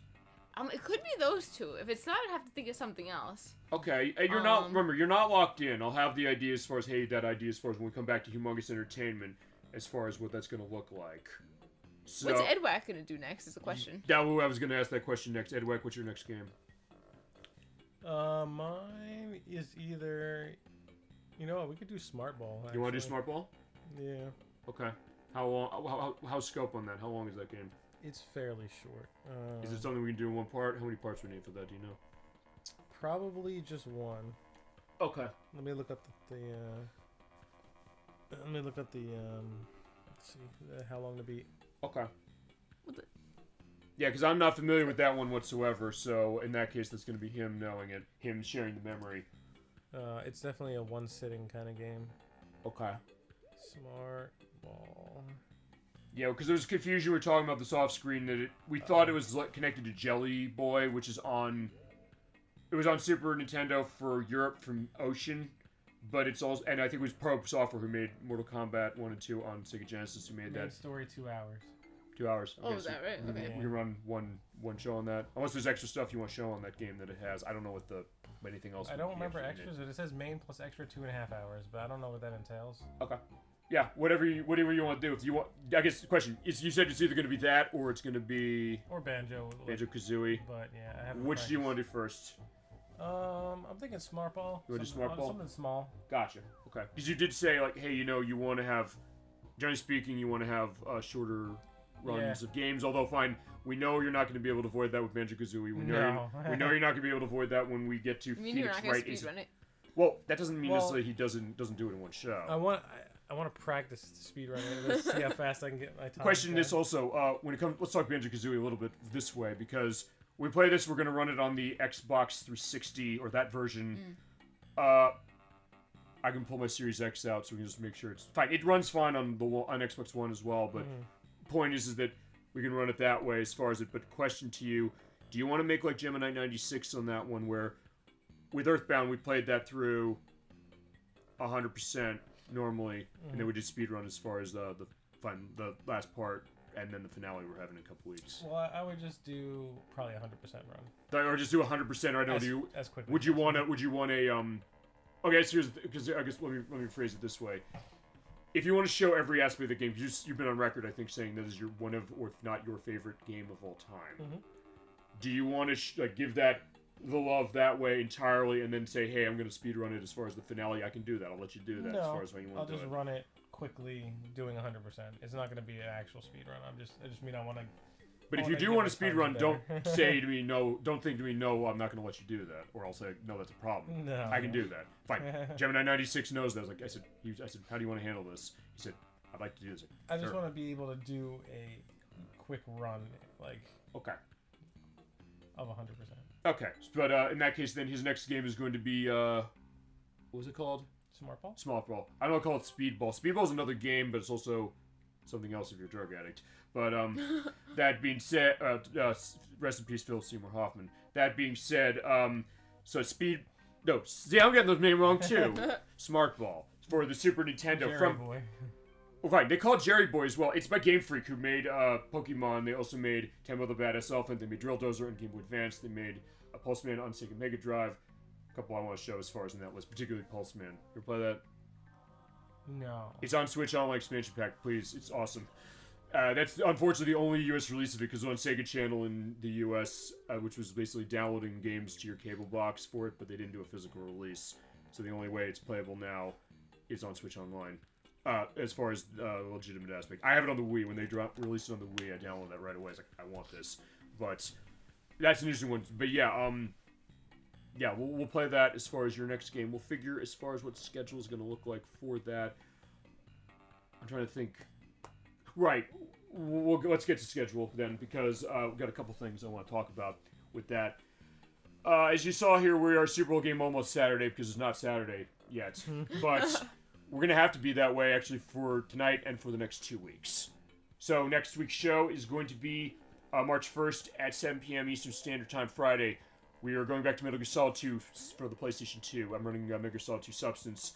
We're going to finish the story next time, which has cases where we have a cutscene that's going to go for almost an hour long. So sit back, bring some snacks. Goodness. The plot, which experience with Metal Gear Solid? No, like almost none. Your cases, like, was everything but this one? I know there's Snake. 1, 3, 4, 5. Okay.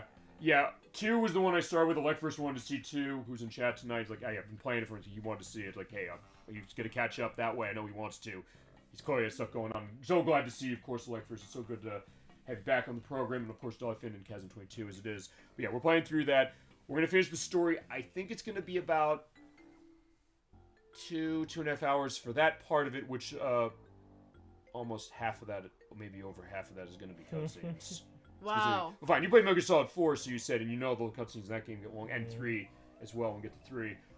But we're going to finish that, and then the other things we're going to do, because it's going to be like EarthBound, and that we're not going to have that be the finale, even though we're finishing the story. We're going to show off Metal Gear Solid skateboarding. Because in Metal Gear Solid 2 Substance on PS2, and only on the PS2, there is a skateboarding minigame. Wow. We have Snake and Raiden from that game. They took the engine of Evolution Skateboarding from PS2 and GameCube. They said, fine, here's Metal Gear Solid elements. You're doing grinds on the big shell. So it's like Tony Hawk's Pro Skater. Doesn't play as well as Tony Hawk's Pro Skater, but when I got the sense, like, we're going to do this, I said, I got to get this version because it's the only way we can show the skateboarding minigame. So we're going to show that. We're also going to do some of the extra stuff. We're going to start the Snake Tales next time, which is exclusive to the Substance version, and then every other release of MGS2 that came out later had it, where without spoiling this, people had a problem with where the plot of Metal Gear Solid 2 went, because you were not playing as Solid Snake the entire game. People said that was a massive bait and switch. Oh. So what happened is that they said, fine, I get why they did it, I don't have a problem with myself, but they said, fine, we're going to rewrite the story with Snake as playable, and it gets really hard as far as it goes nuts in plot more than the main game does from what I remember. So we're going to go through those Snake Tales. There's 5 of those. I'm going to see if I can't do at least 2 of them next time, because some of them can be pretty meaty. And part 4 is going to be the rest of those, and then part 5 is going to be the finale where we look at a bunch of the VR missions, which I'm actually going to use the Metal Gear Solid HD collection on Xbox 360 running through the Series X to play that. No, we're not using the Metal Gear Solid Master Collection Volume 1 because Konami fucked the port up. And I know a way also, as far as Edwak, to make sure you don't buy it. On Switch, it is not all on the card, and it's broken as far as a lot of the issues with it. And I said a couple weeks ago, did Konami do this on purpose because they hate Hideo Kojima so much? I said there's no evidence to that, but there's no evidence there isn't. Actually, there is evidence to that because they have the disclaimer warning saying, hey, this stuff is outdated, we're keeping it in line with the original creator. So they don't actually name him. And people said that's a microaggression, saying that, hey, they have the issue as far as Kojima, which has been very well documented as far as it. I don't know if that means they did this on purpose. The point is that that release, even on the newer systems, it's a mess as far as it. And even Konami's done good work with some of this stuff, and they did it was M2 was involved sort of with this port. It's like, hey, they'll do it right? But yeah, fine. On Switch, most of it's not on the card. You have to download a bunch of it. You still have to download some of it on the other things. And even like these little things, the idea that, hey, you have like the laser pointer on the guns. It wasn't showing originally correctly. And it's on the PS2, it's fine. Also, other thing on the Switch, it runs 30 FPS on the Switch. It runs at 60 on the PS2. That game came out almost a quarter of a century ago, and you're telling me the Switch cannot run that as well as on the PS2, which is nuts. Talk about, you're fine. Bad ports on the Switch are as normal as a day that ends in Y, but even by that standard, that's pretty damn pathetic. But that being said, we're playing the good version. I bought it on the PS2. We're going to do that as far as everything we go with Metal Gear Solid going ahead. 3 we'll do on PS2 with Subsistence for the Ape Escape missions and a bunch of other stuff that's in that. 4 on PS3. 5 on PS4, because I have that now, but I'm running that through PS5. Eventually Ghost Babel and Game Boy Color, which I want to show because that's a great one. But we're going back to Metal Gear Solid 2 for next week for the Friday program. Week after that is going to be our last Friday program of that list, which is going to be with Gemini 96 for EarthBound. We are coming back to it for the finale. We talked speedruns. He's doing speedrun 100% of the entire game. Wow. We played the game already. We went full. We completed last time.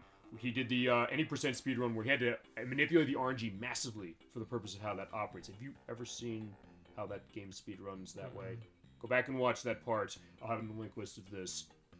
That is a sight to see. And even though, because he was always saying like, hey, you know, I couldn't get this 100% as far as how it was. It's the kind of thing that oftentimes you kind of have to have luck on your side to make that run as best as you can.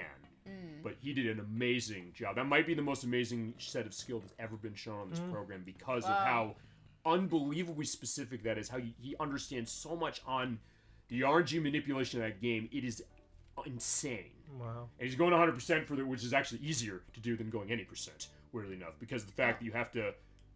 I'll have to show you that aspect of it. It is unbelievable. But he'll complete it. That's going to be our finale, so he'll be completing the story mode 100% in about 4 or so hours. That'll be on March 8th at 7 p.m. Eastern Standard Time. Week after that's a little bit up in the air because I don't have an answer for that when we do that EarthBound part. We're still working on finishing Lunar Silver Star Story complete for PlayStation with Protorova and also with Blood Space Moon and Nocturne. We actually had to put that on hold for a little bit because of how scheduling was working as far as Blood Space Moon was concerned, and also because when we did the last part, we got to a very pivotal point in the plot where Laike, we've seen him walking around and helping us and appearing all the times we needed him, it seems like. He usually tells a big story, big plot reveal. In the cutscene, we saw a baby being born. His copy of, or his disc 2 of that is scratched. It was stuttering, so we actually couldn't complete it. And that version of the game does not let you skip the cutscene, so we actually can't just pass by it. So actually, his copy is not working. So actually, we had to pull out... We did an impromptu preview program of the Ledger Dragoon for PlayStation to atone for that specifically. But I had the Data Doctor, so we're going to come back. We're going to fix it. We're going to start earlier for that show. I just don't know when it's going to be because it's dependent on Blood Space Moon's schedule. We're starting it early, so she'll be able to be there for the whole time. And also because, hey, we'll make sure we have our whole Lunar crew for the finale of that one. And even to the point where I said I'm going to do an overlook on the PSP version. I already did the recording of it. I'm going to stitch that in. It was like 2 hours, 15 minutes on the case of that. But I don't know when we're doing that. I'm going to follow up with Blood Space Moon. I'll get an answer when we do the EarthBound part, where it's going to be either on March 16th or 23rd at 1 p.m. Eastern Standard Time. Way earlier for that. Also, so we can get the disc working and make sure that's all set. And then we'll finish that game, which has been going for a while. Actually, it is our longest running game as far as parts are concerned so far. And whichever weekend it's not going to be for that one, I'm starting Wario Land, Super Mario Land 3 for the Game Boy. You familiar with that one? Super Mario Land 3D? Yeah. Super Mario Land 3 for the Game Boy. What is 3? It's Wario Land, the very first Wario Land game. Yeah. It is celebrating 30 years this year. ElecVerse in chat wanted to see it. I've wanted to get to that one because that's the Super Mario Land game I have the most familiarity with. It is my favorite one. I get to be the bad guy. I get to be Wario. Like, hey, he stole Mario's castle in Super Mario Land 2 that we played. But he said, fine, I'm tired of being second banana Mario. I want my own castle, so I'm going to go to Kitchen Island. I'm going to rob some pirates and get money. And get treasure. Because that's the idea of how Wario is going. So we're going to go that whole way as far as that game. There's going to be 2 parts. It's not going to be super long, but I have enough familiarity. I'll be able to manage that. That's going to be either on March 16th or 23rd at 10 p.m. Eastern Standard Time. So we'll be back Saturday that way. And then the last week in the month is going to be Justice League Task Force for Super Nintendo, a fighting game developed by Blizzard that is DC characters like Batman, Wonder Woman, Flash, and many others, and Superman. It is really hard as far as how doing the special moves is concerned. ElecVerse wanted to see this for our April Fool's Day program. But I said, I don't know if I'm going to be able to show off all the endings, because you have to beat the game at least it's medium difficulty in order to see them all. Otherwise it tells you try a higher difficulty. So I'm going to be buying myself a Game Genie for Super Nintendo and check the codes on that one, which I found one saying the AI just won't fight back. So I'll give them my best try to show off what it is, but if we have to use that in order to show off all the endings, I'm going to use that. So I can at least have a full look as far as it, and have our idea, like we always do the April Fool's Day game, showing that, hey, it's a game that's either not very good, debatable whether it's good or not, or something where maybe it's at least worth a laugh. Fine, it's like a take on Bad Game Thursday that we've done as far as it. So yeah, that's the thought. That's going to be our entry for this year. And then we get to April where we'll have the next parts of Metal Gear Solid 2. We'll have the next parts of, or the finale as it is, of Wario Land. Nocturne's will be starting, we're talking in Argonaut with Star Fox. Should be starting Crocodiles of the Gobbles on Sega Saturn. As is, she's going to blind run that one as it is specifically. Because she's like, hey, I kind of want to do an element of the speed run. She saw Pokemon Gen 9 as far as what I was doing. Also, her attention is going to be completely on Final Fantasy VII Rebirth when that comes out next week. That's, with all due respect, part of the reason I know why she's saying fine, blind run. She's not going to practice that feasibly otherwise. So she's like, fine, blind run. Give me some backup as far as this, which I will. I actually can't really practice it much either because I have it on the PlayStation. My disc is not working even after I've buffed it. So this is going to be a little limited, but we're going to figure that as far as that case. So we'll have collectathon stuff going. But also this comes down to both of you because I am at the end of Pokemon Violet version. I've been doing that blind. That was our April Fool's Day show last year. I have it unpatched still, 1.0. It arguably works better now. No, it doesn't arguably. It does work better now than it does after 10 patches in over a year and a half almost. That's crazy. But because they gave me this game, and I owe them this, they're the reason we're playing this, or as Edwak loves to say sometimes, what have I done? I am offering them, if they want to do this, the opportunity to be in on that finale as we go through the final parts of the story. I completed everything with Team Star, I completed everything with the gym leader last time, and I also completed everything with the Titan quests. So all we have to do is go to the 3 areas as far as where they are, for where they go, and finish the story. So if you both want to be in on that, April is when I'm going to do the finale. If you want to figure something out as far as a weekend that'll work for you to be there. Because I also think you both deserve to give this game the defense that, in some ways, I'm not giving it, but also the case that, fine, you both like this game very much. Well, this game, I will not necessarily hold back. I'm going to have to I'm going to challenge you on a lot of what you're going to say for some things with this. But that being said, I do think there are things about this game I've liked so far. I do like stuff with the story. I'm not going to deny that aspect. What it's doing with Team Star, there's definitely interesting stuff it's doing as far as aspects of learning and teaching and bullying, perhaps. The stuff with the Titan quests is delicious as far as how that is very touching in an authentic way. And I think in that case, we'll do that as far as the story aspect, and I guess then maybe do the post-game stuff, sort of, depending on how long that is. DLC, if you want to do the DLC, that's going to be falling on you. I'm not doing it. I refuse. Because I fine. It's okay if you don't want to do the DLC. I'm not doing the DLC because even both of you can't completely defend it. I know that for a fact. But the main story, so good. Right. So good. Fine, I don't know, what was your take on the DLC now that it is all out, and also the epilogues, or they basically Mass Effect 3 this game? I think it's pretty good. I actually still have to finish it. We did not finish the second DLC yet. We did finish the first DLC, and I feel like it's like a normal amount of fun for a Pokemon game. I feel like playing the main story was like really good. That works better than the DLC then? Yeah. I think so. I mean, it doesn't like Part 1 hold of the up DLC is weak. It needs the second part because the Yeah. story is not over in the first part. Well, apparently they said the story Yeah. wasn't over very well in the second part until they added the epilogue. So basically, as I said, they did what they did with Mass Effect 3. People didn't like the way that ended, so they said, fine, we're giving you a free epilogue to feasibly correct it, but even people weren't happy with that.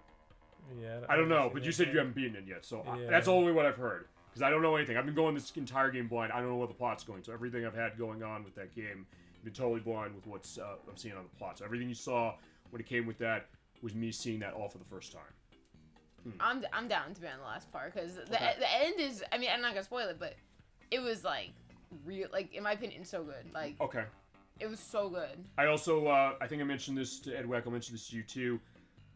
I'm pretty sure we're going to have to mute Mike, or not mute Mike, we're going to have to mute audio on the credits for where the Ed Sheeran song is. Probably. Because it is owned by Universal Music Group, and I will get a content strike on that. I'll have a listen to it, we can talk over it as far as it. I can also say maybe they should have spent the, however many $1 million they had licensing him to put to developing the game better. But that being, and I will say that, and I do believe that. But having said that, yeah, fine. In that case, your pick as far as April, whatever weekend you want to do. I don't have anything delineated as far as when it is. I still have to talk to Nocturne as far as what that is. I got to follow up with her before Final Fantasy VII Rebirth comes out, just to make sure that for what she wants to do with Croc. But yeah, in your case, right now, anything Friday for April is open for you. I think any is fine. One of those weekends will be like near my sister's birthday, so I just have to see like what she wants to do. When is that? Her birthday is the 17th, which is on a Wednesday. So I would assume. You want to do the next weekend then? Like end of the month? Hold at the end of the month? Like yeah, like the end of the month would be fine, you know. Okay. If that'll work, Edwak, you? Like, I mean, even that weekend could work, but no, I'm not gonna push that. You have your fun as far as you mentioned that with this game, so fitting that comes up again for it specifically. So, because like, I guess in her case, she was the big one in this game too, as far as it. Yeah. I mean, for the most part, we were playing like the same computer game, so Gotcha. like she's played all these games too, like a lot, definitely. Okay. So, all right then. In that case, tentatively speaking, getting the calendar out here just to get a sense of this. April 26th? Yeah, let's do that. Okay, April 26th. Sounds good to me. Friday, April 26th at 7 p.m. Eastern Standard Time is going to be the finale of Pokemon Generation 9 as far as how it is, and also I think it'll be the first time that they've both been on a show when I've been the one controlling the game, not counting the Parasite Eve part that I think so. That Medix and I did, where we had Party Case, which was a great show. Yeah. But yeah, so that'll be that case of me controlling it. It's also worth pointing out I will do the same thing I did before, which is my Switch is offline. I'm making sure it's not going to patch and update at all. So we're still sticking 1.0 the whole way for that. And we'll see what happens as far as what it is with whatever bugs and glitches. I mean, to the game's credit, I'll say this. The game has not crashed on me, although it's worth pointing out. Part of the reason I think maybe that has to do with is because I made sure when I set it up. I mean, I unboxed that game on the show live when I did it last April 1st. I didn't actually open it until then. I actually hid my keys, slide the thing open, take the plastic off. You can hear that in the audio for the first part. That's how dedicated I was to say that what I mentioned for that.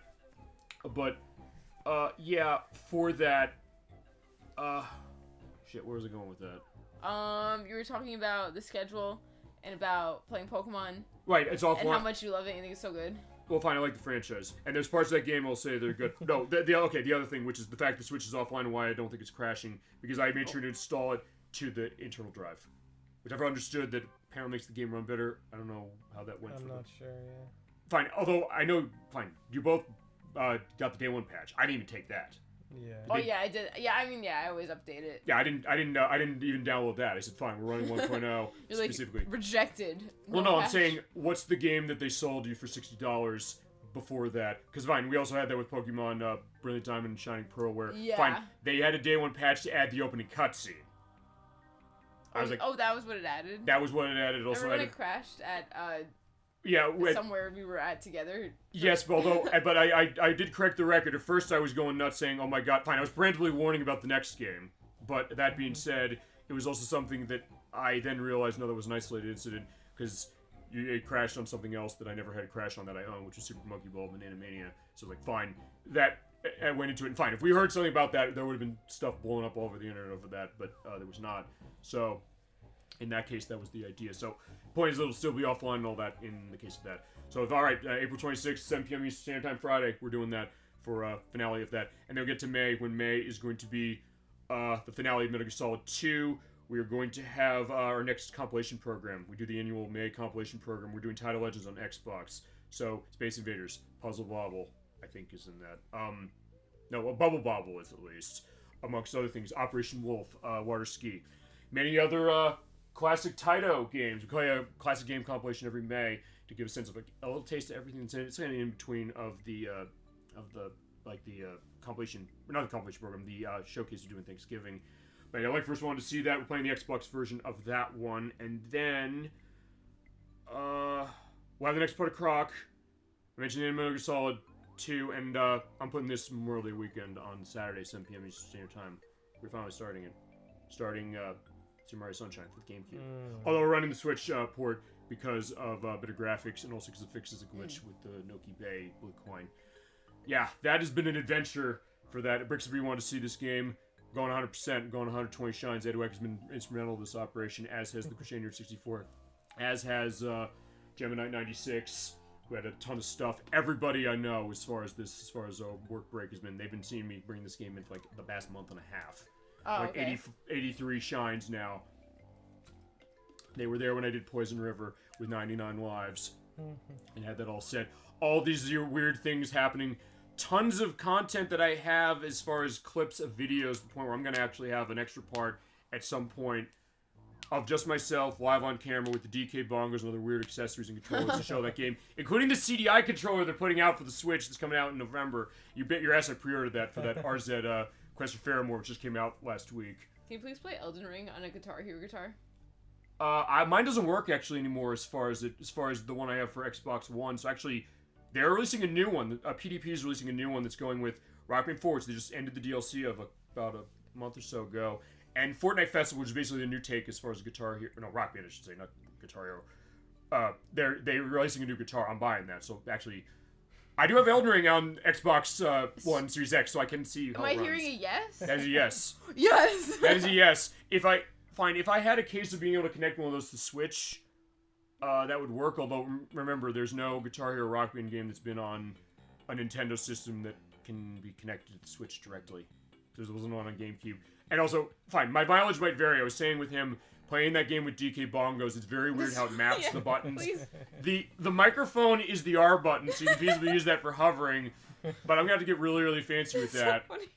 We're going to do that. Also, the question, somebody's like, what about the DDR pad for Dance and Yes, yes. That one's not going to get so far. I know that only because it's D-pad control, so the game controls with analog sticks, so that I'm not going to get much traction. I don't own it, unfortunately. But I'll have a bunch of weird controllers on that. I'll have that CDI control. I'll basically wait. I think I'll just do it as a Friday show randomly at some point, probably in November at some point. Just as an extra. I'll be on camera. I bought the camera with it, like we did Man of Medan, which we had that happen as it was. And then we get to June, where we'll have next parts of Mario Sunshine and Croc.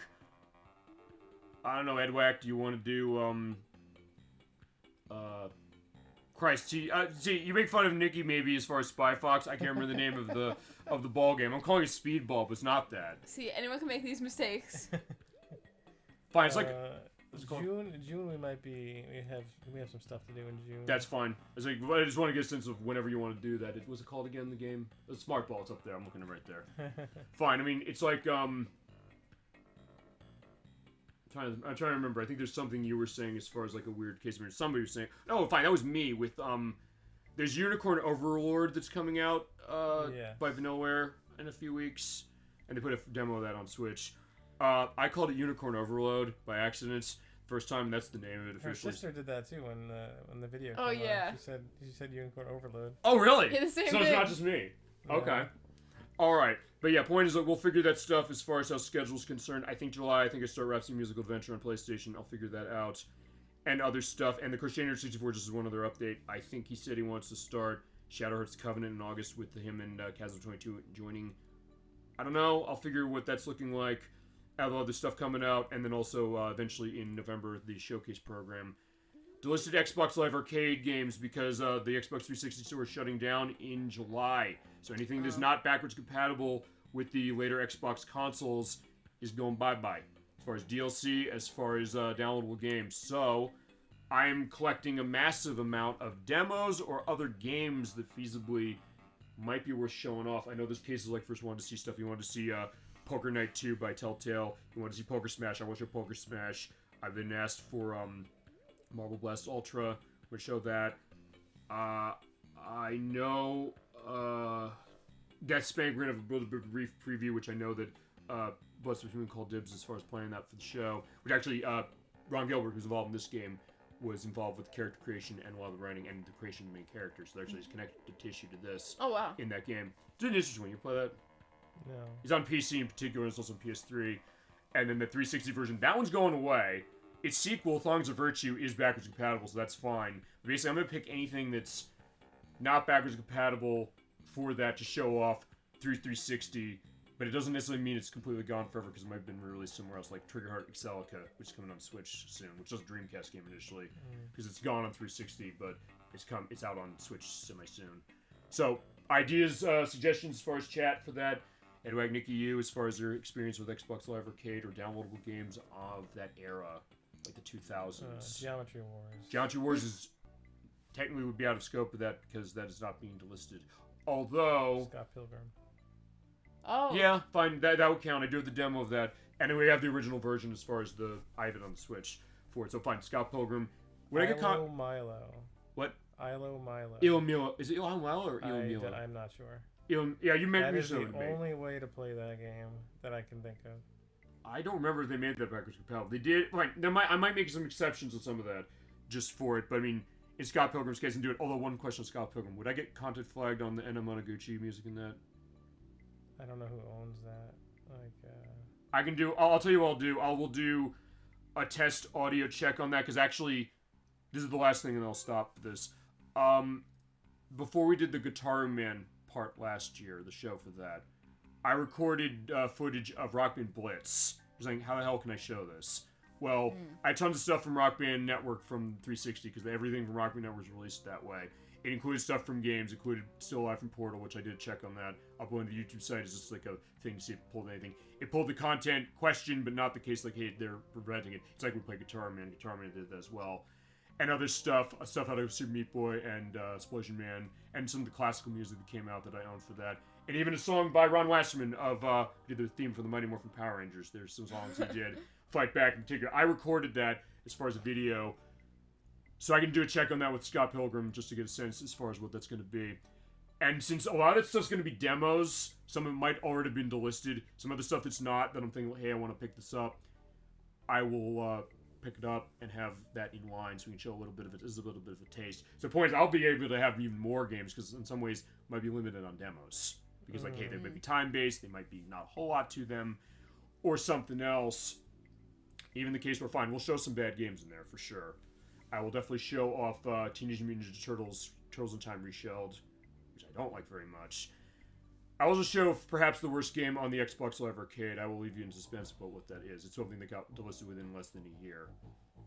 It's a game you feasibly would never play as far as the genre it is, but even by that standard, it's something that it is shocking as far as what it is. Really? Yeah. Does it involve a tower or? No, actually, Tower Drago was not on. Tower Drago was not on XBLA. The only release of that was actually on 360 in the. Or the only release of that on 360 was in that Namco Museum Virtual Arcade we played. Fine, I'll tell you what it is. NBA Unrivaled. It's by Tecmo. It's a basketball game, and there's another one, Rocketman Axis of Evil, which is by Capcom, which is another horrible one. But yeah, you got to see that. That's one of those you're not going to believe. Even if like sports games are not your thing, you're gonna be like, I want to play NBA Jam again now. That game is amazing. I'll play the Sims stuff. I'll play the NBA 2K and NBA Live games. Even the NBA Elite game that got canceled, but they still got copies out. It's like multiple thousands of dollars on PS3 now for that very reason. Yeah, you'd rather play those than that. But yeah, we'll get to that eventually. And any other suggestions for that chat and anybody in the room, yeah, feel free to that. We got some time for that. It's in November. That's going to be Thanksgiving weekend, as it always is, Saturday, 7 p.m. Eastern Standard Time. There you go. That is our schedule. A little longer as far as it, but I know we had more stuff we had to do in tie.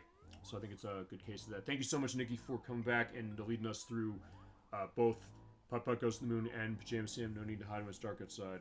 Thanks for inviting me. Of course, and thank you, Edwak, for joining us. We're looking forward to the next stuff as far as what you got, and also next time we have a show in April for the finale of Pokemon Generation 9.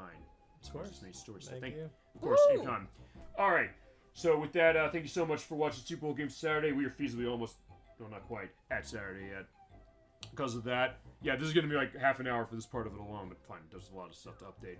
But thank you so much for watching the show, everybody. Good to see everybody in chat, ElecVerse, Dolly Finn, and Kansas 22. Thank you so much for watching the program. Have a great rest of your weekend as it's starting now. Great week coming forward next week, and I'll see you next No, not Saturday. We're going Friday. I'll see you next Friday at 7 p.m. Eastern Standard Time for Part 3 of Metal Gear Solid 2 for the PlayStation 2. Till then, keeping awesome. Have a wonderful night. Take care, everybody. Thanks for watching. Bye-bye.